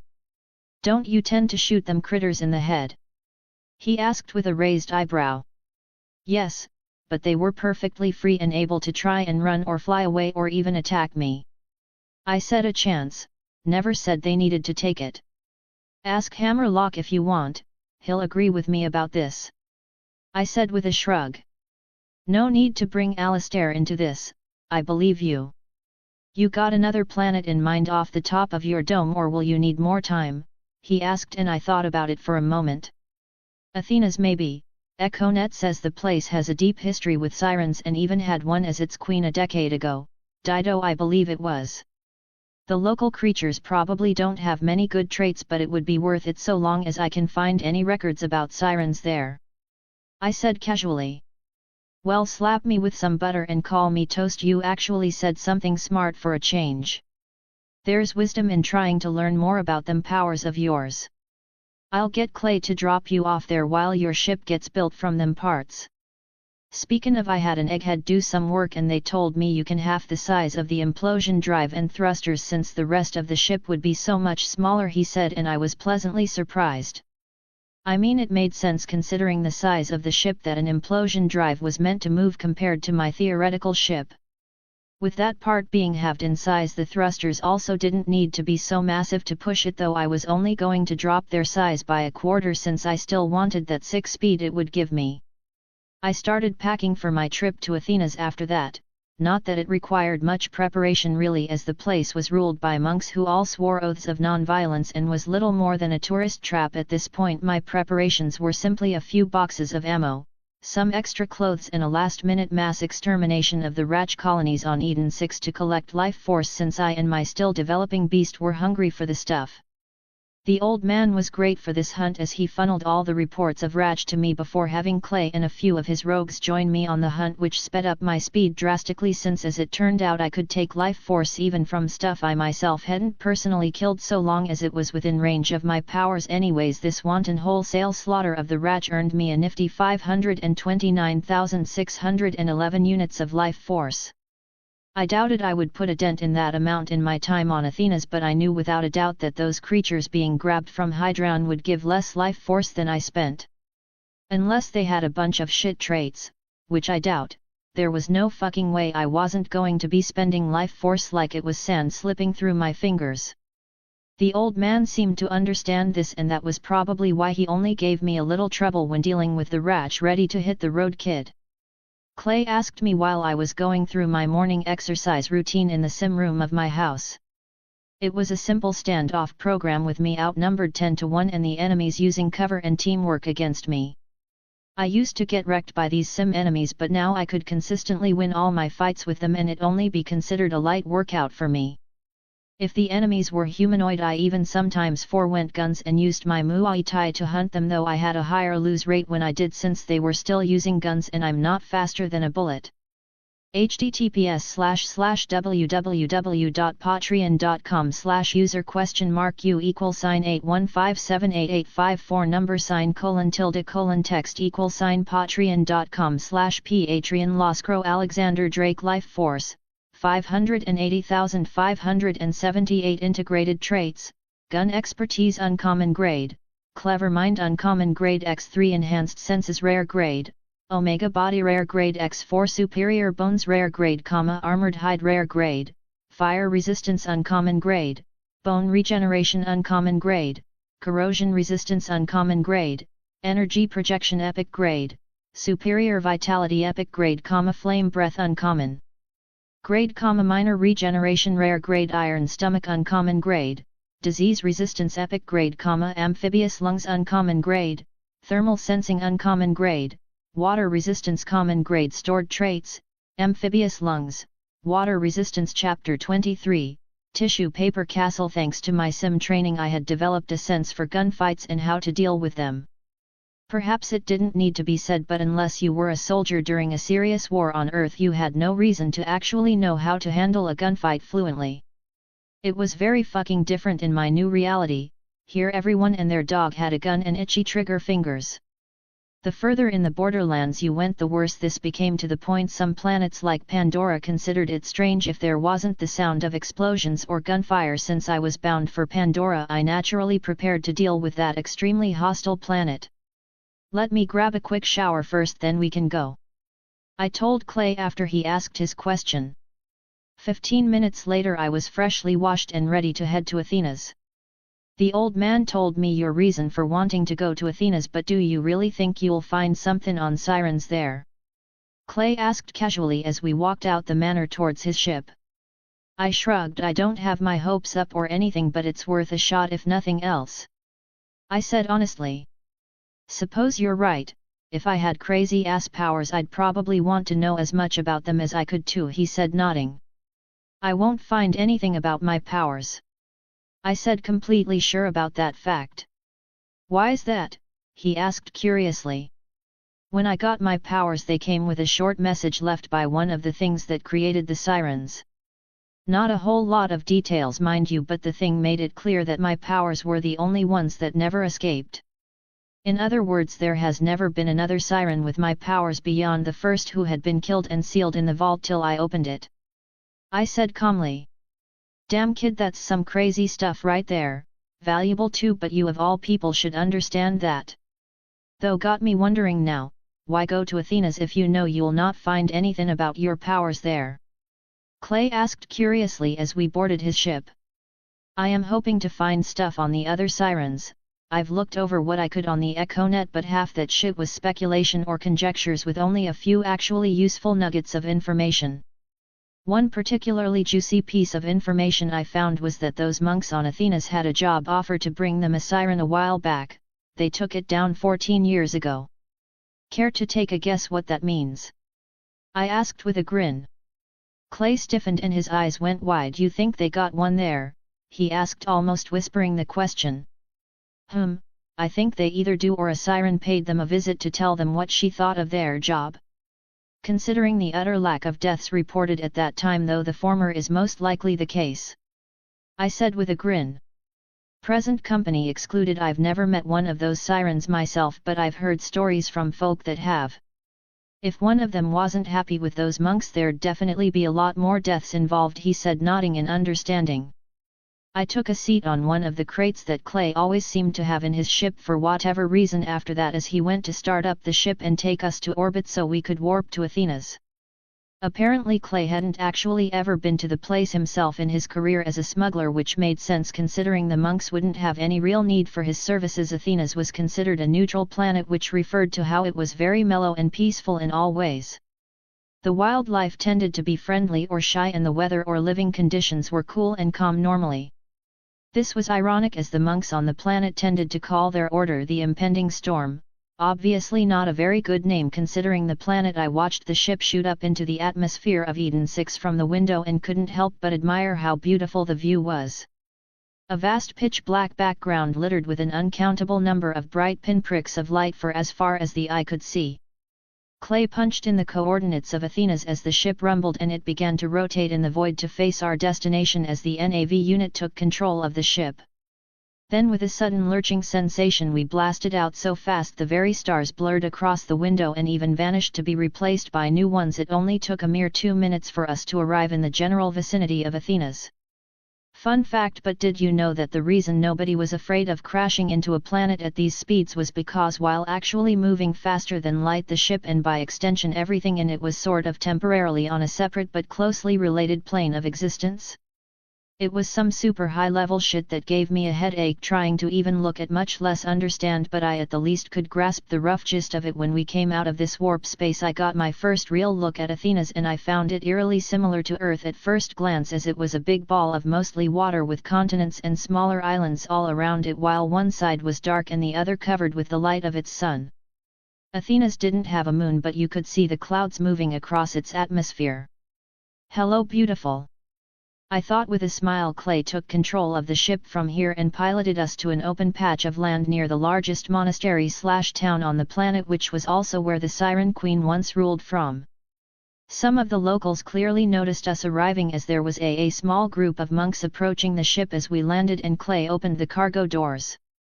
My part's done from here, kid, so I'ma head out. Try not to get into too much trouble, you hear?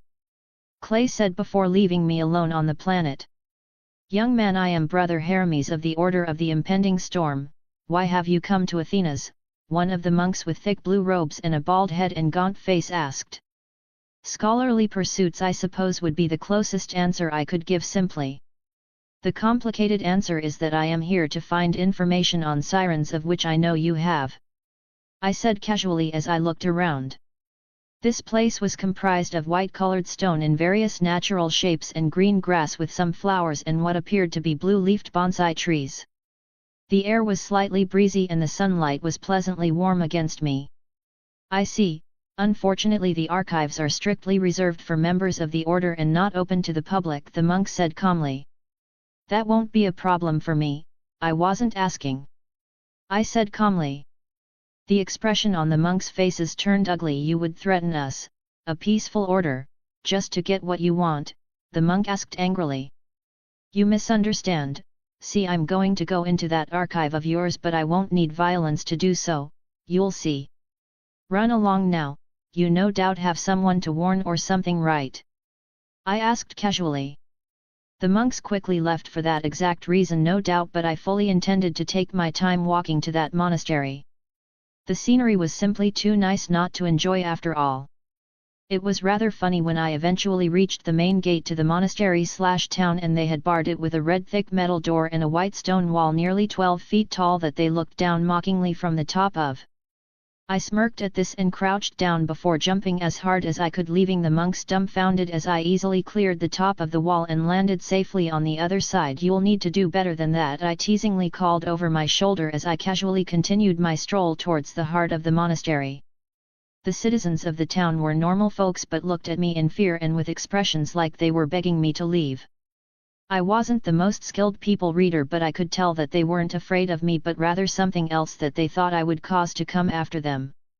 Do these monks actually have a siren here that they are using as a guard dog? I wondered seriously.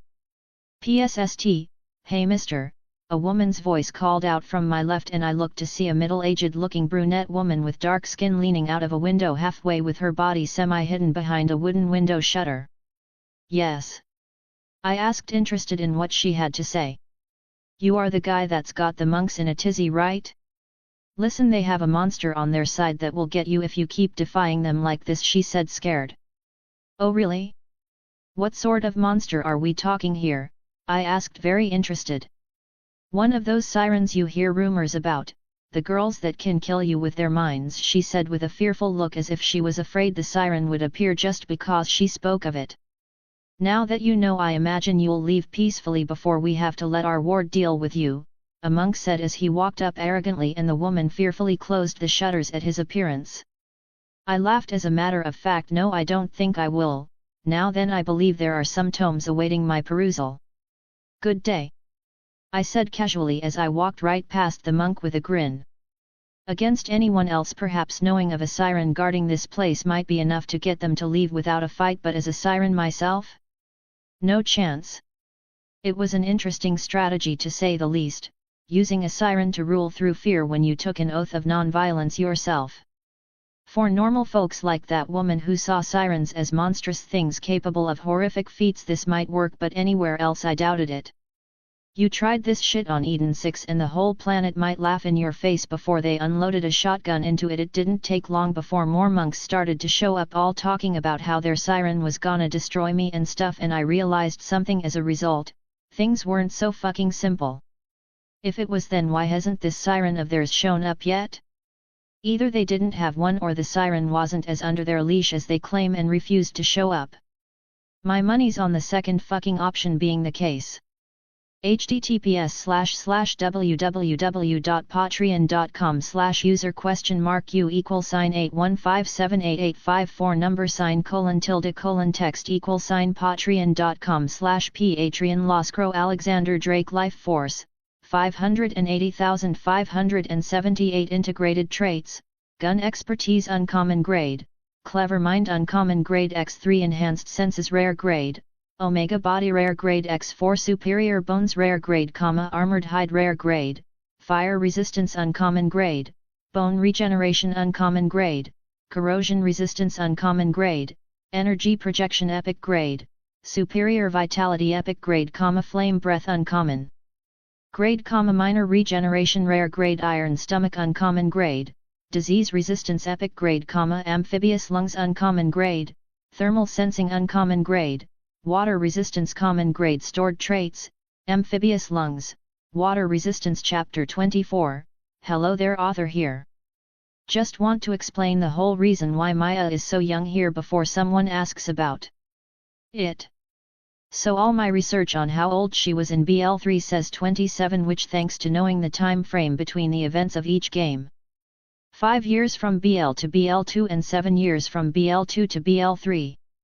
That means during BL2 she was 20 and by extension during BL she was 15. I could totally be wrong, but unless Gearbox themselves says otherwise, this is the best I got and I'll run with it like this. While I thought about this inconsistency, I also paid attention to my surroundings, and other than the monks buzzing about me like overgrown flies, this place really was quite beautiful. The architecture was very reminiscent of the old curved tiled pagodas and pavilions of China and Japan. The biggest difference was the odd modern feel that was perfectly integrated with the wires providing energy and the metal doors powered by said energy. My biggest critique really was that clearly this place hadn't been created with defense or warfare in mind. The walls were short enough a mere ladder could be used to go over them, and the whole place was filled with wide open spaces and little alleys that made fighting here practically a fucking death sentence.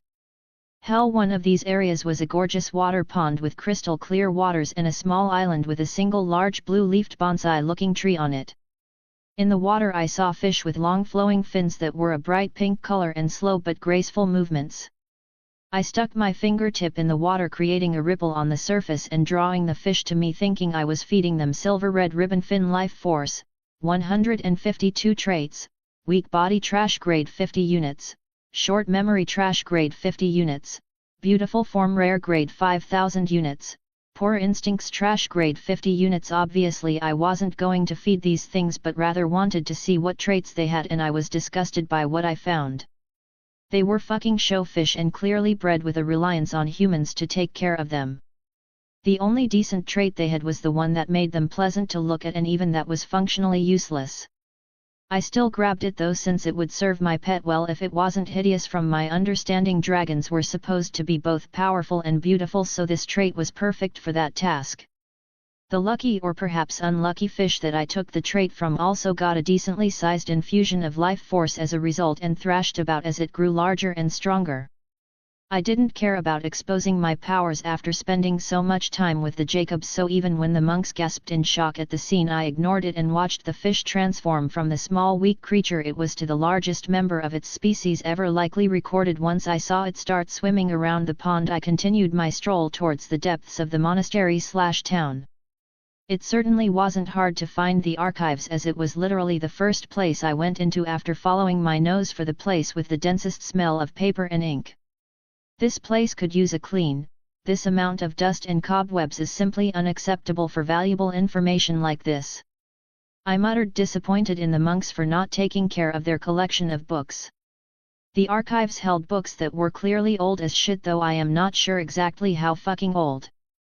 I was well educated thanks to the old man, and even sat at the top 15% of all people in the 6 galaxies knowledge-wise thanks to how well I retained what I learned, but determining the age of an object wasn't a subject I had been taught. Still, I didn't mind grabbing the dusty and web-covered duster hung up near the door and begin clearing away the loose dust and webs from the thick-bound tomes. I had to give it up to whoever stored these things, though they did a bang-up job, as besides the dust that I assume came from the door, given how little there was once you started to get further away from it, the rest of the room was nearly spotless. The humidity and even temperature was perfectly controlled, so the books hadn't molded or decayed by any real noticeable amount when handled.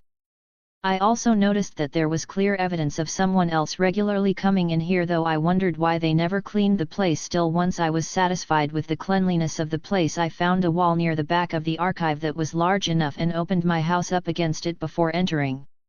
Once I was within the place, I turned on the stealth function, making the archway and portal outside invisible.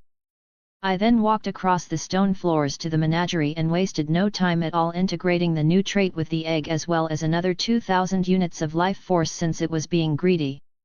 I couldn't help but grin widely at the current monstrous status of the egg. Tyrant egg, aberration, life force, 8291, developing, traits aphrodisiacal sweat rare grade 5,000 units, omega body rare grade 5,000 units, armored hide uncommon grade 1,000 units, strong bones uncommon grade 1000 units, flame breath uncommon grade 1000 units, minor regeneration epic grade 20,000 units, enhanced vitality rare grade 5000 units, clever mind uncommon grade 1000 units, imprint common grade 500 units, precise vision rare grade 5000 units, thermal sensing uncommon grade 1000 units, multi-limbed, winged quadruped, legendary grade 100,000 units, beautiful form rare grade. This thing's going to be fucking monstrous when it grows up, and I'm not even done with it yet. Also, fucking Christ, if making a big lizard into a dragon isn't hard work, I thought with a odd expression. No, seriously though, I had already basically doubled the amount of traits it had originally, and its life force, if you included the stuff it used to fully integrate with the new traits, was easily more than even the Colossus had, and not by a small amount. I wasn't even close to done yet either, as I wanted this thing to truly be just like an actual dragon, which meant I needed a few more traits and a whole fuckton of life force left to give it the way I saw it. A dragon should at the very least be greater than the Colossus in all regards, so that was my current goal for the egg.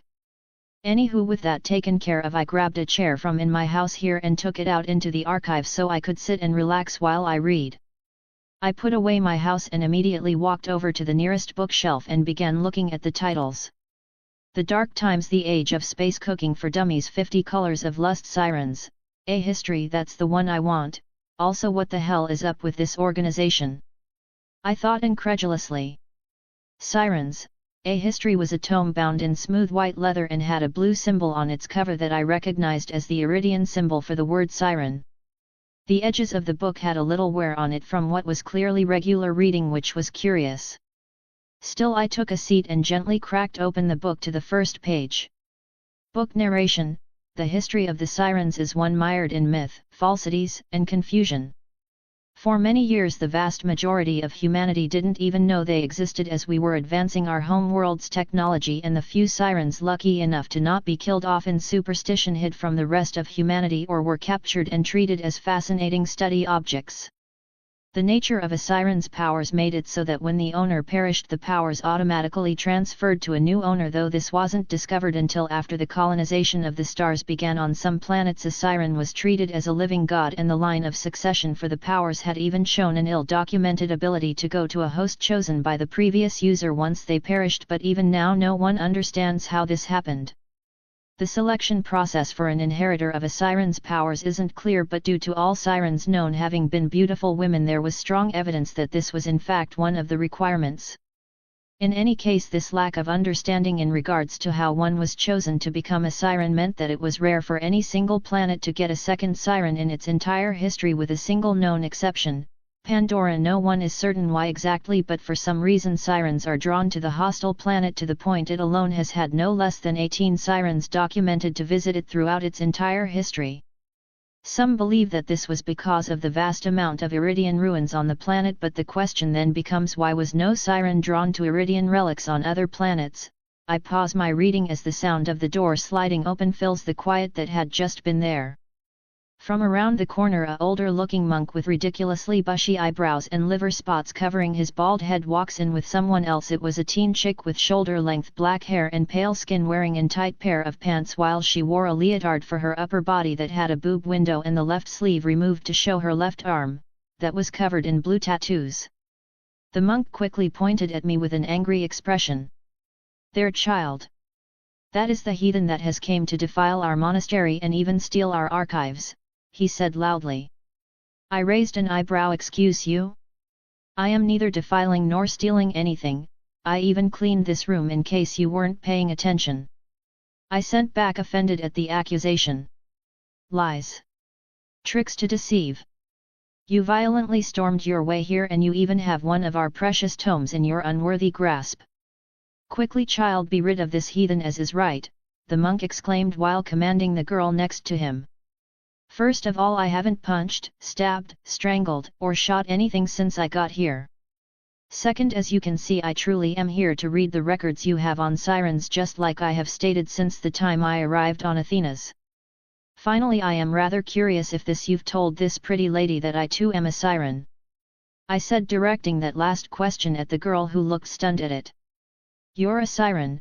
she asked with wide eyes and a voice barely above a whisper. I took off my right glove and rolled up my sleeve to show my tattoos that I then activated my powers to start glowing. "Proof enough for you, or would you prefer to feel my powers for yourself?" I asked with a grin as I noticed the monk's expression turning particularly ugly. https://www.patreon.com/user?u =$815788854 number $:text $patreon.com/patreon Loscro Alexander Drake Life Force 573,578 Integrated Traits, Gun Expertise Uncommon Grade, Clever Mind Uncommon Grade X3 Enhanced Senses Rare Grade, Omega Body Rare Grade X4 Superior Bones Rare Grade, Armored Hide Rare Grade, Fire Resistance Uncommon Grade, Bone Regeneration Uncommon Grade, Corrosion Resistance Uncommon Grade, Energy Projection Epic Grade, Superior Vitality Epic Grade, Flame Breath Uncommon Grade, Minor Regeneration Rare Grade, Iron Stomach Uncommon Grade, Disease Resistance Epic Grade, Amphibious Lungs Uncommon Grade, Thermal Sensing Uncommon Grade, Water Resistance Common Grade. Stored Traits,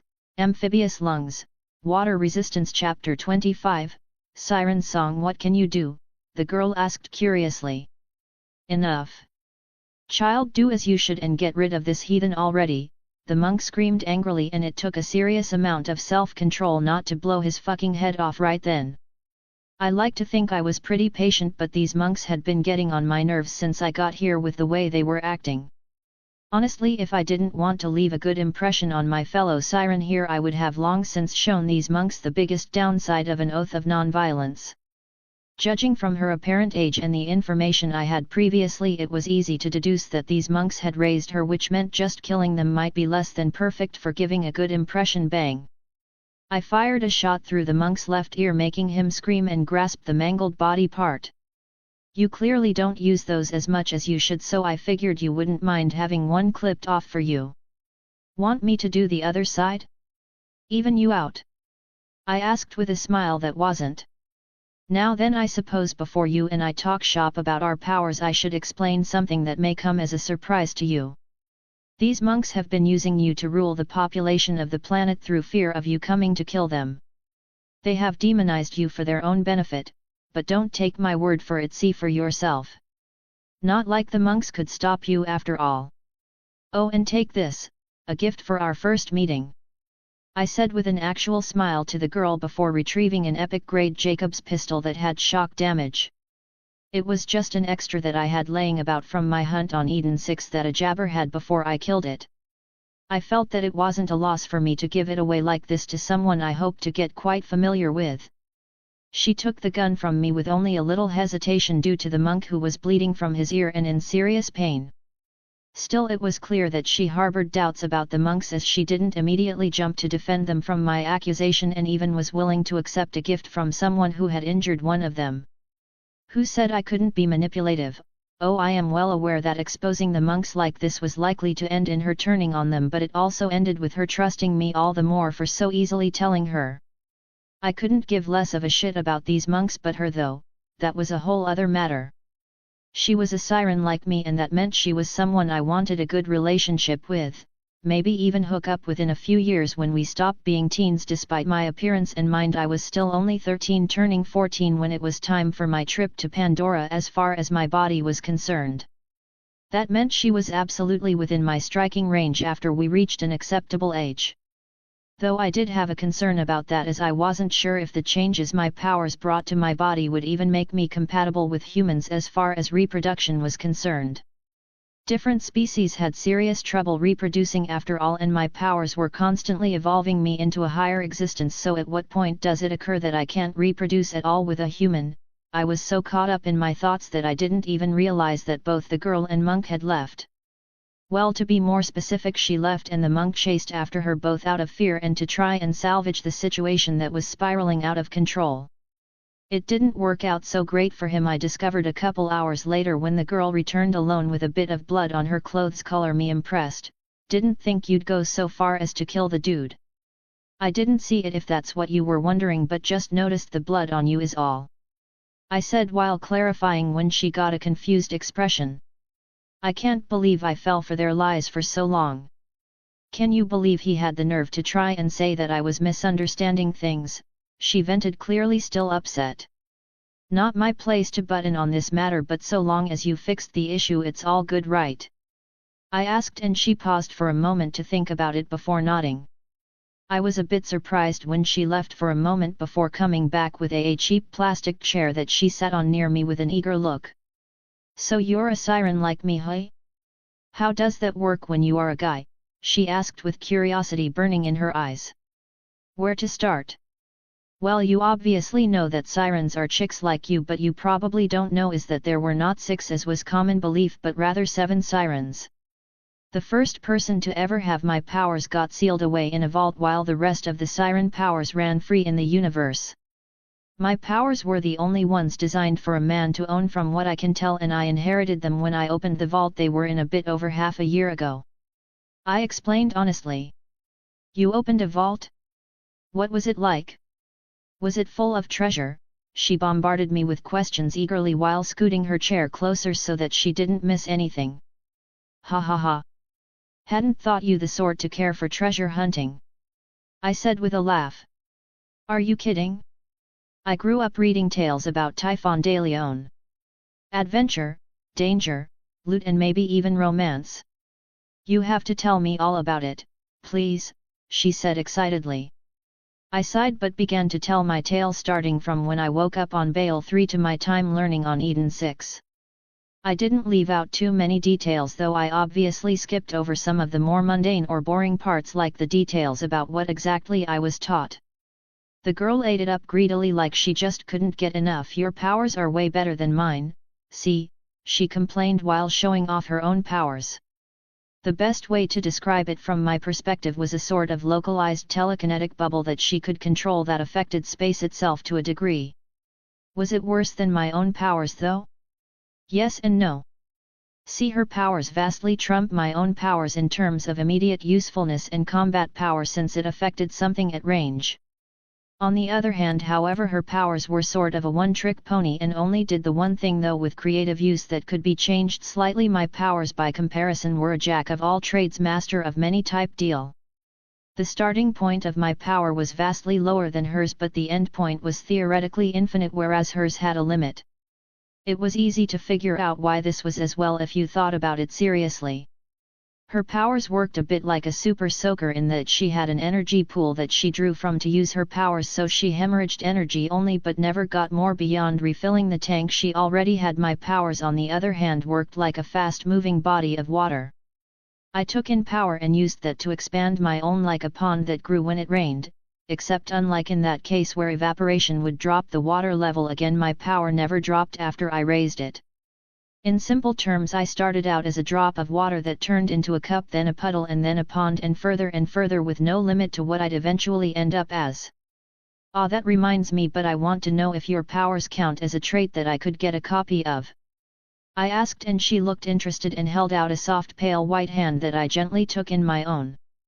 Siren Life Force, 3850 traits, Clever Mind Uncommon Grade 1000 units, Quick Thinking Rare Grade 5000 units, Athletic Body Common Grade 500 units, Beautiful Form Rare Grade 5000 units, Energy Projection Epic Grade 20,000 units, Energy Reservoir Epic Grade 20,000 units, Siren, Phase Lock, Mythical Grade 1,000,000 units. Fuck me sideways!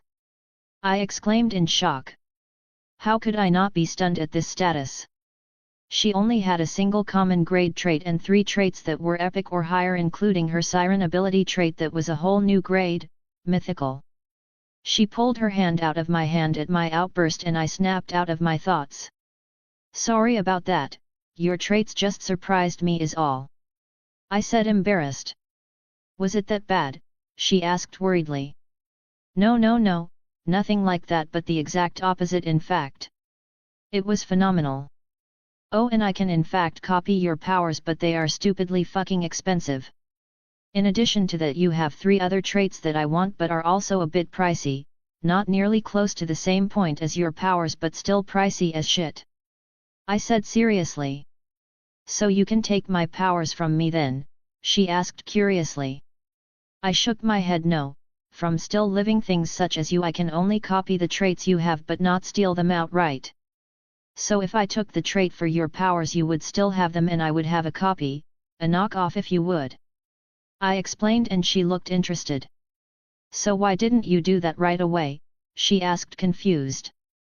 Well, first it's not exactly a fast process, and second it's rather personal. Without permission from you it would probably be close to rape with the amount of traits I want. 1 or 2 traits may be a sensation similar to getting aroused, but 3 or 4 in your case might directly bring you to orgasm. Learned that one from experience with a friend who volunteered to give me his traits. He acted like he was high afterwards. Also, I actually can't afford your powers right now, so there's that. I said awkwardly as her face turned red. Ah, I can see how that might lead to misunderstandings, she said with a heavy blush.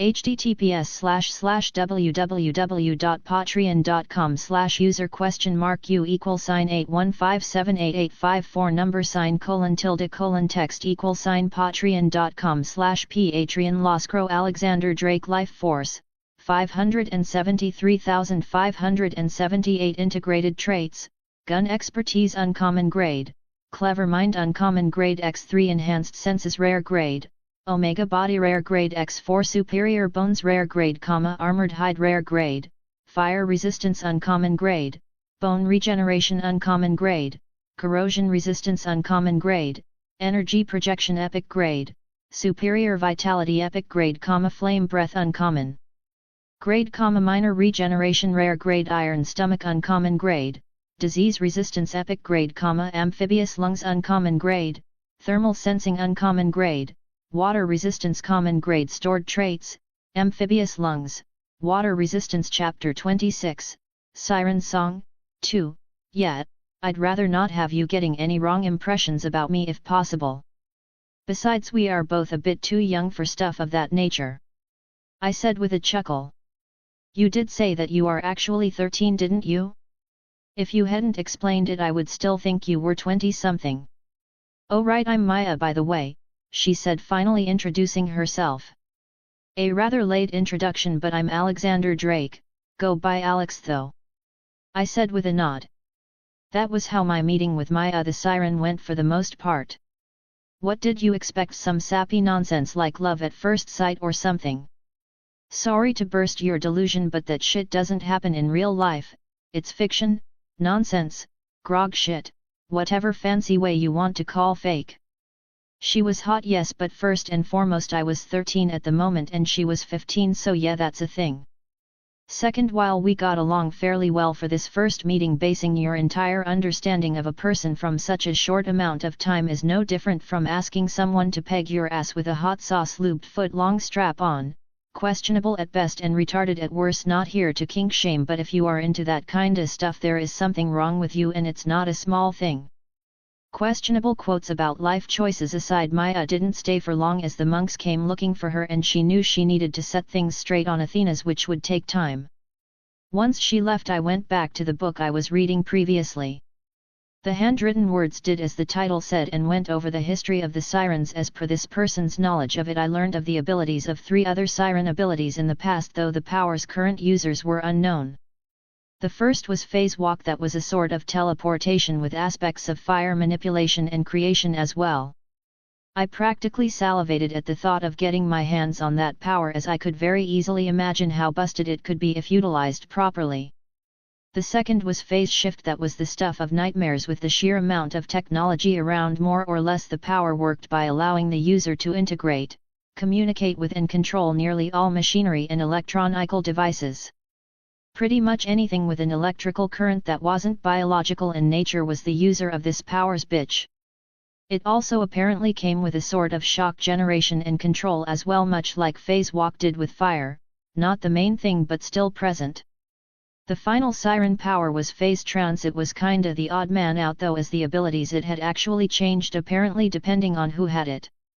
For example, the first user listed in this book could elementalize themselves, while a second user could apparently create an armor and weapons at will. The author of this book theorized that the nature of the power was to manifest the user's mental image of themselves to reality in some way. That made me wonder how it would work for me if that was the case. Would it give me a tracking ability or some sort of adrenaline boost-esque power? I decided then and there that if I ever got the opportunity I would try and get all of these Siren powers, because from what I can tell they all have an aspect of existence involved with them. My power held change or life or evolution. Maya's power phase lock seemed to hold either space or time or some other concept I can't quite pin down and name. Phase walk was the more likely holder of space though, or might have energy instead, though something told me that didn't quite fit. Phase shift seemed to hold creation or knowledge or some other concept. Finally there was phase trance, that I believe holds soul or mind as its concept. As for the other 2 powers that I still wasn't aware of, they likely had their own concepts as well that would round out this set. My thought process, however, was what would I be considered as if I collected a copy of each of these powers? Would I be a god at that point, or merely just a being infinitely close to that title? I knew becoming a god was possible in this reality because that being had said as much, though some of the details of that conversation were missing since it pertained to this reality's knowledge and I traded those memories. I couldn't help but imagine that collecting all the Siren powers unto myself was a path to godhood, though I could certainly be wrong. I did know that even without doing so my powers alone made it possible as what was a god but the most powerful being in the universe. Anyways, I finished the book by the end of the day and discovered that the author was none other than Dido, the previous Siren queen of this planet. It was an interesting discovery and one I was quite thankful for, as this brief history lesson had broadened my horizons greatly. Maya came back right as I was putting the book back in its place on the shelf I had taken it from. Hungry? I was just about to go home to make dinner and go to sleep. You are welcome to join me on the first front and perhaps in a few years the second as well, I said with a wink. She laughed. Maybe in a few years, for now though dinner sounds great, she said, not denying she had some interest in that regard before blushing a little as her stomach growled. Oh, you're gonna love this, I said with a grin as I walked over to the wall I used previously and opened my house. She gasped in amazement when the archway formed and the portal appeared. We walked in and I gestured around the place. Welcome to Casa del Drake, my home, I said grandly with a grin. Unlike all those months ago when this place was barren, my time on Eden 6 had allowed me to truly make the place shine with the money I earned from making guns for the old man. Furniture, decorations, and tech. The entry room, for example, that held the food maker thing and led to all the other rooms I had outfitted with a nice table and chair set made of fine oak wood. I left the walls blank, but the floor had a special dirt and grime absorbent carpeting that cleaned the stuff off your shoes so you didn't track anything in, though it needed to be cleaned every few months to get rid of the build-up. I had a cabinet/dishwasher installed near the food maker to hold all my plates, bowls, and silverware and clean up the used dish after I was done eating. I even had a air hockey table set up at the side if I ever had guests. Clay was a fan. Kinda bland for an alien house, isn't? She asked, confused as she looked around. Besides some inbuilt tech, the place was barren when I got it, so I'd say it's pretty damn nice given that.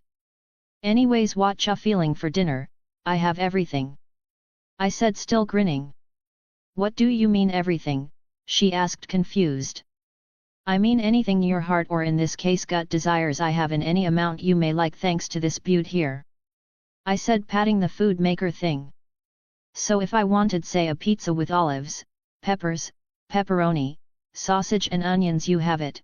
She asked testingly, while not so subtly telling me what she wanted. You want that with white wheat or rice flour? Stuffed crust or regular? What size you want? I asked with a wide grin at her incredulous expression. Stuffed crust, regular flour, and extra large, she said with a challenging look. Coming right up, I said, and pulled the device's amber lever while grabbing a platter from the cabinet to hold the food on. Maya watched on in fascination and excitement as the device basically 3D printed out a whole-ass pizza that was piping hot like it just came out the oven. I collected the pizza on the platter and set it on the table before waiting for my food to get done.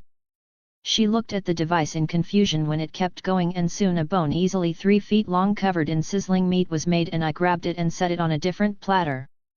I then grabbed some silverware and took a seat to eat. Well, what are you waiting for? I asked, and she didn't need to be told twice and grabbed a seat before tearing into the pizza while I started cutting off meat and eating it. As we ate, she kept glancing at me like she had a question but wasn't sure if she should ask it. You can just ask if you want to know something you know. The worst that will happen is that I'll simply refuse to answer, I said with an annoyed expression. It's just out of literally everything to eat you chose that. I don't understand, are you a carnivore or something? She asked curiously. I chuckled, no, nothing like that. My body simply requires a lot of protein and calories, so once a week or so I have a meal like this to fulfill those needs. You just joined me on the day I happened to do so is all, I explained, amused. That sounds annoying to deal with, she said honestly as she tore into her 5th slice of pizza. I shrugged. It's a cost of my powers, so I'm not bothered by it too much. I imagine that your powers also have a cost to use for a prolonged time frame as well, I said casually. They make me a bit tired unless I push them, at which point I tend to drop from exhaustion, she said honestly. Lucky you, my powers work internally for me, so I need more food. Could be worse though, as I at least don't need to shit more since there's rarely anything left to shit after I finish digesting, I said with a chuckle. You're right, that is worse, she said with a laugh. We finished eating after that and I started to show her around the rest of the house. I showed her my room that had a bed, dresser, TV, and video games. I showed her the guest room with a simple bed and nightstand arrangement. I showed her my alien room and loot room that was mostly empty save the vault key and the guns I had from the vault, as well as a few of the ones I had gotten on my rampage across Eden 6, none legendary. My eyebrow twitched when she tossed the pistol I gave her into the pile and took a Maluan submachine gun instead. What? It suits me better, she said defensively at my look. Chapter 27, Studying. I chose to leave it alone since she had only swapped guns without just stealing one of mine outright. And this not so little beauty is my dragon egg, I said excitedly, showing off the egg once we got to that part of the tour. Really, or are you just fucking with me? She asked, suspicious. No tricks here, 100% a dragon, or well, at least as close as I can get to one in here, I said with a grin while resting my hand on the egg. The hell's that mean? She asked, confused. Well, it wasn't originally a dragon, but I've been stuffing all sorts of good traits into this thing in order to turn it into one. To be honest, I'm not sure how close to the real thing this will turn out to be, but at the very least it will look the part, fire breathing and all, I said proudly. Wait, you can give traits to people? She exclaimed in shock. Well, I'm not entirely clear on that point actually. See if it's still developing like this egg, then yes, I can totally load it up like a bowl of nachos, all the fixins. For grown things like people though, I haven't had the opportunity to test that theory yet, so I may or may not be able to do so. Though I can give out life force if I want. I said honestly. And what happens if you do give out life force? She asked, very interested in the answer. They get better, I guess? Like I know it makes them stronger, but for exact details? Who the fuck knows? I say with a shrug. Free upgrade, sign me the hell up, she said, eagerly grabbing my hand as if that would automatically give her my life force. As nice as it is to hold hands, no. First off, it's not free since I have to spend the life force, and second, you don't need an upgrade, Siren, remember? I said firmly. Aw, come on please. You can't just tease me with something like that and not give it to me, she said with her best puppy dog eyes. Adorable, but my answer is the same. I said, shaking my head. She pouted cutely but didn't push the issue. I showed her my crafting room after that, and she admitted that she couldn't care less about it since she wasn't mechanically inclined. The teleporter room though, that got her going. So you can go literally anywhere in the universe in an instant so long as you've been there before? She asked with wide eyes. That is roughly what I just said, yes. I said with grin. You are like the best smuggler ever with this, she said excitably, reaching for the control panel which I had to stop her from messing with. I haven't marked Athena's yet, so don't go messing with the teleporter, I still have stuff to do here. I chided her. She shrugged. Can't blame a girl for being tempted. She said unapologetically. The tour was over at that point, and other than play a few rounds of air hockey that I won the majority of, she left. I myself just grabbed the next tome from a bookshelf and brought it back inside my house to be read. Well, to be more specifically, I digitized it to my inventory and copied its contents before returning it to the shelf and moving to the next tome. Much as I enjoy a good book about a topic I am interested in, there was no way in hell I was going to be able to read all these books in 4 months. With this in mind, I briefly scanned the contents of the books, and if it was something random, I copied it and put the physical copy back on the shelf. If it was something interesting, I set it aside to be read physically, like the book written by Dido. I spent the next 2 weeks doing this before I got through every piece of the archives. Maya came to visit every day, but I had a sneaking suspicion she was just using me for my food maker thing. Not to say she didn't hang out for a bit or anything like that, but she had this timing where she'd suggest food at the same time every day, even if she had been hanging about for hours at that point. She also made things very uncomfortable for my hormonal teen self by using my sim training room and coming out all sweaty and flustered. Fun fact about humans was that we, like many animals, could pick up the scent of a female in heat, though we are unaware of it most of the time. Thanks to my very sensitive senses, I was very fucking aware of Maya when she hit that time of the month. I was going through puberty again, and let me tell you that shit sucked when you had someone like Maya around. I hit a growth spurt during one of these days that left her and myself speechless, as 1 second I was just chilling and the next my tattoos started glowing and I gained 4 inches of height in a short period of time while losing 500 units of life force. Not having to deal with weeks of growing pains was nice and all, but it was really fucking disorienting to gain a random 4 inches of height out of seemingly nowhere. Still, the fact my powers worked like this had me curious if the original holder Darwin was a young child when he got his powers, or if this was just something that was there without intentionally being there. Anyways, out of the entire archive there was only 15 books that I ended up reading the physical copy of. The first was naturally the book written by Dido, and the second was as well, though it was more a diary or research journal about her powers, book Narration. I acquired my powers from the previous user, my adoptive mother, after nearly 5 years of apprenticeship under her. She was an older woman who ruled over Athena's before I myself would inherit that position along with her powers.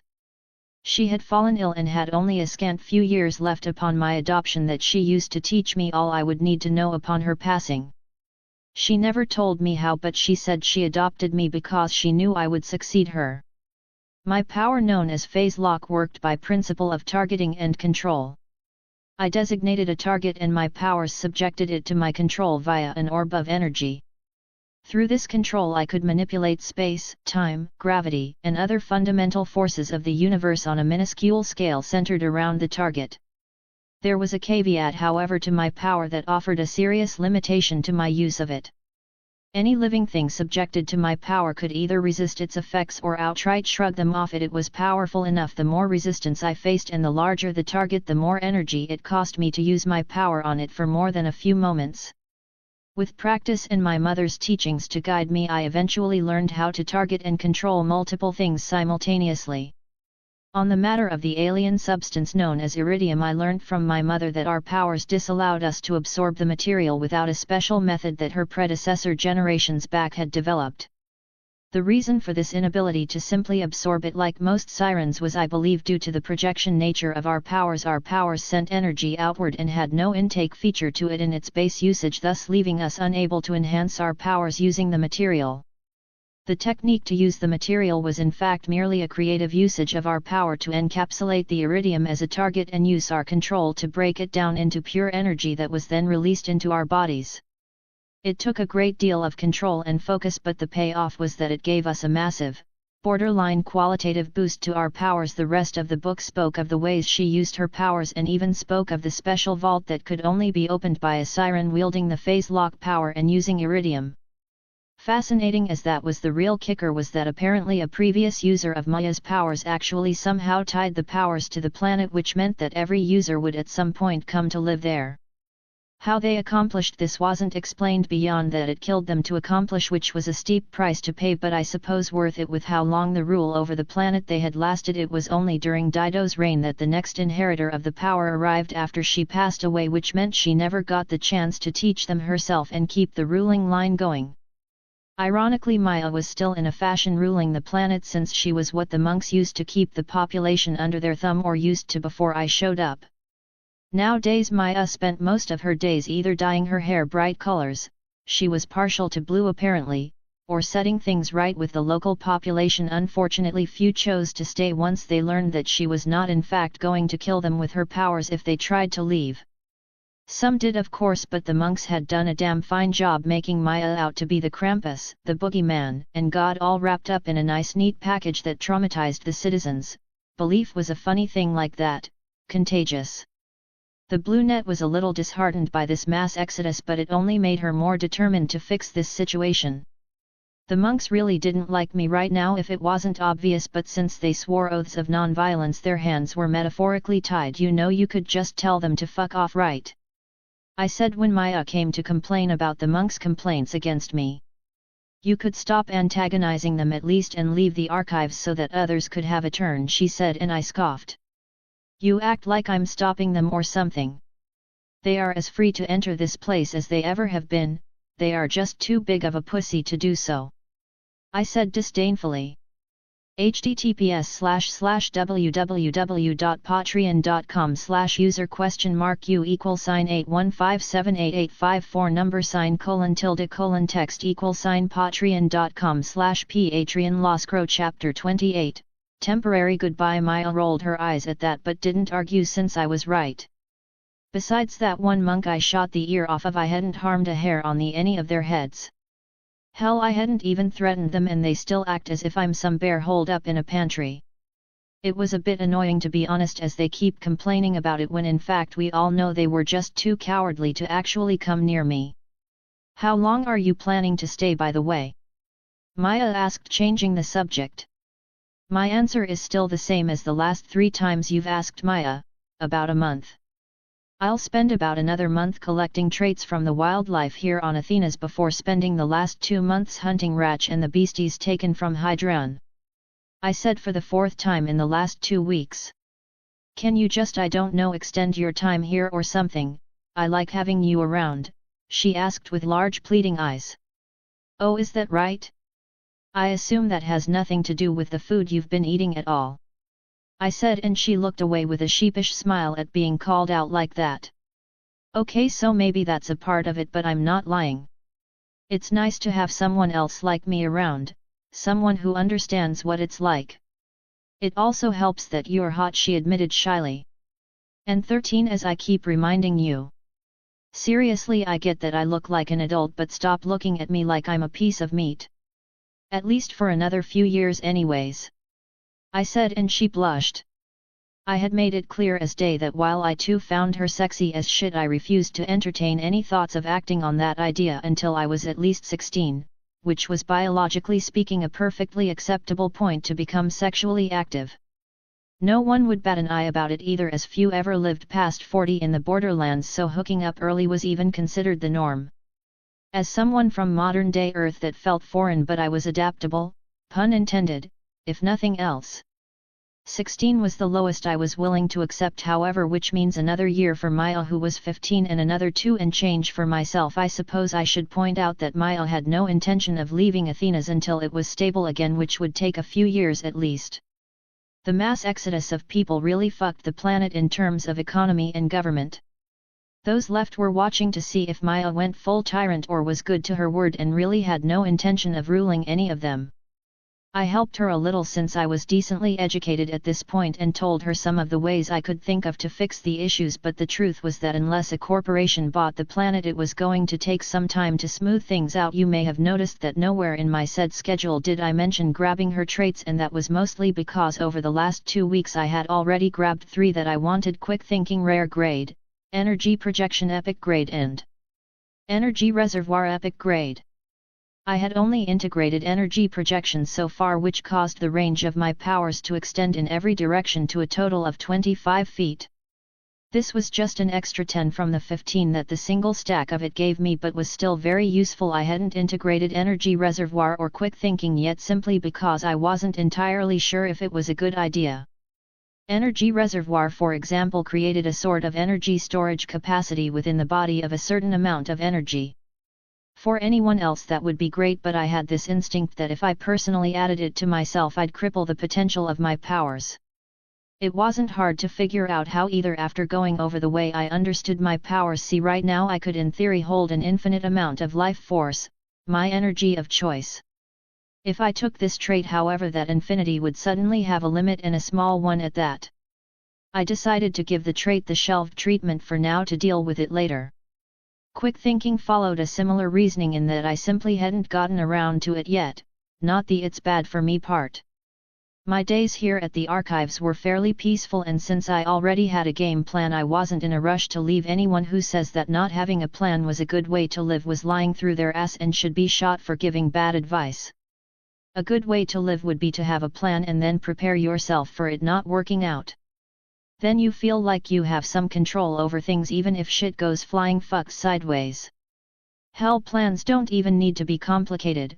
Wake up and go outside was a plan. Despite its simplicity, in my case I lived by a series of small adaptable plans that let me live however I wanted without worrying about it. Thanks to this, the next 2 weeks went by smoothly, and I finished the books I had picked out from the archive. I of course made copies of the information within them on my Echo, but I was officially done with the archive. Time to hit the road, hey? Maya asked as she saw me step out of the archive for the first time since I got there a month ago. Yep, gonna grab any useful or interesting traits on this planet before heading back to Eden 6 for those tasty beasties the old man's got waiting for me, I said with a casual grin. Guess this is goodbye then, she said with a sad look. Only for now. I'm sure you'll bump into me eventually after you finally leave this place, I said with a chuckle. Not wanting to drag this out any longer than necessary, I turned and set off in a jog away from the monastery and towards the wild area nearby. The day was pleasant, with clouds floating lazily overhead and a constant but gentle breeze that caused the bamboo, trees and other plants to rustle and wave. I could jog for hours if I paced myself so as my boots crunched on the grass and dirt. As I went, I took in my surroundings leisurely. There wasn't much in terms of wildlife this close to the monastery, but the place was vibrant with green and blue plant life all over the place. The air smelled of the stuff and a strong earthiness that was pretty bland. The area not inhabited by people nearest the monastery was a small forest of bamboo and those odd blue-leafed bonsai-looking trees. Leafer life force, 370 traits, dexterous hands common grade 500 units, sharp sight common grade 500 units, compact form common grade 500 units, environmental camouflage, silver bark tree, rare grade 5000 units. In the blue-leafed trees lived small lemur-like creatures that were clearly quite used to people, as they not only didn't shy away from me but were more than happy to climb up my body and even play or groom themselves on me.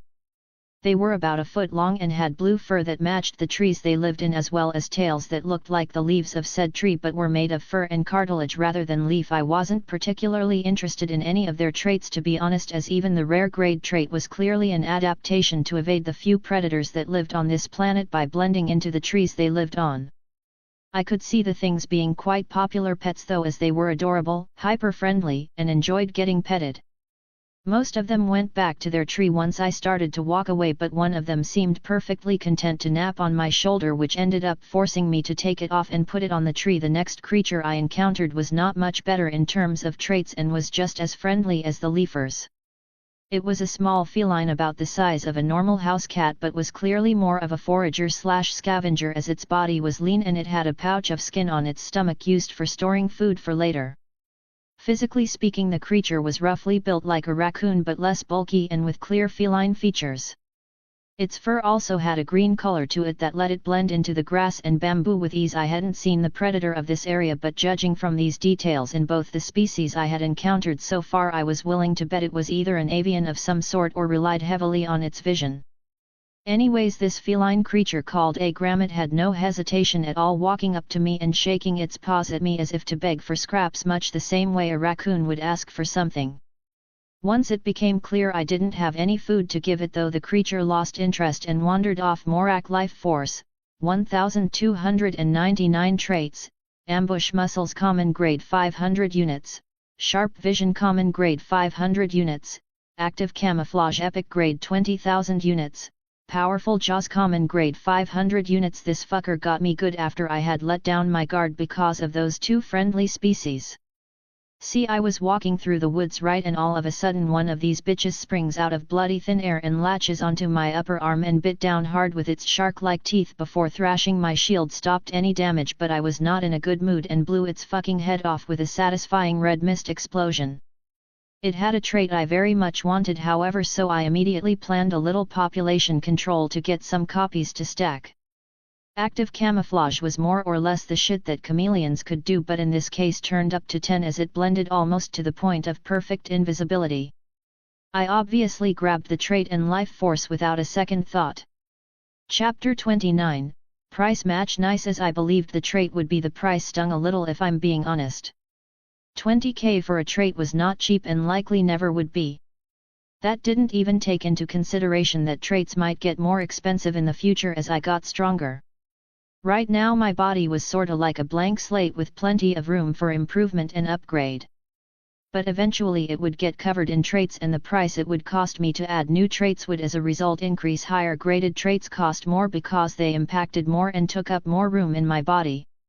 It should be remembered that the price I pay to get traits is determined by how much life force my body needed to add them, and the spent life force is used to sort of preload this process into the trait rather than truly disappearing. Knowing this, I had been making sure not to take too many stacks of any particular trait lest I made the prices start growing out of control.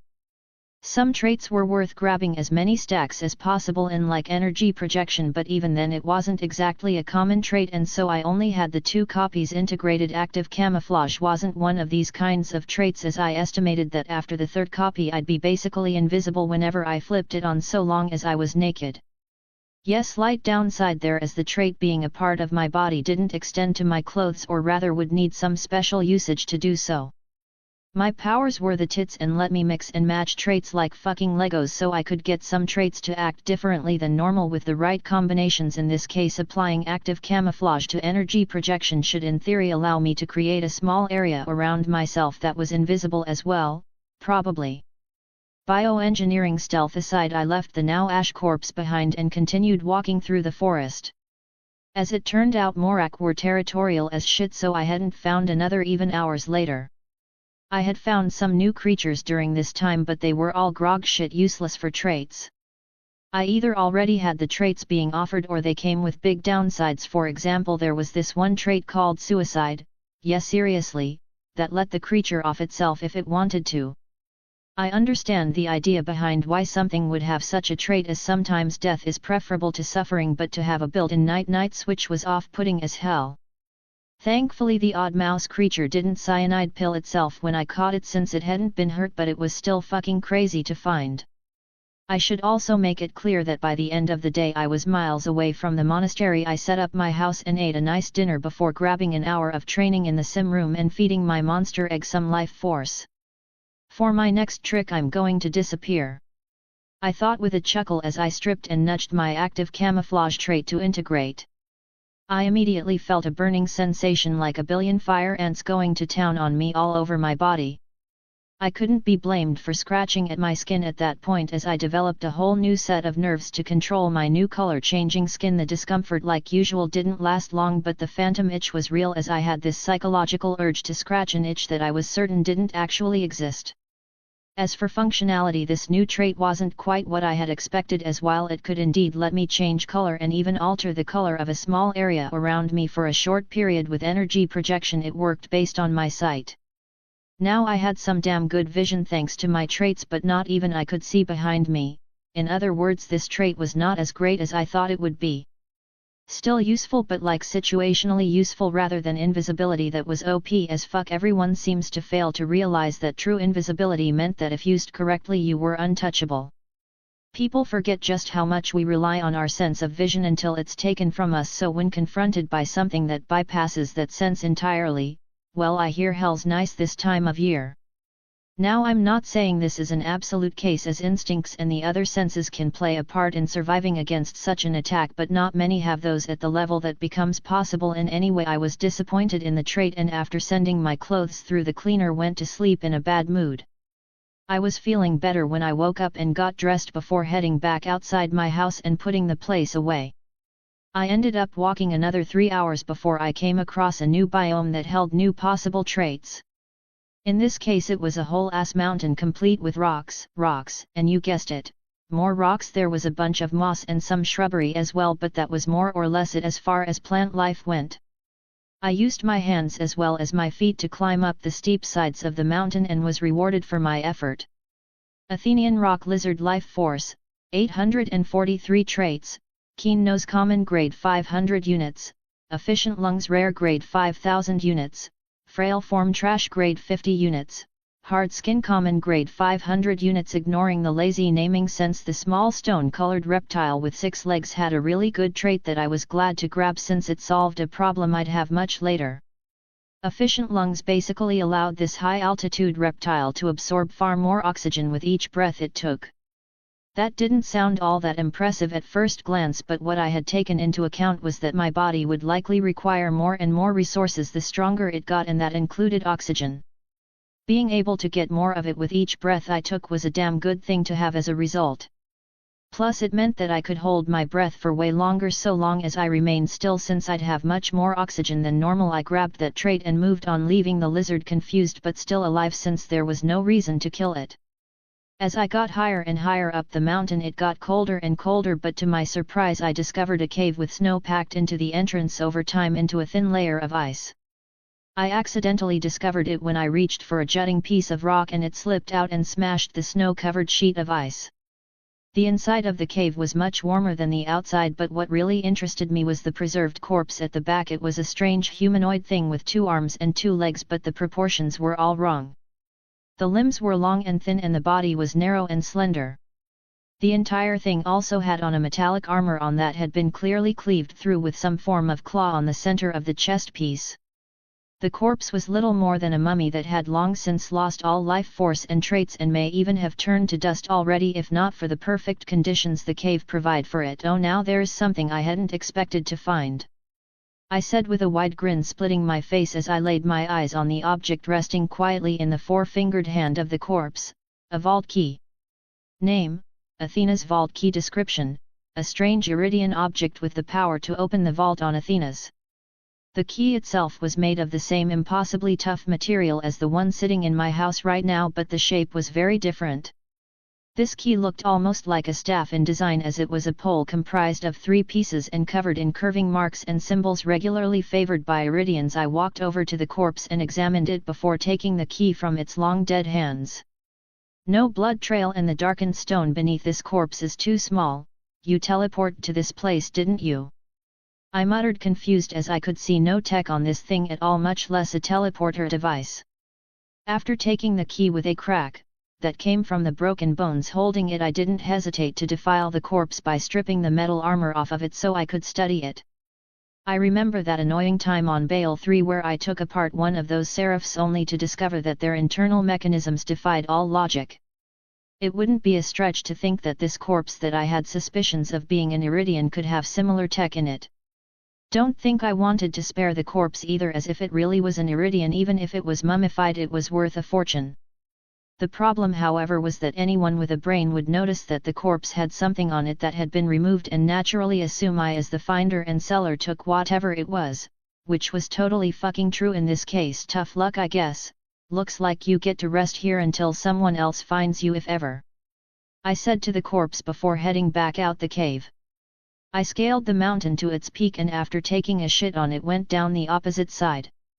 I came across 3 more rock lizards on the way day, as well as a rock snake that lacked any traits I really wanted. I grabbed all 3 copies of efficient lungs, which gave me 4 total, with 2 of those going to me and the other 2 to my monster egg. Honestly speaking, Athena's wasn't that great in terms of traits for me to grab. It was too peaceful and orderly for that. The ecosystem here hadn't had the need to create viciously powerful life forms or unusual adaptations, and so most of what I could find would be pretty common. I don't mean grade-wise, but in terms of actual rarity in the natural world. Blending with the surroundings and having adaptations for one's environment are to be expected. https://www.patreon.com/user?u =815788854 number $:text $patreon.com/patreon Loscrow Alexander Drake Life Force 503,578 Integrated Traits, Gun Expertise Uncommon Grade, Clever Mind Uncommon Grade X3 Enhanced Senses Rare Grade, Omega Body Rare Grade X4 Superior Bones Rare Grade, Armored Hide Rare Grade, Fire Resistance Uncommon Grade, Bone Regeneration Uncommon Grade, Corrosion Resistance Uncommon Grade, Energy Projection Epic Grade X2, Superior Vitality Epic Grade, Flame Breath Uncommon Grade, Minor Regeneration Rare Grade, Iron Stomach Uncommon Grade, Disease Resistance Epic Grade, Amphibious Lungs Uncommon Grade, Thermal Sensing Uncommon Grade, Water Resistance Common Grade, Active Camouflage Epic Grade. Stored Traits, Amphibious Lungs, Water Resistance, Quick Thinking, Energy Reservoir, Efficient Lungs Rare Grade X4 Chapter 30, Big Bug. If anything, though, I was looking forward to opening that vault now that I had roughly gauged Athena's trait pool. I'm not sure if the vault monsters sealed in the vaults were originally from the planets they were sealed away on, but if that was the case, I was curious what sort of monster could have been born on this planet. Obviously it would be some sort of mutant, but most mutations were hardly noticeable in a member of a species without careful observation. Yet despite this, a creature had managed to get classified as a threat by even a race like the Iridians, so clearly whatever made this thing like this was no small thing. Now to figure out how to open the vault without sending alarms off to every person within the 6 galaxies like a dumbass, I pondered with a frown.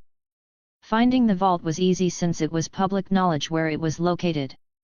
No, the issue was that it was under heavy automated security protocols to keep people from actually messing with it.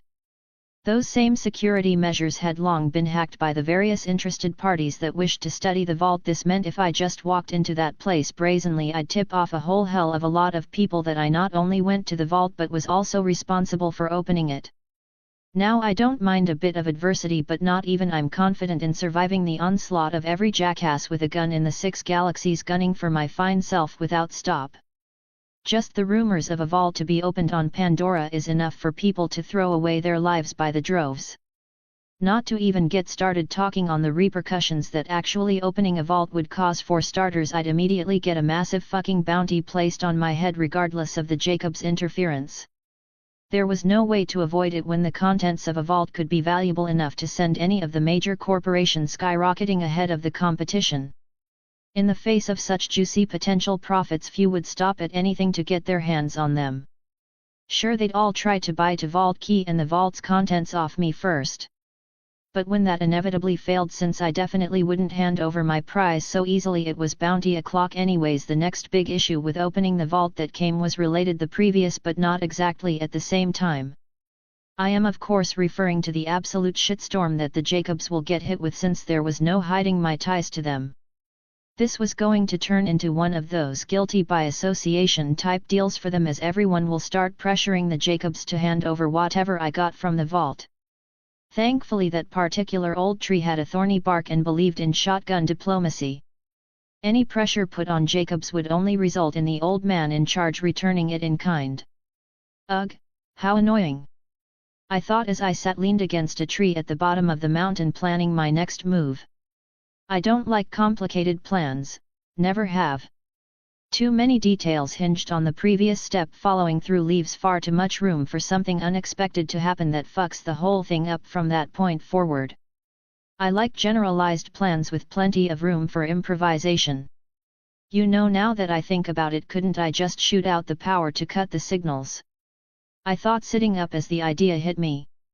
I wasted no time at all opening my house up and heading to the teleporter room. Once there, I grabbed the amber orb that controlled the whole thing and set it to take me back to the monastery. While the vault wasn't there, it was nearby that area. Specifically, it was in a cave system a couple miles to the side of the place. Apparently the Iridians like putting vaults in places like caves, since this was the third one I knew of in that sort of place. The one I had no connection to was the one that Atlas opened a ways back. Once I arrived at the monastery, I put away my house and didn't head for the entrance to the caves, but rather the tower above it with a bunch of wires and radio dishes on it. Bang! 4 shots rang out as I shot all 4 of the center points of the signal tower that was corroded and clearly ill-maintained. This made the whole structure groan as the strain of its own weight pressed down on it. Now for the finishing touch, a little blast amite for flair. I thought with a grin as I took out some sticks of the dangerous stuff and lit the fuses before calmly tossing them at each of the 4 legs of the tower. I jogged away a good distance before watching the show. Kaboom! Crash! The explosion roared out violently and the tower immediately fell as the force blew out its already weakened foundation. That'll fuck up any signals going out from me busting up the power on the security forces. Now for the actually dangerous part. I thought with a serious expression as I headed for the entrance to the caves that held the vault. I sprinted away from this area and towards the cave entrance, as there was no doubt people on the way here to investigate what the shit just happened. It only took me about 10 minutes to see the entrance covered in vines and metal gates that looked barely functional. To the side of the rock area was a generator that had a obvious cable running from it to the gates. Bang! I fired a shot right into the generator that let off a burst of electrical energy but broke down moments later. The rocks crunched under my feet as I dashed into the gaping maw of the cave after the now unpowered gates fell open. It was dark, but I expected as much given the fact I had just taken out the power that would have been lighting the place up. Toggling my thermal sense on, I could vaguely make out my surroundings in the dark based on the shape and colors I saw. Bang X3! Thanks to this I fired off 3 shots to take out the still hot and active robotic sentries. I carefully made my way deeper in the cave, relying on my thermal sense to keep me from running into a wall. Any robots or sentries turrets I came across got deep-sixed, and eventually I got past the guarded part and to the actual Iridian ruins that thankfully glowed orange so I could see again. In standard Iridian fashion, there was many exposed stone structures and weird humanoid shadows that had glowing blue energy flowing through them with no discernible source. I saw signs of fights long past here as I walked that showed me why I hadn't found any seraphs. They were all killed. I shook my head in regret seeing this. What a waste, could have at least used them as free guards. I muttered as I walked through this deathly silent place. I thought it rather funny how there was signs pointing the way straight to the vault. Like, man, if you don't want anyone to come down here, why make signs for it? Deciding to chalk it up to the weirdness that I've come to recognize as common in this reality, I moved on. About 2 hours of walking at a downward angle later, and the cave widened out into a huge cavernous chamber with massive statues holding spears and a familiar-looking broken stone arch in the distance that had a stone pedestal in front of it. Grab your popcorn, ladies and gentlemen, it's showtime, I said with an eager grin as I dashed over to the pedestal. Removing the pole-like key from my inventory, I slotted it into the hole on the top of the pedestal and made some distance as the thing sank below the ground. The pieces of the broken archway began to rise and slot themselves into place through some mysterious force until a complete archway was formed. Whoosh! The familiar black-purple portal manifested into existence and a large red carapaced limb extended out of it. Behind that leg came another and another, then a clicking insectoid head and body. Tithonus, hungry, thinks you smell like bacon. Now there's an introduction I can get behind. Bring it, bitch! I yelled with a wide grin as I drew my gun. Tithonus was a six-legged bug with the body of a beetle, tail of a scorpion and the size of a semi-truck. The whole body was deep red in color and had 8 beady black eyes staring at me from its head. Scree! The thing made this ungodly noise before spitting a stream of dark green liquid at me that sizzled the moment it hit the ground after I dodged to the sides. Acid, hey! That can be a slight pain in the ass if it leaves enough pools behind. I thought, seeing this. I raised my gun and squeezed the trigger 3 times as fast as I could while aiming for those eyes. Tink! Tink! Tink! I frowned a little when I saw the big bug block my shots with its tail without slowing down at all on its charge towards me. Not as stupid as that big ape, it seems. Good. It's no fun if it's one-sided. I thought excitedly as I sprinted away with the bug hot on my trail. I dipped behind a statue and the ground shook as the bug charged right into the stone thing full speed. Scree! The bug sounded pissed. I took advantage of its disorientation from the impact to circle around the blast the bug in between the joints of its tail to cripple it. I failed to totally cripple that tail, but I certainly caused serious damage as the bug leapt backwards like a reverse grasshopper. It hissed in pain as well as dripped green blood from its wounds. The tail also lay limply against its back to be protected from further damage as the bug eyed me with an intense desire to kill. I reloaded my gun with a casual shake and grinned madly. I know that's not the best you got, so come on, bitch, show me what put you in this vault. I taunted and the bug was more than happy to oblige me. https://www.patreon.com/user?u =815788854 number :text patreon.com/patreon Lost Crow Chapter 31, Big Bug, 2. Immediately flames burst in existence along the carapace of the big fucking bug. I fucking knew it! I yelled with a wide grin seeing this. For context, I had thought it odd that the bug had such a bright red coloration and yet not a hint of fire, and if anything seemed more like a physical fighter than anything else, what with the charging and scorpion stinger and all. For some weird reason, universe rules I guess, the creatures that got elemental traits took on a different coloration related to their element. Red was typically fire related, hence my confusion. I see. I had to warm you up first before you started to use those flames, right? I said, more a statement than a question. Scree! The bug screamed angrily and I was forced to dive to the side as it launched itself at me far faster than before. Naturally, I wasn't planning to let the living pyre get anywhere near me, as fire resistant as I may be, I was not fireproof. Bang! X3! I fired 3 shots at the bug and it barely even reacted when they cracked its hard carapace where the bullets struck. Its speed and defense raised from flaming up. I call hacks. I thought, annoyed as I was forced to evade yet again. Clearly the bug wasn't done showing off as the flames suddenly grew in intensity, turning blue as the heat started to bake the floor and ceiling and the air became stifling. It didn't stop there but jumped up and slammed down 3 times, sending a ring of blue flames expanding in every direction with each impact. Fuck! I cursed as I contracted my leg muscles and leapt high up to avoid the flames, but leaving me vulnerable as well. The bug seemed to almost teleport as it went from the ground perfectly still to mere feet away from me midair with clawed legs stretched out, but definitely not asking for a hug. Shit! Blue flames made it even faster.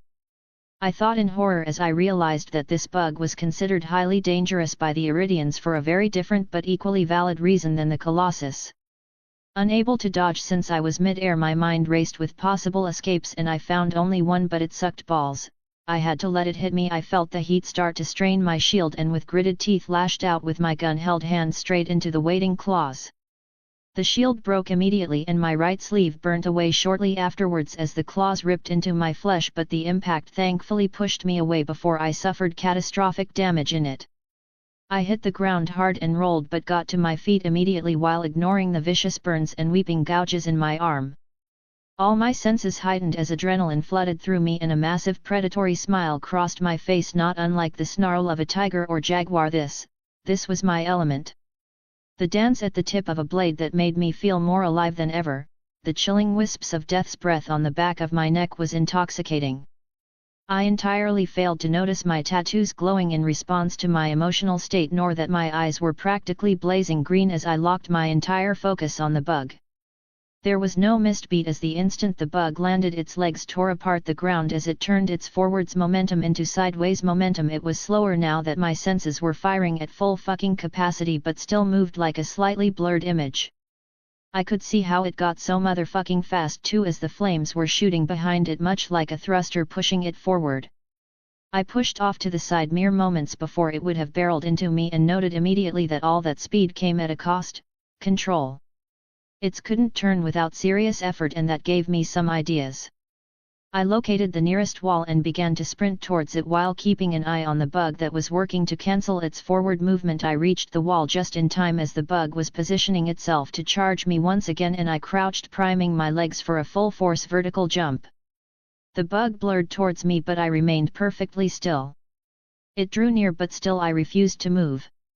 It was within 2 meters of me when I launched myself up and over it as it slammed head first into the wall at full speed. Boom! The room shook from the impact and the bug half buried itself in the stone, leaving it stunned and, more importantly, vulnerable. I emptied my gun into the joint in the center of its back as I went up and once more on the way down for a total of 14 shots. I had no intention of landing on the still flaming bug though, and kicked off the wall to roll behind it instead. The strain made my arm bleed again by pulling at the scabs my regeneration had already created to stop the bleeding previously. The bug did not like my 14 gifts and screeched in agony and rage as it tore itself out of the wall, even at the cost of worsening the wounds. With a loud screech, it became clear that I had entered the final stage mode of this boss battle as the flame grew brighter and brighter into it, clearly past a threshold, and wisps of white began to appear in it. Oh shit, that's a suicidal level of heat! I thought with horror as I watched the carapace of the creature start to change color, which indicated that it had started to get cooked by its own power, if only slowly. Like most insects, it became clear that now that I presented a viable threat to its life and not just food that fought back, it was going all out to survive. You might ask how that was when it was harming itself, but the answer was pretty simple: between death and injury, which is the better choice? While this heat was enough to hurt it, if it killed me and thus survived, why would that matter? I barely managed to dodge as my instincts screamed at me, and the bug's after image at its previous location vanished as a line of flame scorched the ground. It passed over that, shot right past where I was just standing. Let me tell you, that put my balls in my throat in instinctual terror, as every instinct I had was screaming a single word at me: death. Looks like I have to use that finally, I thought reluctantly as I activated that aspect of my powers I had been avoiding since I got them: burn. The instant my life force store ignited, I stiffened as my body ballooned in size and all my senses reached ridiculous levels, yet didn't overwhelm my mind that was fucking cranked up to 500. My wounds immediately bulged and healed in an instant as if they were never there, and red energy coated my entire frame as if it were fire. The bug was clearly unaware of just how fucked it was at this point and went charging at me at its ridiculous speed, only for me to kick it in the face. Its body was forced to a halt with a sickening crunch, as its head and the bones and flesh of my leg shattered. Moments later the leg regenerated, bones and all, but the bug's head certainly didn't. The flames went out immediately on it and I hurriedly cut off the burn, causing a crippling sense of loss as that godly feeling I just had slips through my fingers as my body deflates back to its original size and my senses dull. I knew that the boost would be significant, but what the absolute fuck? It was like all of my traits had been pushed to 20. Is that what I will be like all the time if I go far enough? I ponder, seriously taken off guard by what I just experienced. Life force, 377,110. I hiss in shock when I observe my stores of life force, as I had lost 126,468 units of life force in that short span of maybe 2 or 3 seconds. I cursed like a particularly large vocabularied sailor at the loss, and doubly so when I realized I was no doubt going to lose even more life force by taking the traits of the bug.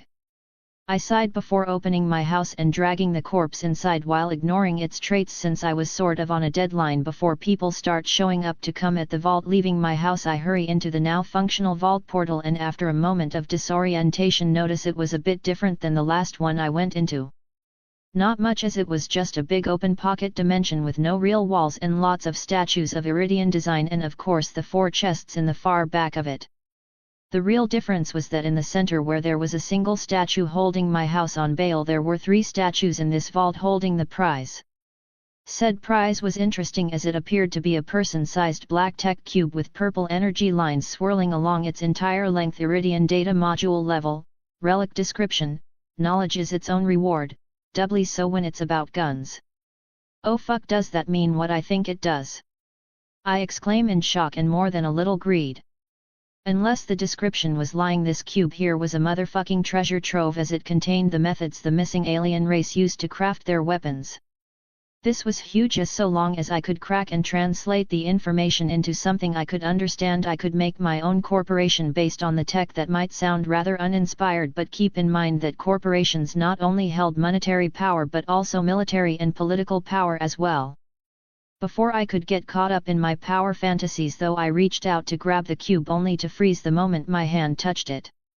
The glowing purple energy of the cube surged into my arm and my eyes rolled back as knowledge was directly imprinted into my brain from the cube. This lasted all of 2 minutes before it finished, and I slumped to the ground and my mind refocused itself. Iridian engineering expertise, mythical grade, Iridian data module level, relic description: an empty library waiting to be filled. https://www.patreon.com/user?u =$815788854 number $:text $patreon.com/patreon Loscro Alexander Drake Life Force 377,110 Integrated traits: gun expertise uncommon grade, clever mind uncommon grade x3, enhanced senses rare grade, Omega body rare grade x4, superior bones rare grade, armored hide rare grade, fire resistance uncommon grade, bone regeneration uncommon grade, corrosion resistance uncommon grade, energy projection epic grade x2, superior vitality epic grade, flame breath uncommon grade, minor regeneration rare grade, iron stomach uncommon grade, disease resistance epic grade, amphibious lungs uncommon grade, thermal sensing uncommon grade, water resistance common grade, active camouflage epic grade, Iridian engineering expertise mythical grade, stored traits: amphibious lungs, water resistance, quick thinking, energy reservoir, efficient lungs rare grade x4. Chapter 32, robotic butler. Fuck. Shit. I wanted to put that on a goddamn terminal, not get it downloaded to my fucking head. I cursed angrily in my head at what just happened. While my reaction might seem odd, it needed to be understood that if the information had been put into a terminal, I could have had an AI or program decrypt it bit by bit until I had the full recipes set in a way I just need to manufacture them. Now, however, I had all this information about Iridian engineering in my head, but it was all in Iridian. While the alien fuckers weren't so cruel as to stuff my head with information I couldn't use, I had basically had my idea of starting a corporation strangled in the cradle with this. Sure, I could personally manufacture each and every weapon if I wanted to, but there was little hope of me mass-producing anything anytime soon. At least the alien library is nice, I guess. I think with a frustrated sigh. Remembering that I was sorta on a time frame here, I dashed over to the chests and popped them open before stuffing the contents into my inventory, though I did find a legendary weapon that I didn't pause to examine at all before it got stuffed into my inventory. Once I was certain I emptied out the vault, I ran to the portal and out of the thing. Hurry, I think I can hear something ahead. A voice yelled in the distance. When I got in the chamber, I fought the bug in. I snatched up the vault key, closing the vault before tossing my house out and running through the portal the moment it appeared. I hit the stealth button before dashing to the teleporter room and got the fuck off this planet and back to Eden 6 before I got found out. Hoodoo shit, that was close. I mutter with a little sweat on my forehead due to the stress. I waited a few moments before teleporting my house back to Athena's, specifically the archives of the monastery. I dipped my head out the portal of my house and upon spotting no one around put away my house and waited for what I knew was going to inevitably happen. A good 30 minutes of waiting later and my favorite brunette walked into the archives cautiously. She looked around with narrow eyes before spotting me leaning against a wall with a smirk. "You look like shit," she commented immediately. "I took an enthusiastic walk through the woods," I said casually. "And into a volcano," she teased. "A very enthusiastic walk," I said with a grin. "So you really went and opened the vault and didn't invite me?" she asked with mock offense. I chuckled. "Trust me, you really wouldn't have liked to come to this vault, the damn bug almost fucking killed my ass," I complained. "Bug?" she asked curiously.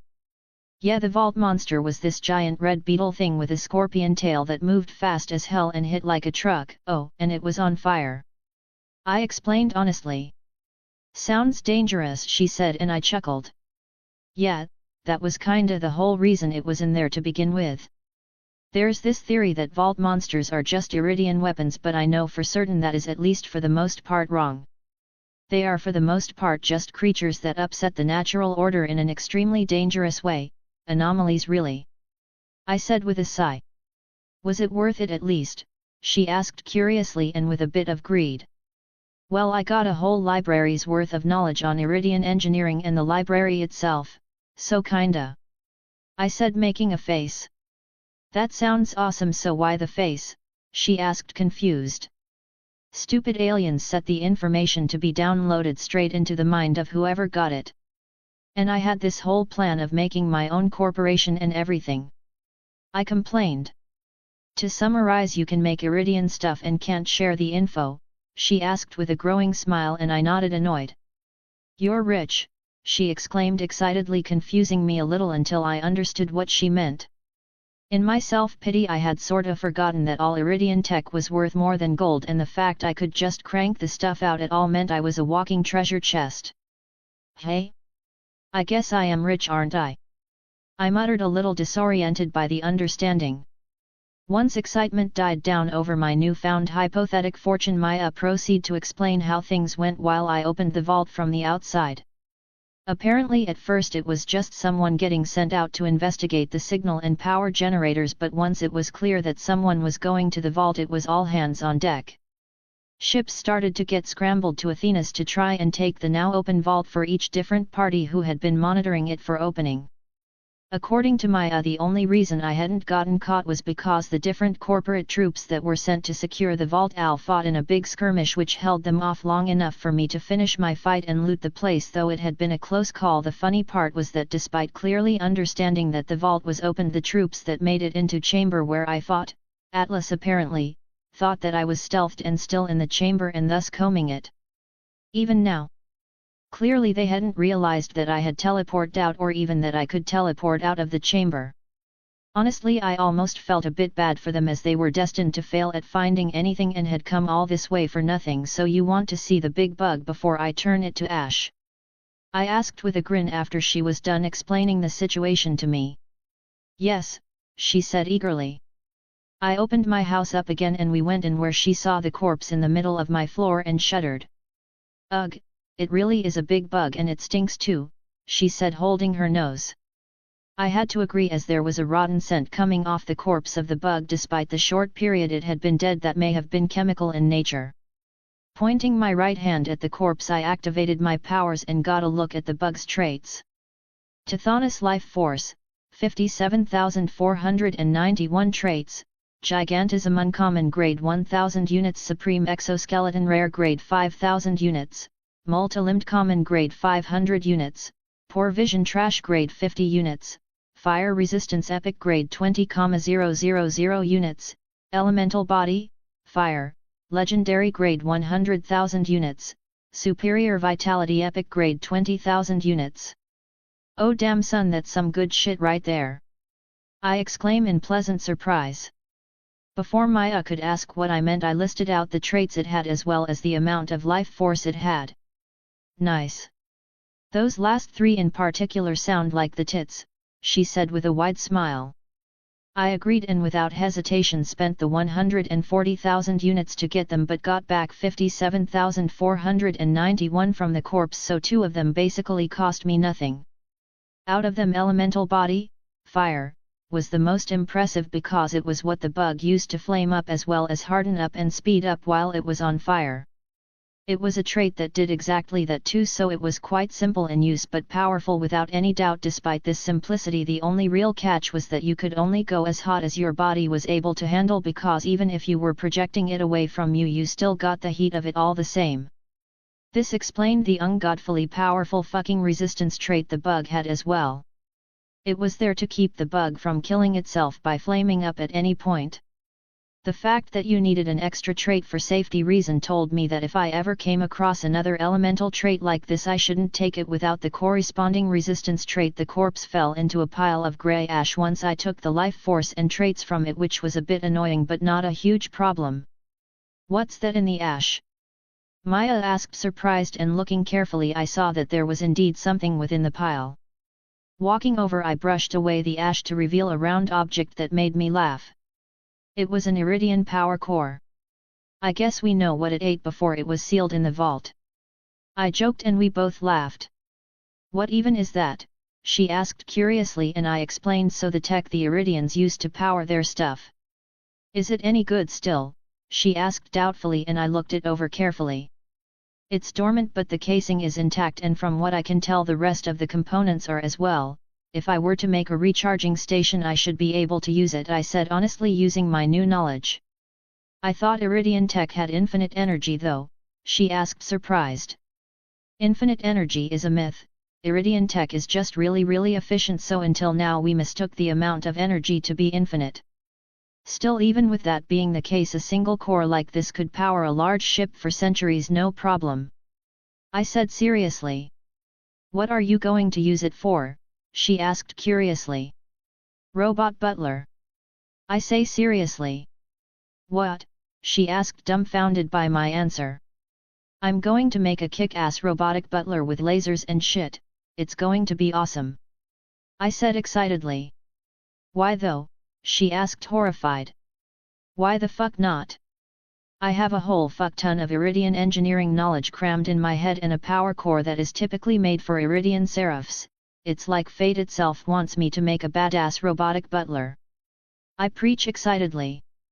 https://www.patreon.com/user?u =815788584 $text $patreon.com/patreon Loscro Alexander Drake Life Force 377,110 Integrated Traits, Gun Expertise Uncommon Grade, Clever Mind Uncommon Grade X3 Enhanced Senses Rare Grade, Omega Body Rare Grade X4 Superior Bones Rare Grade, Armored Hide Rare Grade, Fire Resistance Uncommon Grade, Bone Regeneration Uncommon Grade, Corrosion Resistance Uncommon Grade, Energy Projection Epic Grade X2, Superior Vitality Epic Grade, Flame Breath Uncommon Grade, Minor Regeneration Rare Grade, Iron Stomach Uncommon Grade, Disease Resistance Epic Grade, Amphibious Lungs Uncommon Grade, Thermal Sensing Uncommon Grade, Water Resistance Common Grade, Active Camouflage Epic Grade,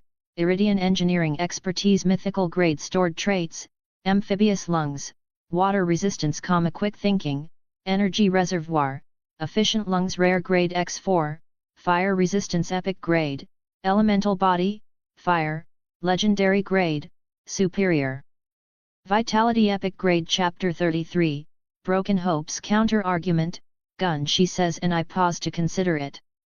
I mean, yet I guess I could turn it into a gun instead, but that's so lame when I could have a robot butler that can kill armies. I say with a frown. You can do that? She asked in shock. I rolled my eyes. Weren't you listening? I can make anything mechanical that the Iridians could, so long as I have the materials. Honestly speaking, they were kinda hacks with how wide their tech reached in applications. The only reason their robot guardians hadn't been unstoppable was that the race seemed more focused on making them last rather than making them as powerful as possible. I said honestly. Can't you do both? She asked curiously. If you had the time and resources to spend on one super bot, sure. These seraphs though were meant to be easy to mass produce and long-lasting. Besides, the Iridians were borderline pacifist from what I understand, and not the sort to make ridiculously powerful weapons without sealing them away for safety reasons afterwards. I said with a shrug. If you are using Iridian knowledge to make your robot, then what will make it different than theirs? She pointed out. Complexity. Seraphs are simple constructs. Well, most are anyways. Thanks to my new knowledge I can think of a few exceptions, but for the most part this holds true.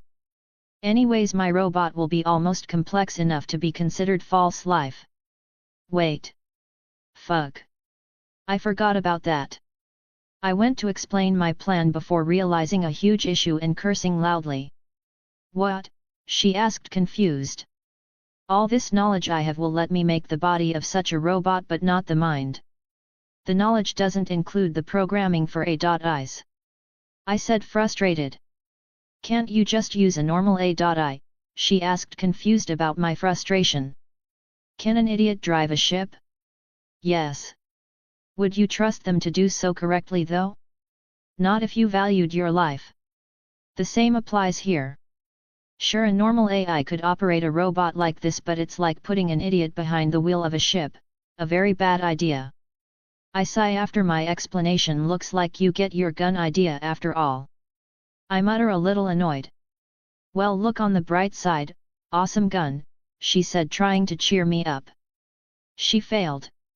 Admittedly, it wasn't her fault, as I was just a little drained from the vault monster fight and double disappointments from my ideas getting strangled in the cradle twice in a short span of time. I know I should just be happy with the big benefits that I had gotten, but what can I say except that I was a perfectionist? Once my disappointment went away and I could really think about my gains, I couldn't help but grin.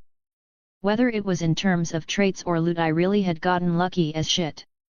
Just the engineering knowledge alone made me potentially the most valuable person in the 6 galaxies due to the sheer potential there. Obviously I'd need a whole hell of a lot of imagination or directions to utilize this knowledge fully, but the potential for a mass revolution of various fields through this knowledge was there. There was, however, one thing that sort of put a damper on this: responsibility. Look, my morals might be all but non-existent, but even I could understand that what I release into the universe I am responsible for. This means if someone uses my tech for some really fucked up shit, then it's kinda on me for enabling them in that way. Like, I'm not saying that if someone took my tech and twisted its purpose I am directly responsible for it, since obviously I hadn't made them do that. But to a degree I had to understand that once a piece of tech was released it may end up used like that. This led me to deeply thinking about what, if anything, I should release into the world. I found a few things that immediately got put in the keep to yourself till death and even after list. Weaponry, armor, energy, to name a few, were things that under no circumstances could I let the information on out into the world. Energy in particular was a big one, because after gaining this knowledge on the Iridians' usage of it I understood the truly devastating potential it had. You know those world-destroying, sun-exploding things I thought about a while ago? Yeah, that kinda stuff was child's play to accomplish for the Iridians. Needless to say, I was going to be keeping that particular set of knowledge to myself. What I found astonishing as I dug through my new knowledge pool to familiarize myself with it fully was that some parts of this knowledge used the powers of sirens as a component. For example, there was a few parts that needed the touch of phase shift to finish up correctly. I didn't stay for long after talking with Maya, as the corporate troops were starting to spread out in search of the person who opened the vault. I wasn't worried about them bothering Maya or the monks much, as they wouldn't find anything even remotely Iridian that wasn't in the Siren vault at the far end of the monastery that no one could open. I said my goodbye to Maya and teleported my house for the last time until it was time to head to Pandora. I didn't leave my house after getting to Eden 6 though, as I wanted to integrate those traits that had been sitting inside me idly: amphibious lungs, water resistance, quick thinking, efficient lungs rare grade X4, fire resistance epic grade, elemental body, fire, legendary grade, superior vitality epic grade were all waiting for my input. The first 2 and 2 stacks of efficient lungs I stopped procrastinating with and stuffed into the egg along with 3,000 units of life force. Greedy thing was costing me an arm and leg to sculpt as I wished, but I still felt it would be worth it in the end, as I doubt many people can claim to own a dragon. Anyways, with that done, I made my way to my bathroom and stripped before sitting on the floor near the drain. Prepared for what came next, I nudged superior vitality, quick thinking, fire resistance and the last 2 stacks of efficient lungs. Immediately my body began to seize as my neurons rearranged themselves for faster thought. My body swelled larger as my vitality increased by 3/4, not my life force mind you. While life force was tied to vitality, it wasn't the same thing, but rather a more potent vitality meant the life force you did have went further in how it affected you. Anyways, efficient lungs went to work transforming my lungs into oxygen gathering machines that near perfectly ripped all the elements out of each breath I took.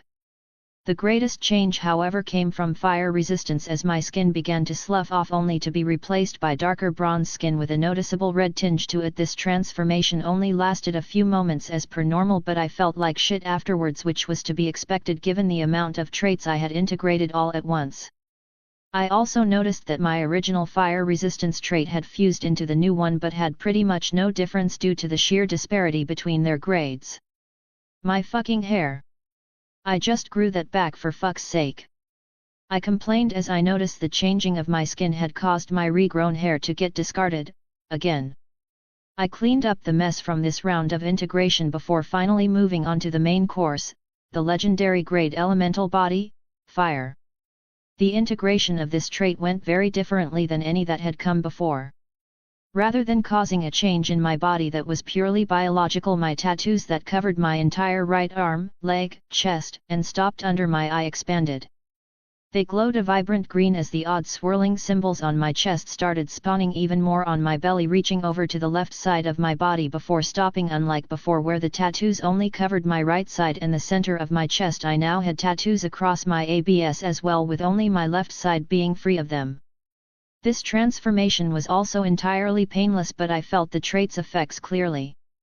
Unlike what the trait was supposed to do on a biological scale of engulfing my entire body in flames, I could instead choose what went up in flames, almost like a form of pyrokinesis.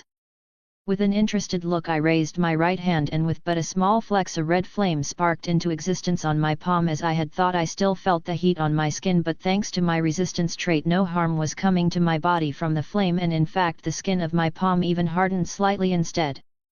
With a bit of mental manipulation, I could even control the direction the flame was projected out like the bug had, and with some strain even increase the temperature of the flame. Blue flames was my limit, as any further and even my ridiculous resistance began to falter, and I felt some pain. Still, that was more than enough as far as I was concerned, as I doubted that I'd be trying to bathe in intense flames anytime soon. With my integration done, I had worked up an appetite and certainly didn't need a bath, since I'd literally shed off any grime on me. I ordered a massive amount of salmon, poutine, cinnamon rolls, grape soda, and salad before digging in once I got it all. Once I was good and stuffed, I got dressed again and finally left my house. My room in the Jacobs Manor was just how I left it, minus a bit of tidying up that Baldrin had clearly done while I was gone. Nothing major, mind you, just a bit of a floor polish and having my bed made up is all. To my surprise, however, there was an item that I certainly hadn't put in here present: a suit. It was a smooth formal thing made out of a brown silk and had green scales embroidered along its length using cleverly placed stitches. The undershirt paired with it was emerald green, and it even had a pair of brown leather shoes to match the outfit as well. There was a note pinned to the neatly folded fabric that I carefully removed before reading. Boy, if you are reading this, it meant you've come back to the manor and found the suit I left for you. I hope you like it, because I had to set aside my feelings on the matter and reach out to that buffoon Torg to get a guess at your sizes with some extra room in case you suddenly grow a bunch as well. You are a part of the Jacobs family, and that means you should damned well look like it. Sincerely, Montgomery Jacobs.